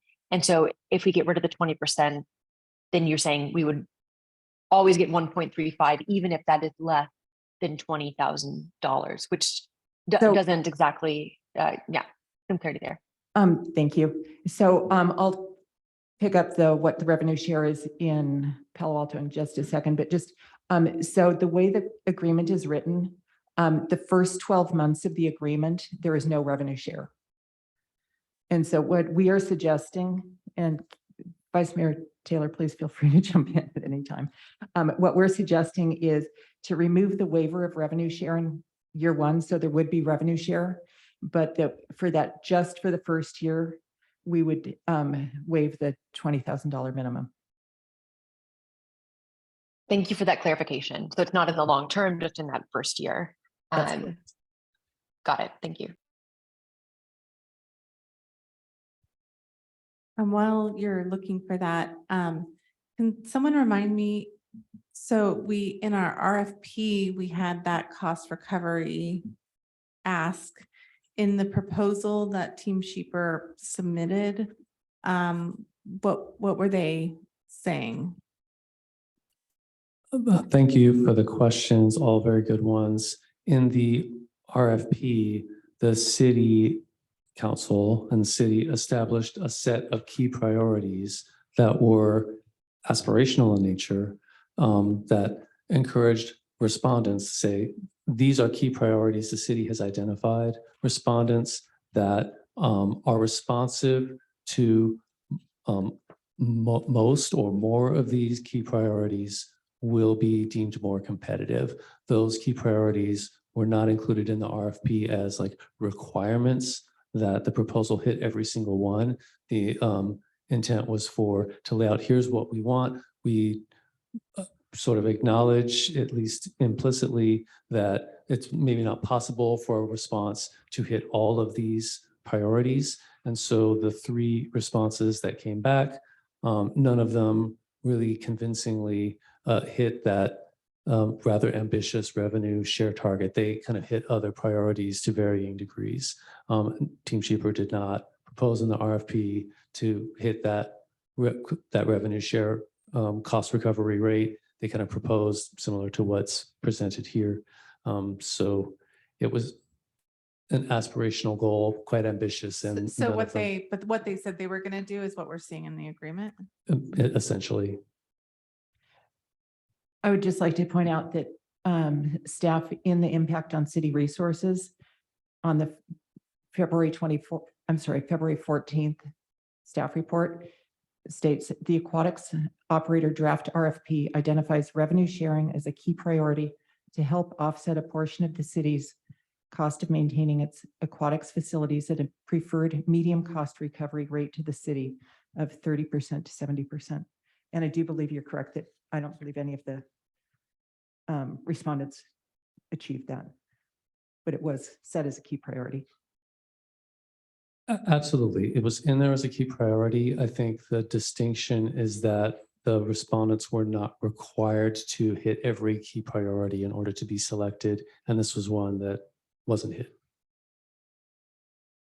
Councilmember Nash, were you going to share some information about Palo Alto?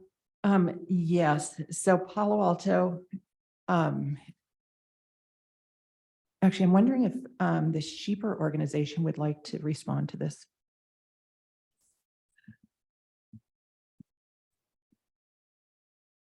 So the Palo Alto agreement is set up to pay revenue share based on the number of lessons that are given. The reason we set it up that way, they have a very small lesson program. We've never paid more than 1% there. So last year we paid them in the $6,000 range in revenue share. So we have actually basically no lesson program there right now, just getting traction with staffing, trying to get our staffing up here and there. So it's a graduated scale based on number of lessons. 0 to a certain number. I think it's like, I don't know the number, but we're nowhere near it. So we pay them 1% and that's all we've ever paid them for revenue share. So if revenue share is up to 1.25 million, it's 1%. If revenue share is up to 1.5 million, it's 2% for the whole. Wait, amount. That's not Palo Alto, right? That you're reading from? Yeah. That's the Palo Alto agreement? Yeah. The Palo Alto agreement lays out a graduated scale based on numbers of lessons. I don't know exactly what you're reading from, but it's based on number of lessons that we give. So I found this one on the website, so I haven't seen that one. on so- which website? Okay. On Palo Alto? Palo Alto's website. No, I can get you a copy of the I don't agreement, believe but that's that's, necessary. Thank you. yeah.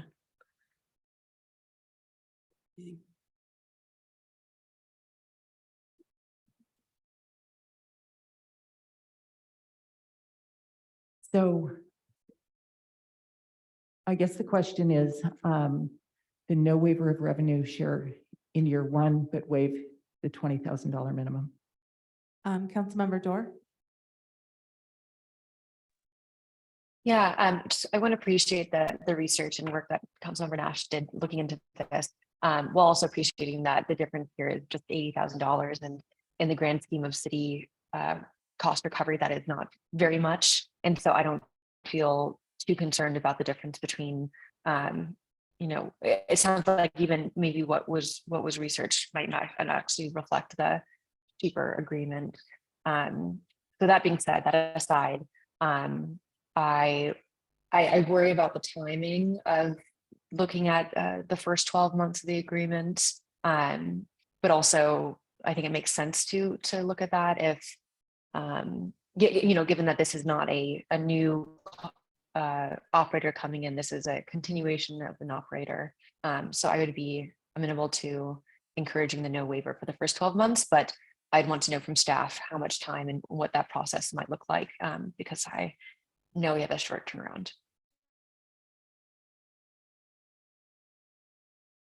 The signal was a little choppy there, Councilmember Dorr. But I think what I heard you asking was what would the process be to kind of go back to the operator and talk about the suggestion to not waive revenue share for the first year, but instead waive the minimum. I think that would entail a discussion with the operator, and I don't think it could be resolved like here tonight. I will just put a little background there, is that the reason the operator requested waiving the revenue share in the first 12 months is to help offset some substantial startup costs that would be associated with opening a new facility. The MPCC is a new facility, understanding it's the current operator, but it's a new facility. And so that was the request. And that's why the staff kind of agreed that waiving the revenue share the first 12 months would assist with offsetting those startup costs, which we understand would be fairly substantial, hiring up staff, getting the equipment and everything ready, and getting the ship started. I see Councilmember Combs with his hand raised. Thank you so much for that clarity. And in that case, I'm supportive of maintaining the exception for the first 12 months. Councilmember Combs?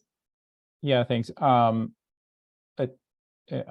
inclined to defer to the contract as currently written and negotiated by staff and the operator. You know, it's a detail of it's not insignificant, but again, I think my concerns or any revisions requests would be more holistic and sort of lean more towards like the overarching policy that the contract represents, and not necessarily this specific detail. I'm in alignment with Councilmember Combs and Councilmember Dorr on this one. Thank you. Thank you. Next slide, please.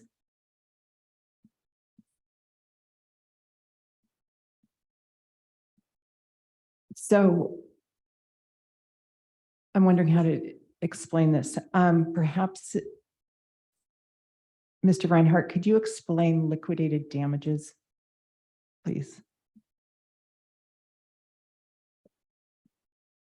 So and I touched on this earlier in the presentation. The purpose of the liquidated damages is to help the operator sustain their operations. For example, make payroll in the event that the facility needs to be closed for an extended period of time due to like equipment or facility failures that are caused by areas that are in the city's responsibility. And this actually came up due to closures that occurred as a result of some pool heating equipment that malfunctioned, had needed some repairs, and the facility was closed for an extended period of time. And that impacted the operator's ability to continue the operations because of the need to make payroll. So that's kind of the purpose of liquidated damages. I'm looking at this slide here. And it looks like the suggestion is to just provide some additional specificity around the use of words only and using and instead of and or So in the first one. Oh, I'm sorry, if I'll you don't stop mind. and see. Yeah, please, Thank please. you. So what we're suggesting is that because we do have 2 pools at Burgess and 2 pools at MPCC, obviously MPCC is not open quite yet, but the idea is that the city would be responsible for liquidated damages only in the event of an unplanned or unforeseen closure of both Burgess pools and both MPCC pools lasting more than 5 days, 5 consecutive calendar days.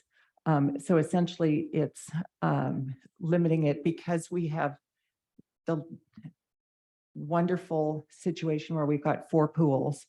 It is allowing that if all 4 pools are closed, that's when the liquidated damages would kick in. And then the other suggestion is that the city's maximum exposure for setting maximum exposure for liquidated damages. So, and the idea really is that the city is responsible for a tremendous amount of cost related to the maintenance and repair of, well, the maintenance and ongoing servicing of the facility and all of the equipment there. And so if something breaks, which is the city could not have prevented, then the city is already paying for the repairs, already into the repair, is already going to be spending money. And so to then, on top of spending money for the repair and fixing the equipment, that we're now spending money now also for additional money for the liquidated damages. And so essentially we're getting a double hit on what is a unforeseen issue.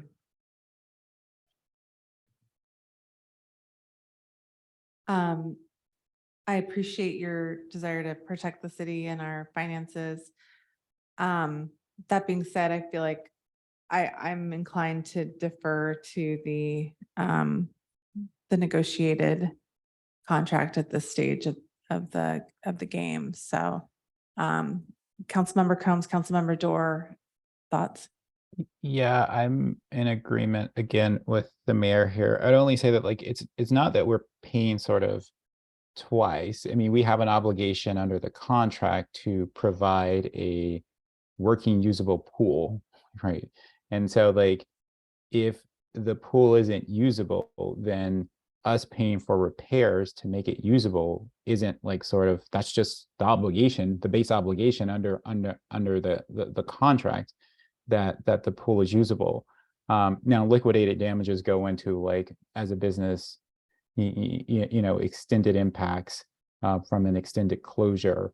And again, I don't disagree with like the point you're making, what you're trying to achieve in general, but like this is a detail where I think I'll just rely on what was negotiated between the operator and the city. Councilmember Dorr?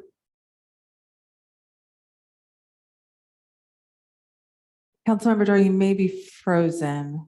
And she's gone. Okay, so when she rejoins us, or Councilmember Dorr, are you there? Hi, sorry about that. Wi-Fi which is a little bit language, spotty. I just support Councilmember Combs and Mayor Willison, what you shared about keeping the contract on this portion as is. Thank you. Councilmember Nash. Thank you. Could we go on to the next page, please?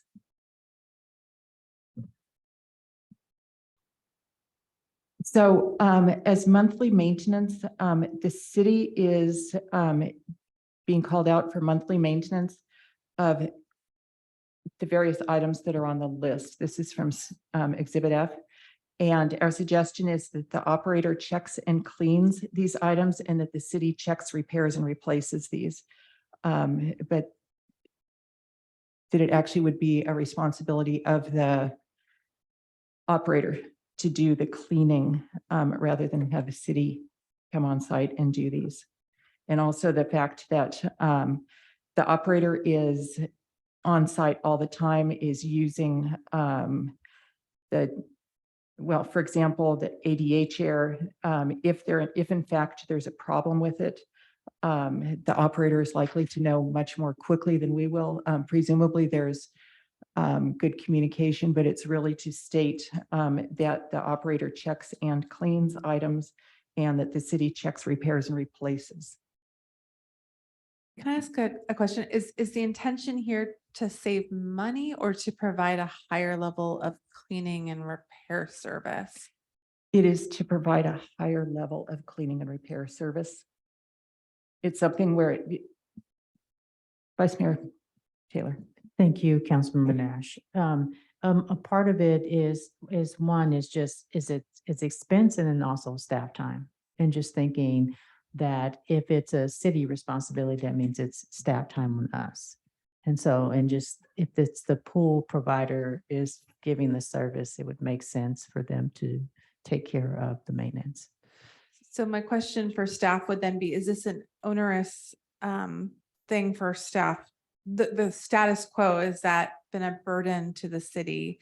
And then my secondary question would be, does Sheeper perform these services anywhere, and do they have the resource? I mean, the money is one thing, but like, is this something that is not, is it in their wheelhouse to do these services? And thank you for the questions and for the suggestions. This is excerpted from a fairly lengthy laundry list of the different kind of maintenance items, and the city's Public Works Department and LCS staff and the operator kind of worked through that list. And I think much of it kind of reflects sort of current responsibilities, a few things switched around. So, you know, as I sit here, I can't really weigh in on, you know, what any changes to what was kind of worked out by all parties, what impacts that would have. Couldn't tell you right now, but I do want to give that background that every item was kind of gone through jointly and landed on what you see here. Okay, then given if staff wasn't feeling burdened by this, then I'm inclined to just keep it for simplicity. I'm seeing a nod from Councilmember Combs and Councilmember Dorr, and a nod from Councilmember Dorr. Thank you. Next, please.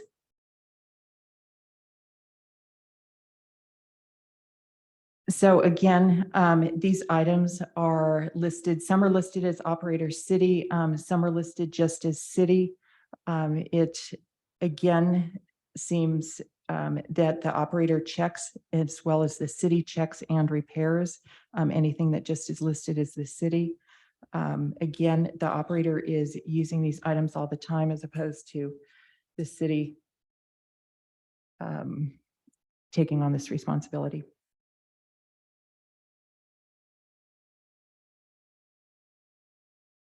I think it's the same situation.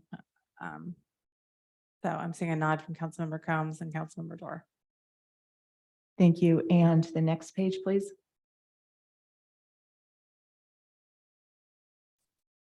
So this is janitorial services that are being proposed to all be paid by the city. And the suggestion is for the city provides the janitorial services at MPCC where the facility is shared, and that totally makes sense. But that at Burgess, where the facility is independent, that the operator provides the janitorial services at Burgess.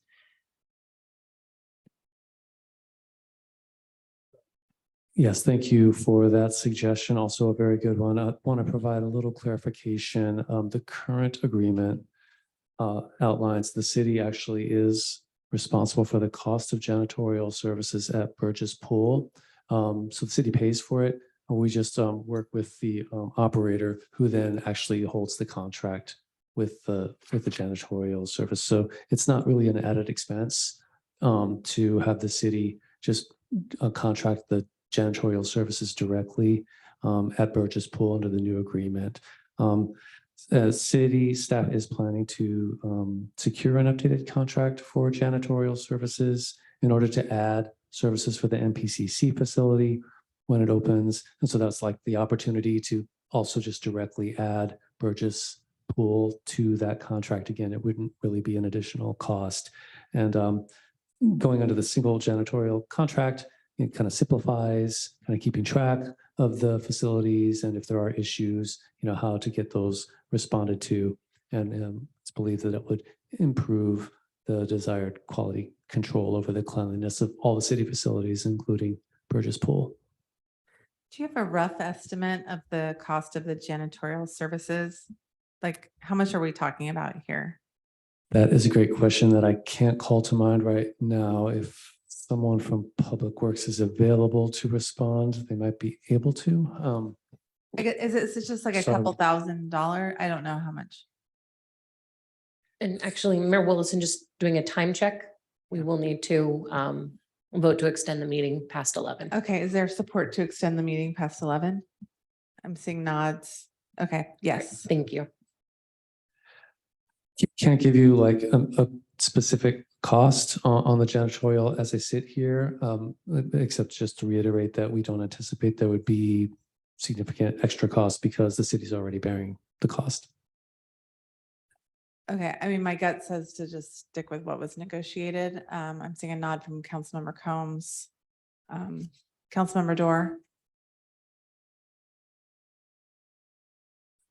Yeah, Councilmember Nash. Thank you. And final page. On visitor reports, we're suggesting some of these are quarterly, some are semi-annual, just that they be reviewed so that they should all be quarterly unless there's a reason to have them less often. But I think that it would be good to have like the resident use quarterly so that we can see what is happening. Was And there also some notes- standardization. Was there any specification in the agreement?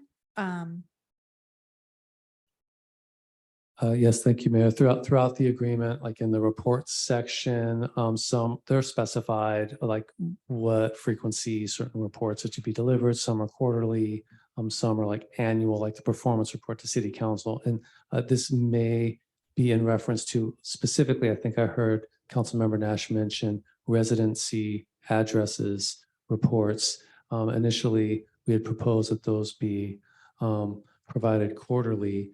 The operator indicated that it's a bit of heavy lift to provide those addresses with that frequency, and they requested that that be changed in the agreement to semi-annual. From staff's perspective, that is sufficient to kind of analyze the residency or non-residency of users of the pools and the various programs within it. So it seemed like a request that we could accept from the staff perspective. I think that's the one outlier that's not quarterly or annual. Maybe that's the focus. If there are others, we could talk about them individually, but they were kind of subject to a bit of negotiation. I don't know if we could.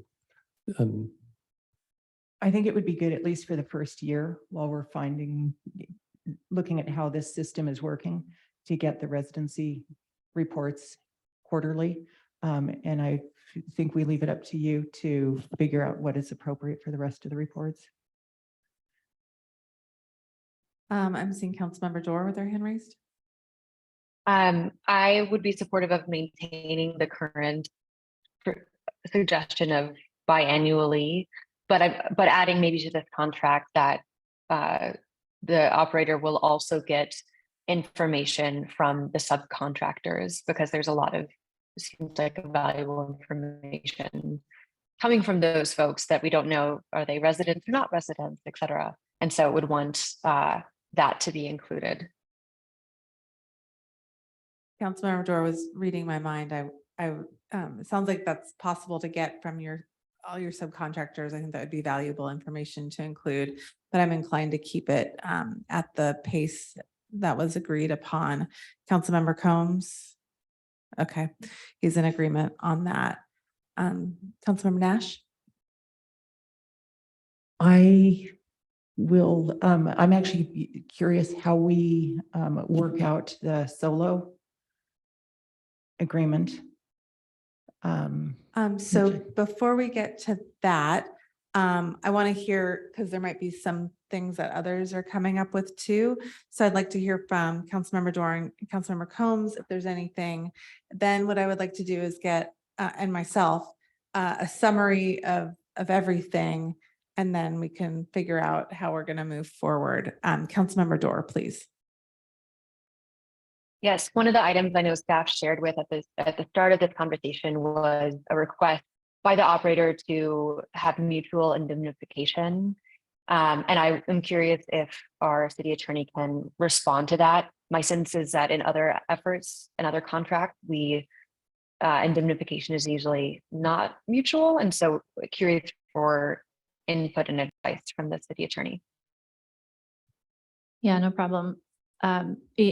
In circumstances where the city is essentially paying for services and is not responsible for providing services or operations as a part of an agreement, then we typically wouldn't mutually indemnify. In this scenario, because the city, in the contract that's before us this evening and in the negotiated arrangement with Team Sheeper, the city has service and operational obligations, just like Team Sheeper has service and operational obligations. So in this context, I believe mutual indemnification would be acceptable. And I acknowledge the reasons that they're asking for that mutual indemnification. Anything else, Councilmember Dorr? No, thank you. Okay, and I appreciate you bringing that up. It was on my list as well. And given that our city attorney is comfortable with it, I'm okay with that. I'm seeing a nod from Councilmember Nash. Vice Mayor Taylor is nodding. Is there support from Councilmember Dorr, Councilmember Combs on that as well? Any issues with the operator's request?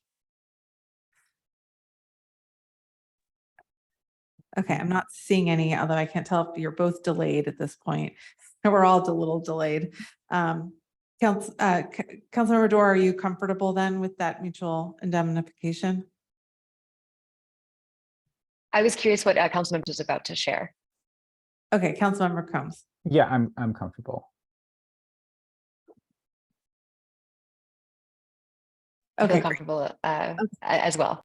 You're If- okay, I'm okay. if the Okay, city agrees. Councilmember Thank you. Combs, was there something else you, Councilmember Dorr, was there anything else you wanted to discuss about the agreement? Okay, Councilmember Combs, anything you want to bring up about the agreement? I'll just add, generally supportive of the agreement and all the work that has gone into it. And yeah, really hopeful that we can get this across the finish line, and this relationship can continue. Thank you, Councilmember Combs. So there were two things that I wanted to, well, there are three things. One had to do with the subcontractor and having to get our approval before termination, but that's the whole solo thing. So I'm going to put that aside. The second thing had to do with kind of what happens if and when there's some tension between the scheduling programming template and or the survey and or the working group information on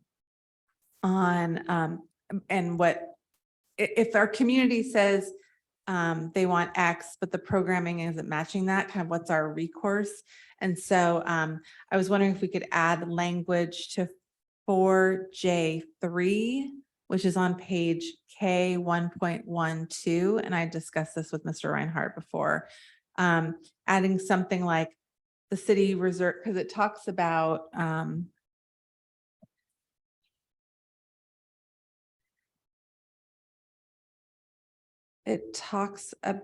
any changes to the program schedule set forth in Exhibit D shall be approved by the city manager or their designee prior to the operator implementing any such programming changes. City shall not unreasonably withhold approval of such programming changes. And then something to the effect of the city reserves the right to meet and confer in the event that the city has objections to the programming scheduling changes. So, Mr. Reinhardt. Yes, and I can confirm that I discussed that possible addition with Mr. Sheeper earlier today, and he was agreeable to it. And so the language, as you have described it, we've captured as that additional sentence being the city reserves the right to request to meet and confer between city staff and operator to discuss any schedule change prior to implementation.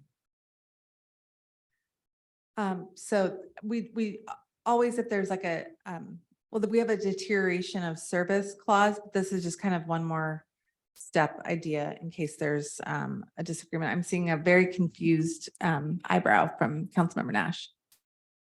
If I remember correctly, the city manager signs off on schedule changes. Is that correct?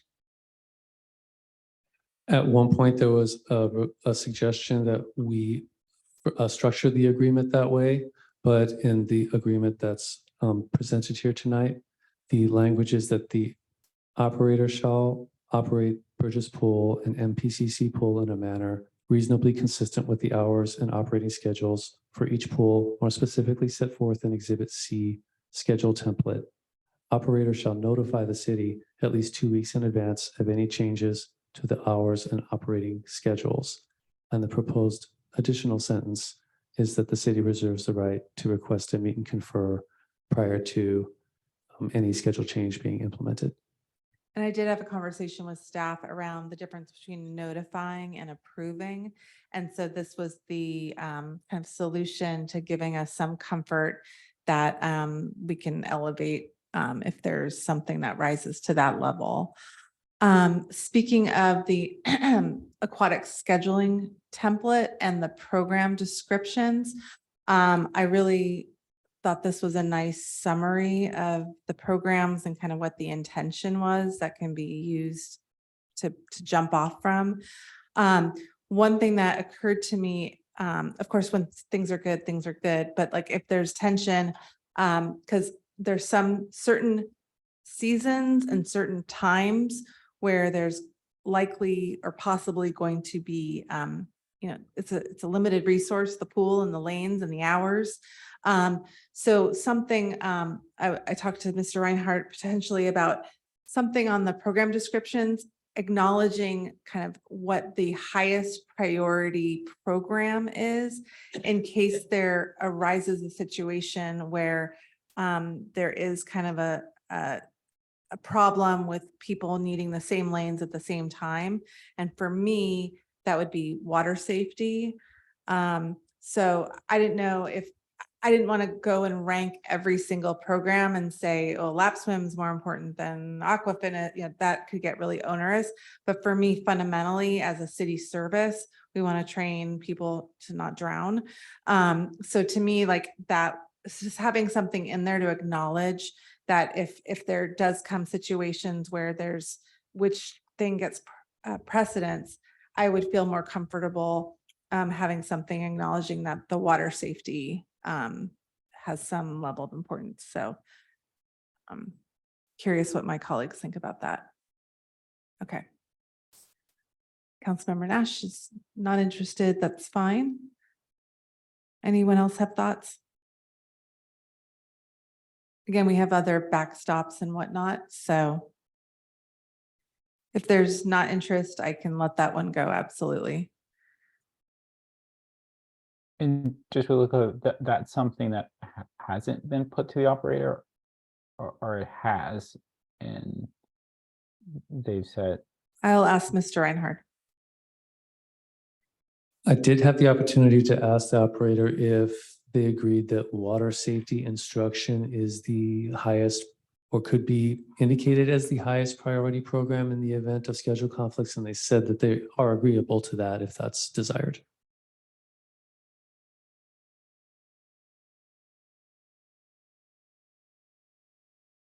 I'll let that come back maybe when we do the summary thing, or if nobody's interested, that's fine. I'm fine to let that go as well. I'll just say I'm concerned about unintended consequences of that without having really thought it through.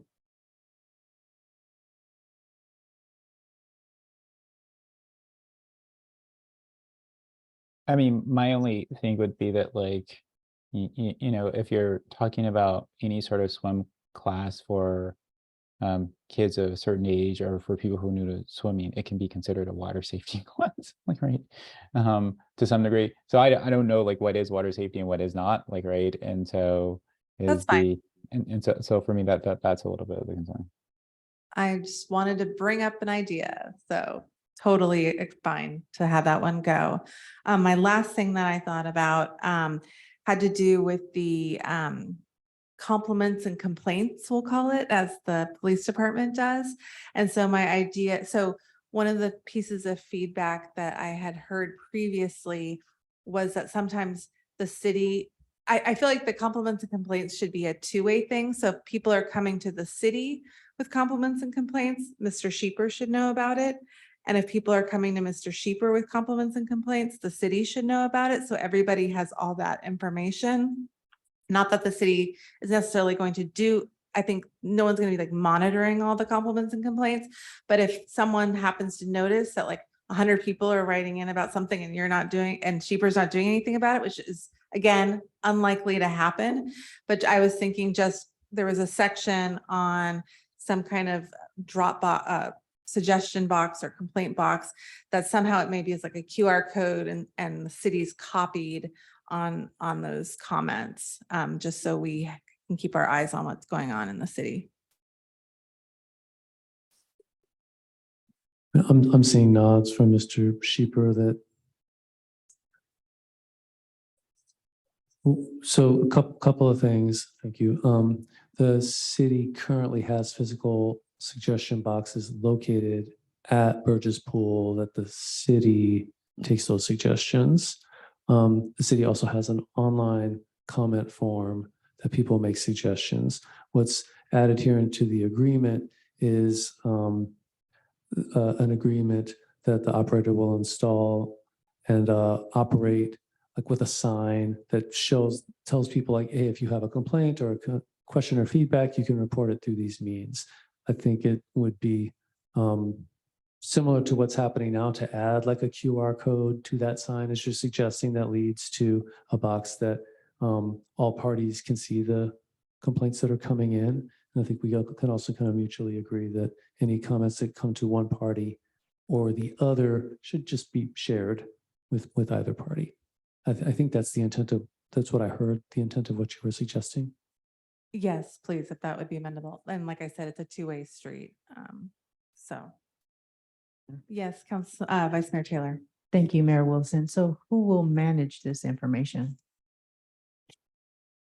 So I believe we have a staff liaison who oversees the pool contract. I mean, I guess who currently gets the complaints and compliments about the pool? Thank you.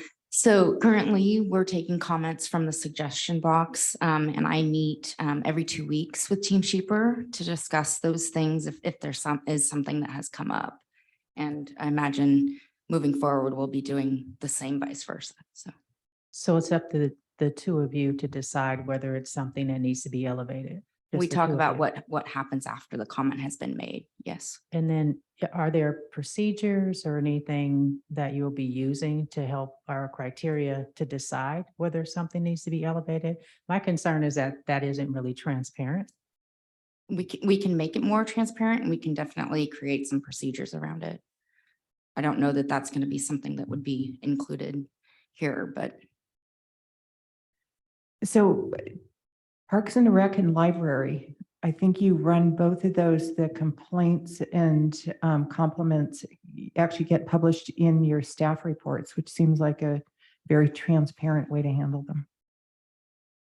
Correct. That's the department's current procedure for all suggestions received, that are fit to print, but yes. Councilmember Combs.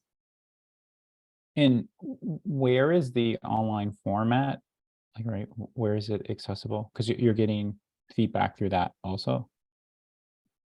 Yes, it's available on the city website. The short link is menlopark.gov/feedback, and there's various links that lead to it on the website, and it's periodically included in the Library and Community Services newsletter. And that potentially could be the location, like if there's a QR code physically at like Burgess Pool, that would be kind of an obvious place that we might look at that QR code leading to, is that form that's already there.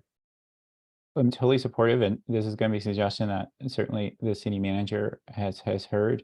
Why don't we put that on the homepage of the city somewhere, like a feedback button, instead of it being buried in pages?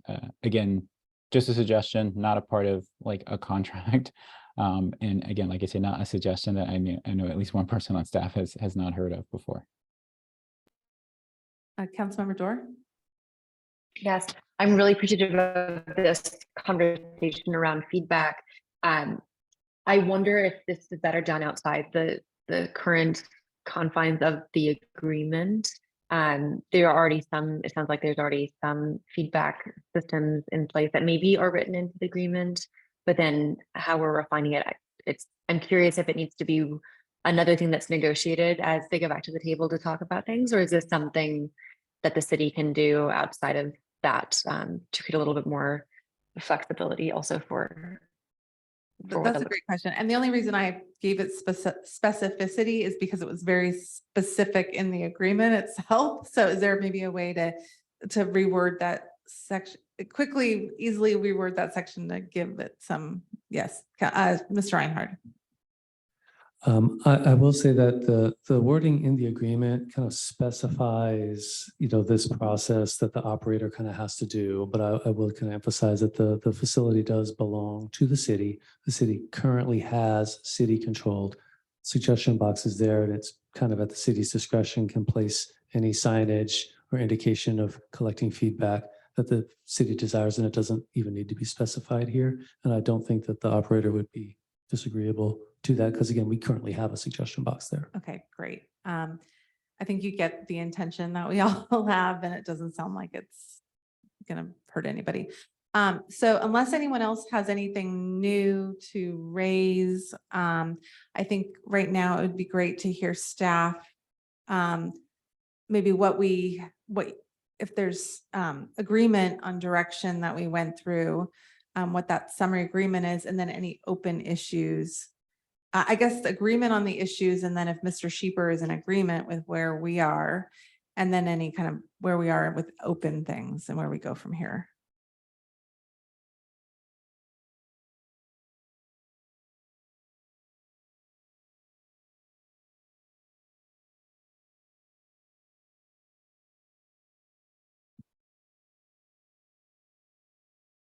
Mayor Willis, it looks like City Councilmember Dorr might have their hand raised.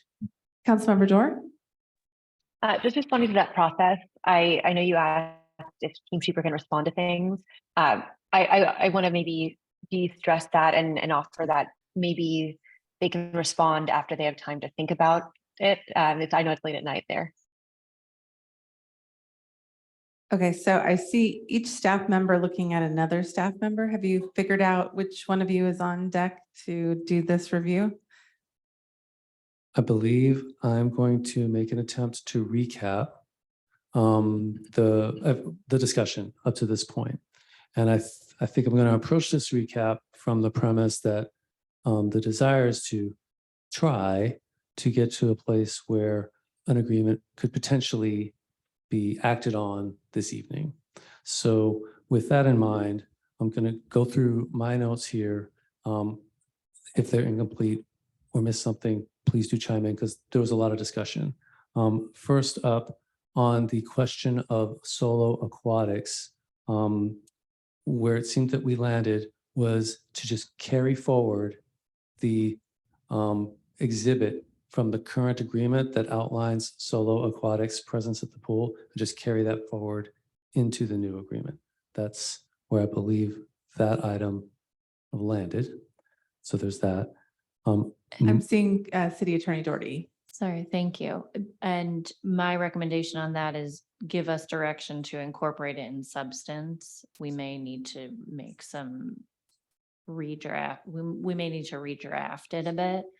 But if you give us the authority to include the basic terms as it's included in Exhibit D of the current agreement, that would be sufficient. So actually, I just thought of something, because Solo operated only at Burgess and we're going to be opening the MPCC. Is there some complexity in doing just a carryover, or is it a 1-to-1, just ×2 for MPCC? I want to make sure we're thinking through. I'm seeing Councilmember Crum shaking his head. Yeah, from my perspective, this is just about grandfathering in what currently Solo has. And so they have nothing reserving any lanes or any time as it relates to MCC. So I don't see how we could provide them that in this instance. But I am supportive of them essentially carrying over the language and specifying that it only applies to Burgess.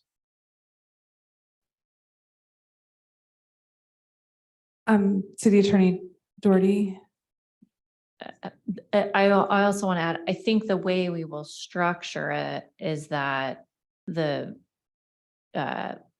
times and the usage currently contemplated in Exhibit D would be like the minimum that Solo and Team Sheeper can work with.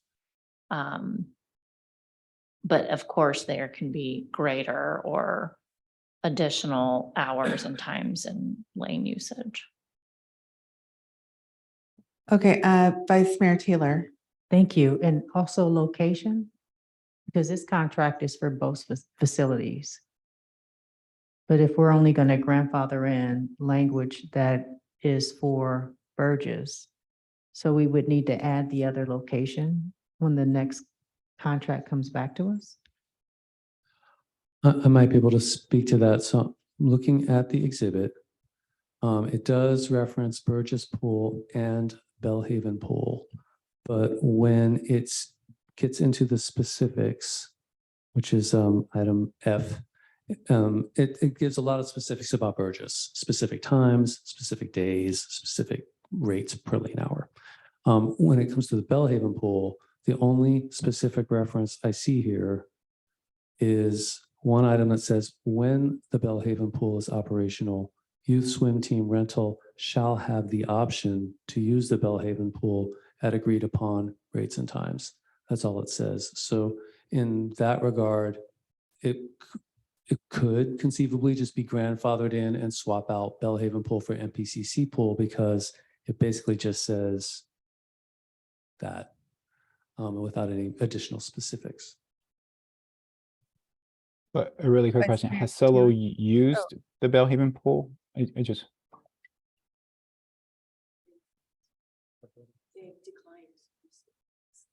The operator is telling me, for those who can't hear the microphone, that they've not exercised the option to use Bellhaven Pool in the past. Yeah, so I don't think we should be like carrying over something that they've not made use of. And I don't even know what that actual language guarantees them, but let's say it guarantees them something, they've never used it. Vice Mayor Taylor? Thank you. Since they weren't a part of the negotiations, I don't think it was ever brought to them in any way. So how would they say, yes, we want to use it, or no, we don't? It was just Team Sheeper and Councilmember Nash and I and staff. So now actually it might be a good time. I'd like to invite Solo, Mr. McCray, if you want to come forward and just share your thoughts.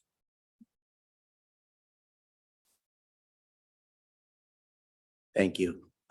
Yes, Solo would like to have the same hours that we've had. So what we've discussed is keeping the same thing, which is what was presented by Carol.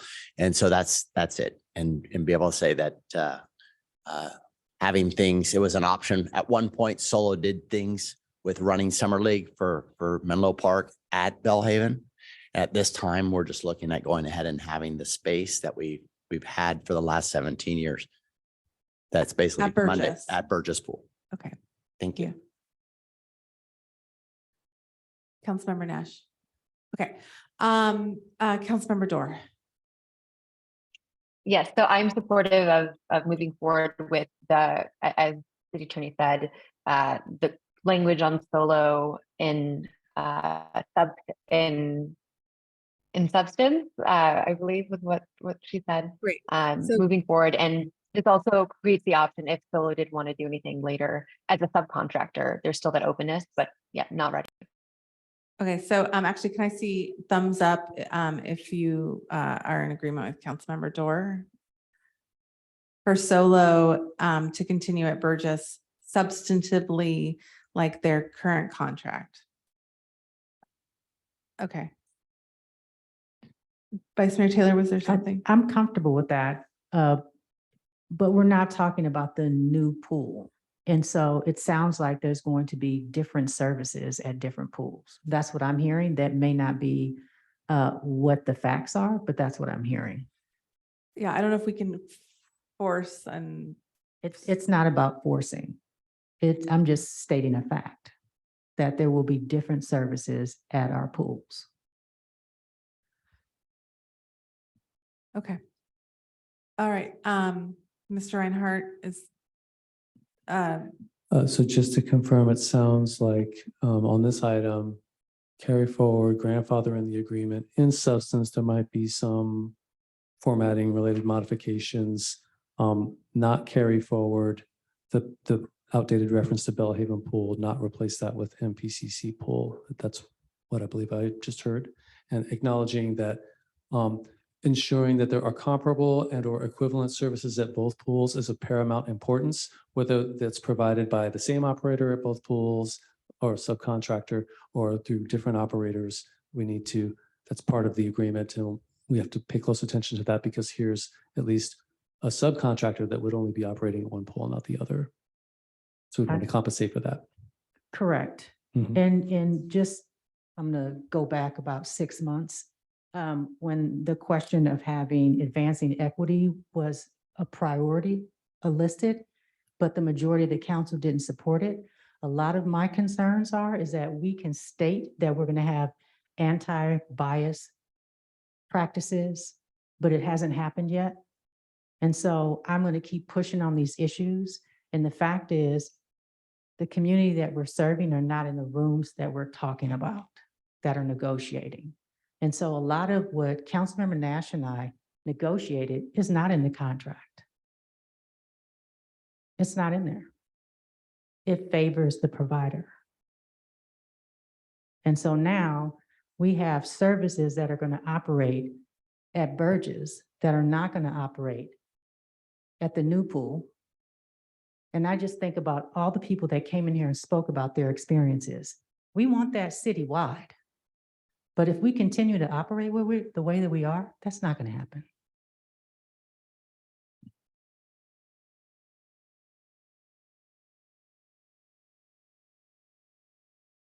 Mr. Reinhardt.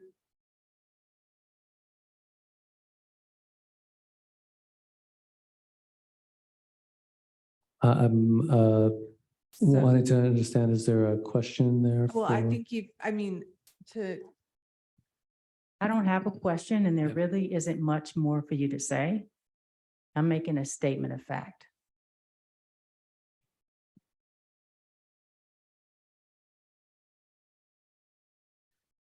So, so that's solo. I think we've covered the solo item. Yes, thank you. Other items that we've recorded, there was the subcommittee's request to require live scan in all cases, employees or non-employees who may come in contact with minors. And so just update the language to just make that a requirement across the board. On just covering, there was some discussion about changing the revenue share. It sounds like a majority of the council indicated not making a change to that. On liquidated damages, sounds like a majority of the council was not supportive of making a change to that. On the maintenance responsibilities, sounds like a majority of the council was not supportive of making a change to that. On the janitorial services, I do have one update. I was able to get the monthly cost to the city for janitorial services at Burgess Pool, and it's $3,300 per month. And that is roughly consistent with other city recreation facilities like the gym, gymnastics, and rec center. They're all kind of in that ballpark of the $3,000 to $3,900 per month. On janitorial, a majority of the city council didn't support any changes to that, want to keep it the same. On the reports frequency, there was, that was a little inconclusive in my notes. There was not a clear direction or indication of changing that. I believe we wanted to stick with what was in the agreement in terms of the timing, but we did want to request that the operator provide through their subcontractors information about the residency of the participants and subcontracted services and report out on that. Councilmember Thank you. Dorr. Along with residency, there seem to be a few other items listed there to track, and I don't recall those offhand now, but would hope that that is inclusive of other things as well. Thank you. So was that on user fees? I couldn't quite. Councilmember Dorr, I don't know what you're talking about. So I think it had another in Councilmember Nash's slide. It was residency, comma blank, and they had a few other items there that were requested to be yes. So inclusion, access, anti-discrimination. I'm curious if there are other points there along with residency that we would hope to include.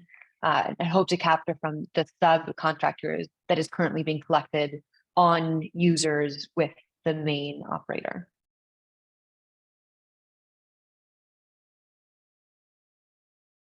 Okay, so on user fees, just to kind of recap the conversation, is that those will be set in the master fee schedule, and a larger discussion about, for say, discounted fees, subsidized fees, other things like that would be held in the context of that discussion.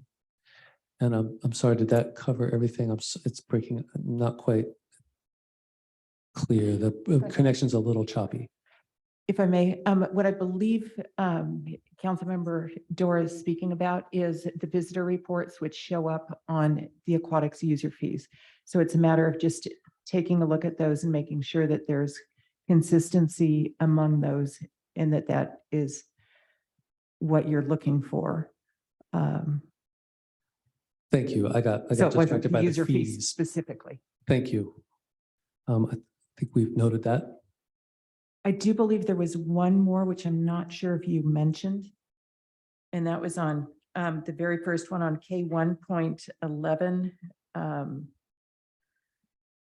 On the operator operation obligations, where I believe we agreed to strike the last sentence of F, which is all improvements undertaken pursuant to this agreement will be at the city's sole expense, and city will be responsible for the use and maintenance of the improvements.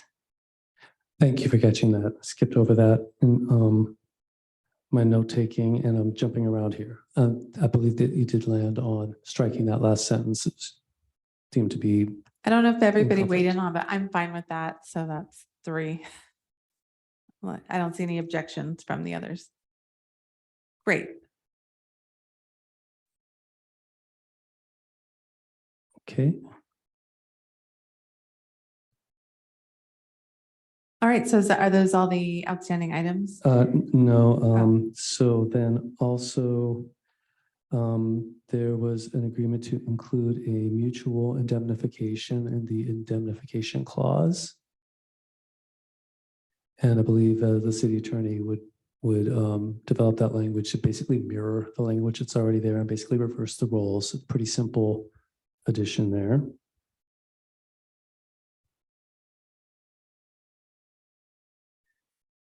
And one other item is back under revenue share there was discussion about removing the word aquatics.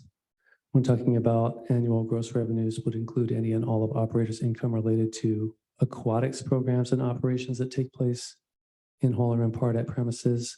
Thank you, City Clerk Karen, for putting it on the screen. My notes are a little inconclusive there. There was some discussion about whether that would have any meaningful impact. And I think it's sort of 6 of one, half a dozen of the other to strike it, but I wasn't clear on where we landed with that one. I was struggling to understand the material difference. But if you feel strongly and if Mr. Shepherd's amendable, then.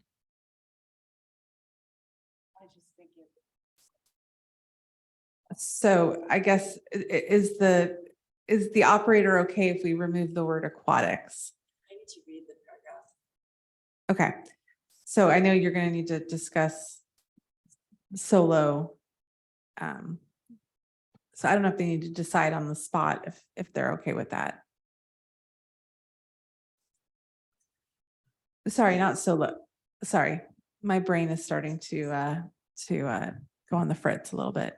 It's getting late. That's not a good sign. It does seem like it's like a one-word deletion that we probably could resolve in the edits that have been happening here, but yeah, okay, thank you. Thank you, Councilmember Nash.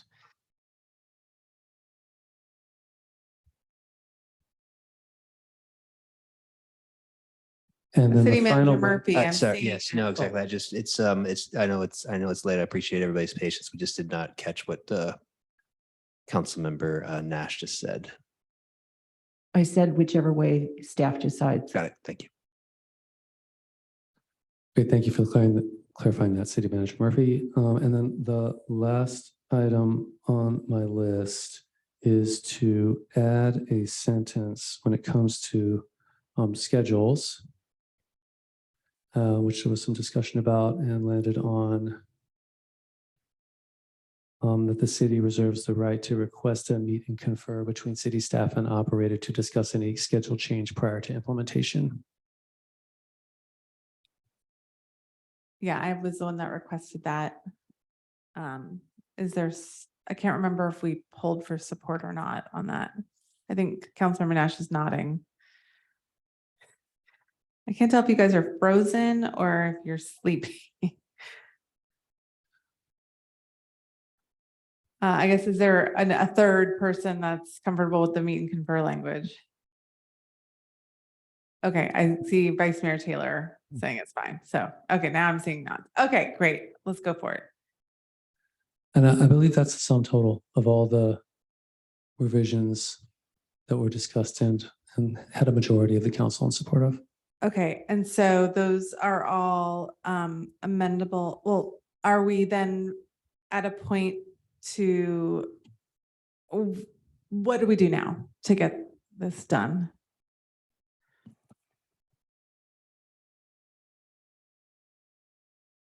I think we'll take a motion to approve the contract subject to the revisions that Mr. Reinhardt just articulated and providing staff the direction to finalize the agreement subject to those revisions.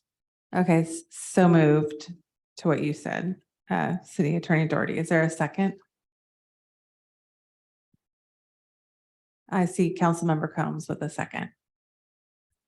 Thank you. So I have a motion on the floor by Mayor Willison and a second by City Council Member Combs to authorize the city manager to execute an aquatics operator agreement with Team Sheeper Inc. at Burgess Pool in the future Menlo Park Community Campus Aquatic Center, subject to the revisions read into the record by Sean Reinhardt, and direct staff to work on finalizing the agreement. City Attorney Doherty, does that suffice? Okay, great. Thank you. Any further city council question or discussion? Seeing none, by roll call vote, City Council Member Nash, No. Vice Mayor Taylor, No. City Council Member Combs, Yes. City Council Member Doer, Yes. Mayor Willison, Yes. and the motion passes with City Council Member Nash and Vice Mayor Taylor dissenting. Thank you. Thank you. And again, thank you everyone who came and spoke, and to Mr. Everybody for your time and efforts on this project. We look forward to good times in the pools. So thank you. All right. We still have 2 regular business items and many other items to get through. And it is 11:43. So we're gonna see what we can do here. We're on K2, which is to adopt a resolution to authorize left turn restrictions from Oak Grove Avenue onto Garwood Way and Merrill Street. And here, once again, is Mr. Louch to introduce this item. Thank you, Mayor. I think in the interest of time, I have a presentation, maybe that we can call optional, that we could walk through if needed, or we can just quickly describe what the request is and move forward. So we're going to see if you want me to go through the presentation or just. I think we describe can the action. skip the presentation. Excellent. The staff Yeah. report was quite extensive. Thank you. So the basic request in front of you is to authorize a left turn restriction by extending the median at the tracks at Oak Grove that would restrict turns onto Merrill Street and onto Garwood Way from either direction. And it's a function of the sort of numerous kind of safety issues that are taking place there. And I think I can just leave it at that. And if you have any questions about anything that was in the staff report, I'm happy to cover that or describe it in more detail. Thank you, Mr. Louch. City Clerk Karen, can you please call for public comment on this item? Yes, thank you, Mayor Willison. So at this time, if any member of the public would like to provide comment on regular business item K2, a resolution to authorize left turn restrictions from Oak Grove Avenue onto Garwood Way and Merrill Street. Participating virtually, please engage that hand feature bottom of your screen. Calling in from a landline or a cell phone, please press *9. Participating in person, please complete a speaker card at that back table and return to me at the clerk's desk. Final call for public comment on regular business item K2. Seeing no hands or cards, Mayor Willison, you may continue. Thank you. Mr. Louch, I know we've heard at least from one restaurant owner at the Springline development, some safety concerns and some access concerns. Can you please speak to those? Yeah, so we heard a variety of concerns, and I did walk around and essentially talk to most of the local businesses or leave them with a letter that was in the staff report or attachment to the staff report. So one business owner and who also wrote in to city council, expressed some concerns about the challenges of access to the site at Springline, and that any further restrictions would have a potential impact on his business. And the ability to sort of get people into that business easily. And then we also had a sort of parallel conversation about the safety issues and spent some time out there looking at the safety issues. And if you've been out to the intersection, you know that there's a lot of very challenging behaviors that are taking place. There's a lot of violations of the existing turn restrictions. And there's a lot of just kind of complex movements making their way through that intersection. And, our feeling at this time is that it's important to restrict those turn movements now. It's a very simple kind of piece of infrastructure that we'd be installing, a median that's basically a raised plastic bit with some posts in it. And it's the kind of thing that as we do that, we've also said that we would come back and talk about sort of Springline circulation patterns generally. That's something that as they now have sort of close to full occupancy, we can start to gather data and stuff and maybe do that next spring, I think is what we talked about. And that's the time we could revisit this if there are, and kind of see if there are any issues and continue to gather input from businesses and residents and others. Okay, thank you, Mr. Louch. And I just wanted to acknowledge the comments that we did receive. I travel on Oak Grove and walk across that crosswalk, and I drive there, I walk there, I bike there. And it is like a bit of a scary safety issue. And so I do think that these changes are warranted. I like that there are with materials that could be changed if needed. And I think that those of us who live in town will get used to the new circulation situation, and we'll figure out where to turn and where not to turn. And those who are visiting will have been driving in anyway, or coming in and going one more block or 2 blocks around the corner, I don't think is terribly onerous. So I'm in support of these changes, curious to hear what my colleagues have to think. So I'll turn it over. Anyone like to speak, or I can also entertain a motion? Councilmember Dorr. Yeah, just echoing support for this. I know myself as I've used MAP, I've gotten a little bit confused at that intersection trying to go to Canteen and other places at Springline. And so I'm not sure if the apps have been updated to be told that there's no left turn there, but would hope that that's something that we can check on to make sure that that is reflected there. And also in supportive of, thank you. Okay, I think you were done, Councilmember Dorr. So Councilmember Combs. It's late, and so maybe I missed it. Did we call for public comment on this? There was no public comment, I believe. Is that Okay. right, City Clerk Karen? Yes. Okay, cool. Yeah, I'm supportive of the restrictions here. Any other comments? Councilmember Nash? I'm also supportive. Okay, I'm seeing nods. Would someone like to make a motion? I will move this item forward. I'll second. Thank you. So I have a motion on the floor by City Council Member Nash and a second by Mayor Willison to adopt a resolution to authorize left turn restrictions from Oak Grove Avenue to Merrill Street and Garwood Way to address safety concerns. Any further City Council question or discussion? Seeing none, by roll call vote, City Council Member Nash, Yes. Vice Mayor Taylor, Yes. City Council Member Combs, Yes. City Council Member Dar, Yes. Mayor Willison, Yes. and the motion passes unanimously. Thank you.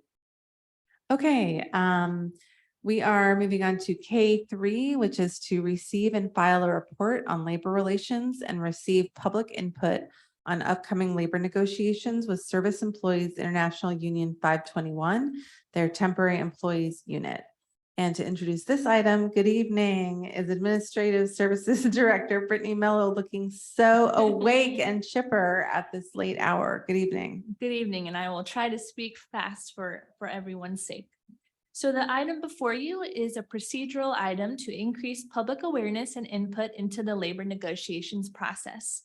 The city is preparing to negotiate a successor labor agreement with the Temporary Employees Unit represented by the Service Employees International Union, or SEIU Local 521. The existing agreement expired back in October 2011. This group is comprised primarily of frontline hourly personnel who work at least 208 hours per year and excludes certain groups that are outlined in the staff report. The number of members in this employee group does vary. Currently, the city employs 93 temporary employees, and the city typically hires about 20 to 30 seasonal temporary employees.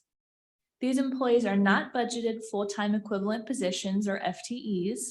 Departments budget for temporary employee help based on their projected needs each fiscal year, separately from the main personnel budget.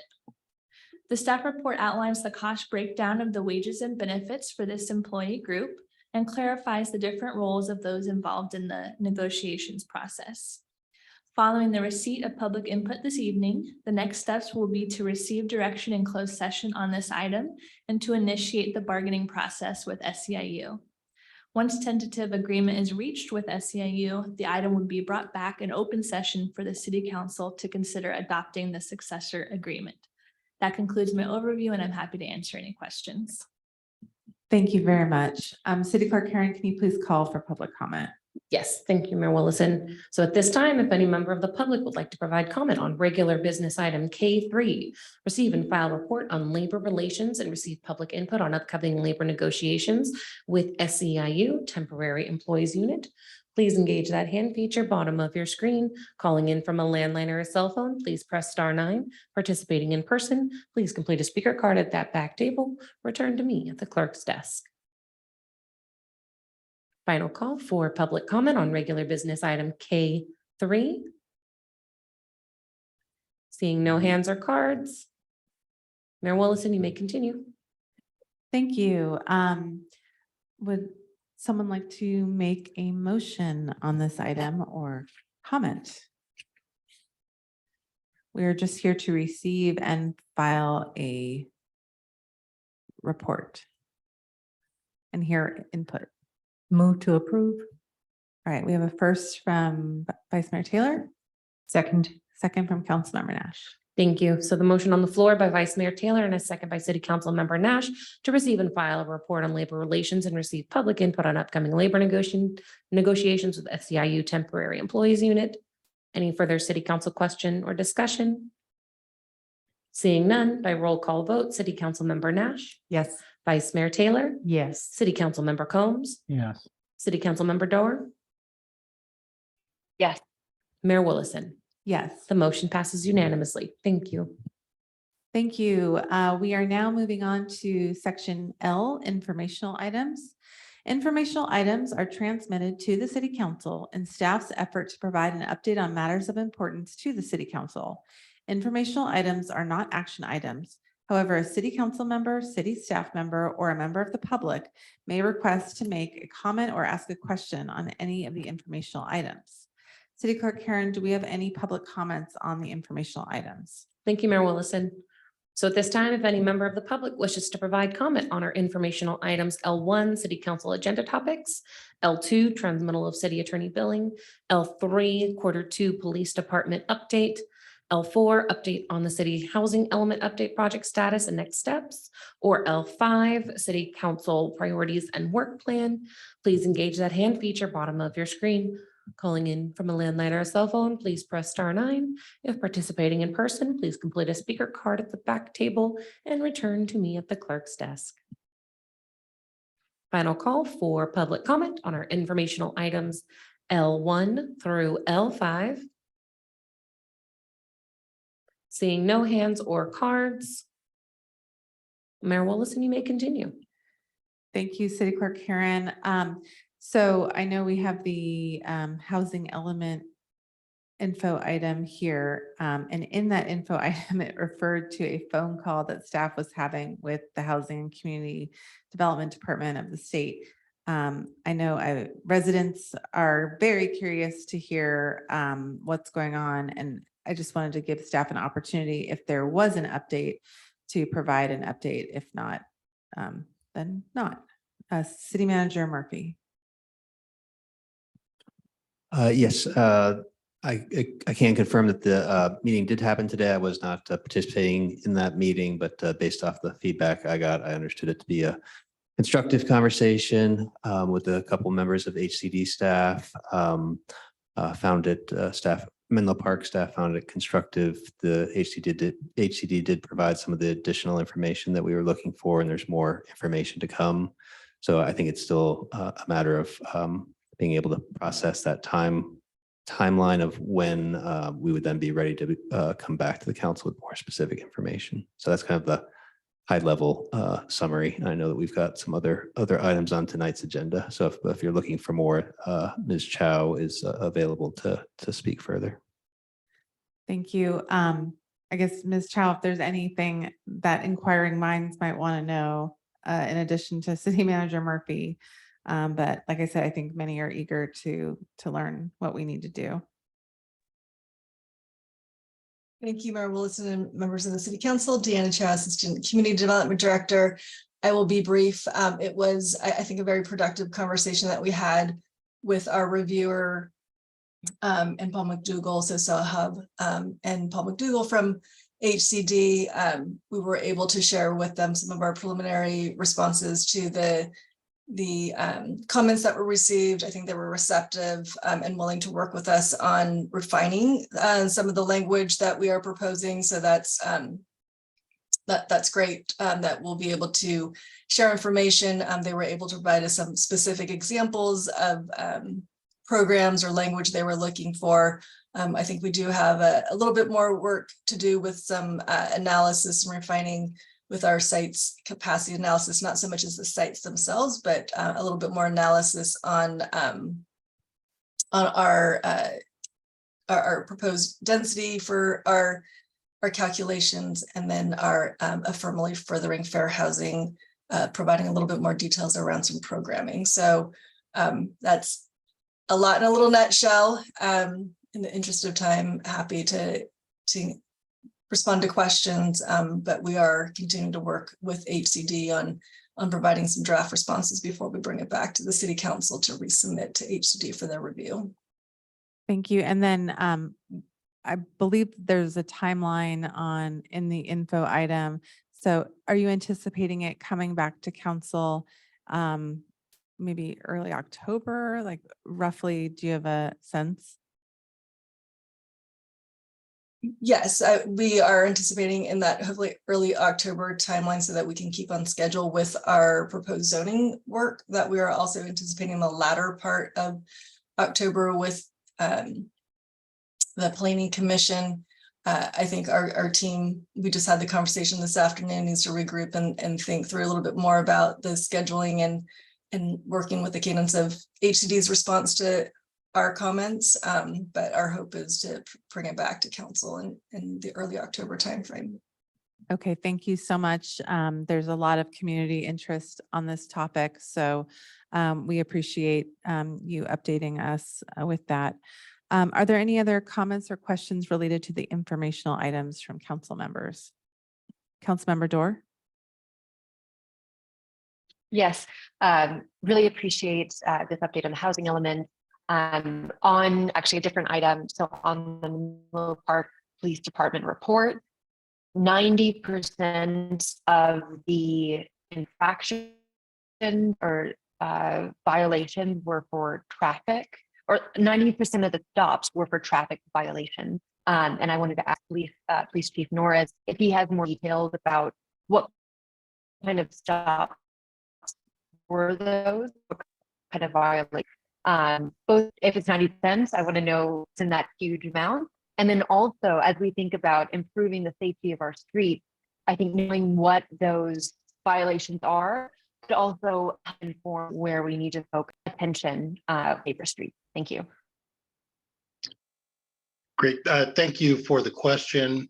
And to be brief about this, I don't have all the exact information, the breakdown of all the violations based on this quarterly report based on the question tonight. We can certainly work on getting you a breakdown of violations moving forward so that there's a little bit more clarity in terms of what types of traffic violations we are stopping people on and or citing folks on. I will have to look a little bit deeper into the RIPA data to determine whether we actually have code violations and we get to that degree of specificity when it comes to the reason for the stop beyond just traffic. If we have it, we can certainly get it for you. And then in terms of what we have in terms of citation data for the actual traffic infractions, I'm sure that we can come up with that as well, so that we have an idea of what we're citing for, whether that is like primary collision factor information, which typically would be speed, stop signs, stoplights, turning movements, et cetera. Thank you, Chief Norris. That would be great. Any other comments or questions on the informational items? Okay, I'm not seeing any. Thank you, Chief Norris, for coming back so late. No problem. Okay, good night. All right, now we're moving on to section M, which are our city council initiated items. In accordance with City Council Procedure CC 20013, City Council initiated items. The following agenda items are to be considered by the City Council and can ask staff questions regarding preliminary scope analysis and resource requirements. After discussion with the motion and second, the City Council may take one of the following actions. Direct the city manager to prioritize staff resources to prepare a formal staff report for further City Council consideration and or action, or direct the item to an advisory body for preparation of a formal staff report with no additional staff support required, or direct the city manager to prepare a formal staff report for further City Council consideration as resources are available, or defer action to the City Council's annual goal setting process. We have two of these City Council initiated items from Councilmember Combs. The first is M1, direction on former Sunset Magazine campus. First, do we have any public comments on this item? Thank you, Mayor Willison. So at this time, if any member of the public wishes to provide comment on City Council initiated item M1, direction on former Sunset Magazine campus, please engage that hand feature, bottom of your screen. Calling in from a landline or a cell phone, please press *9. If participating in person, complete a speaker card at that back table and return to me at the clerk's desk. Final call for public comment on City Council initiated item M1. Seeing no hands or cards, Mayor Willison, you may continue. Thank you, City Clerk Karen. Councilmember Combs, I'll throw this over to you. Yeah, thank you, Mayor Willison. Yeah, the general process is for these initiated items is that I share the request and see if there's another council member who is supportive of the request. And then I think that leads to that possible series of options that you laid out, Mayor Willison. In response to this request that I submitted on CCIN,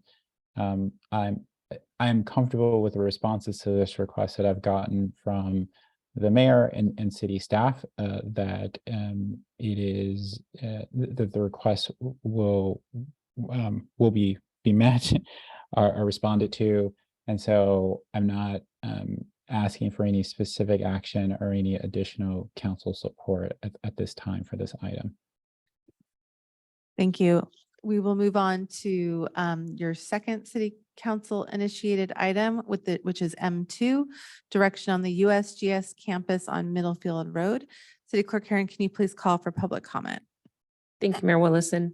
So at this time, if any member of the public wishes to provide comment on City Council initiated item M2, direction on the USGS campus on Middlefield Road, please engage that hand feature, bottom of your screen. Calling in from landline or cell phone, please press *9. Participating in person, please complete a speaker card at the back table. Return to me at the clerk's desk. Final call for public comment on City Council initiated item M1. Seeing no hands or cards, Mayor Willison, please continue. Thank you. And once again, throwing it to Councilmember Combs. Thank you. I'm popular tonight, right? Sweet. So this request stems from an earlier council action directing staff to look for zoning, to look at the zoning of portion of the USGS property when it's transitioned, obviously, to private ownership for a future school. I think the council acted unanimously, and I obviously was part of that. Since then, I think that there has been several developments that suggest that we should relook at this. And one of the primary developments is that the school or no local school district has actually expressed any interest directly in developing a school on a portion of this site. And given how that zoning majorly encumbers this property, which the government has had some challenges selling, and I only say that based on the fact that they conducted an auction and no one bid on it. I do think it's important that we revisit this. I also see that I think on Thursday, the school district board will take this up in a closed session. So it's also great to see that that my inquiries with regards to this has spurred them, at least the Menlo Park City School District, spurred them to look into whether this does possibly fit into their long-term needs. Similar to the other item, based on responses that I've received from the mayor and staff, I'm comfortable with this item being discussed at a future council meeting on the directed or focused on the housing element. So I'm not requesting any additional council support with regards to this item. Thank you, Councilmember Combs. All right, we're going to move on to section N, City Manager's Report. And here is City Manager Justin Murphy, please. Yes, thank you, Mayor. I would like to put in a plug for the open house this Saturday. It's the Public Works Open House. I think this is the first time ever that the Corporation Yard is going to be opened up to the public. So it's a great opportunity for the community to learn more about all the great work that Public Works does. And they're pretty excited about engaging the community. So it's located at 333 Burgess Drive. It's Saturday, and it's listed on the city's events calendar. Thank you. Now we are going on to city council member reports. Are there any reports from city council members since the August 29th city council meeting? Vice Mayor Taylor? City Council Member Nash? Thank you. I just want to report out that Vice Mayor Taylor, City Manager Murphy, and I attended a meeting, multi-jurisdictional meeting with that Santa Clara Board of Supervisors, Joe Simidian called, and there were many cities from Santa Clara County and San Mateo County. We discussed the Stanford Community Plan and specific interest with the housing, transportation, and open space. There will be a Santa Clara County Board of Supervisors meeting on this on Tuesday, October 17th at 9:30 a.m. That will be important. Thank you. Thank you for that report out. Are there any other report outs from my colleagues? Okay, I'm not seeing any. So we're moving on to section P, which is our closed session. City Clerk Karen, we called for public comment earlier this evening, but we said we would do it again. So can you please call for public comment on the closed session items P1, P2, P3, and P4? Yes, thank you, Mayor Willison. So at this time, if any member of the public wishes to provide comment on our closed session items, P1, closed session on labor negotiations, P2, closed session on real property negotiations, P3, closed session on existing litigation, and P4, closed session on anticipated litigation, please engage that hand feature bottom of your screen. Calling in from a landline or a cell phone, please press *9. Participating in person, please complete a speaker card, the back table, and return to me at the clerk's desk. Final call for public comment on our closed session items P1 through P4. Seeing no hands or cards, Mayor Willison, you may continue. Thank you. All right. We are now going to be adjourning to closed session. The city council will be adjourning this regular meeting and reconvening in closed session. The closed session report out, if any, will occur at the September 26th city council meeting. So it is 12:11. Good night.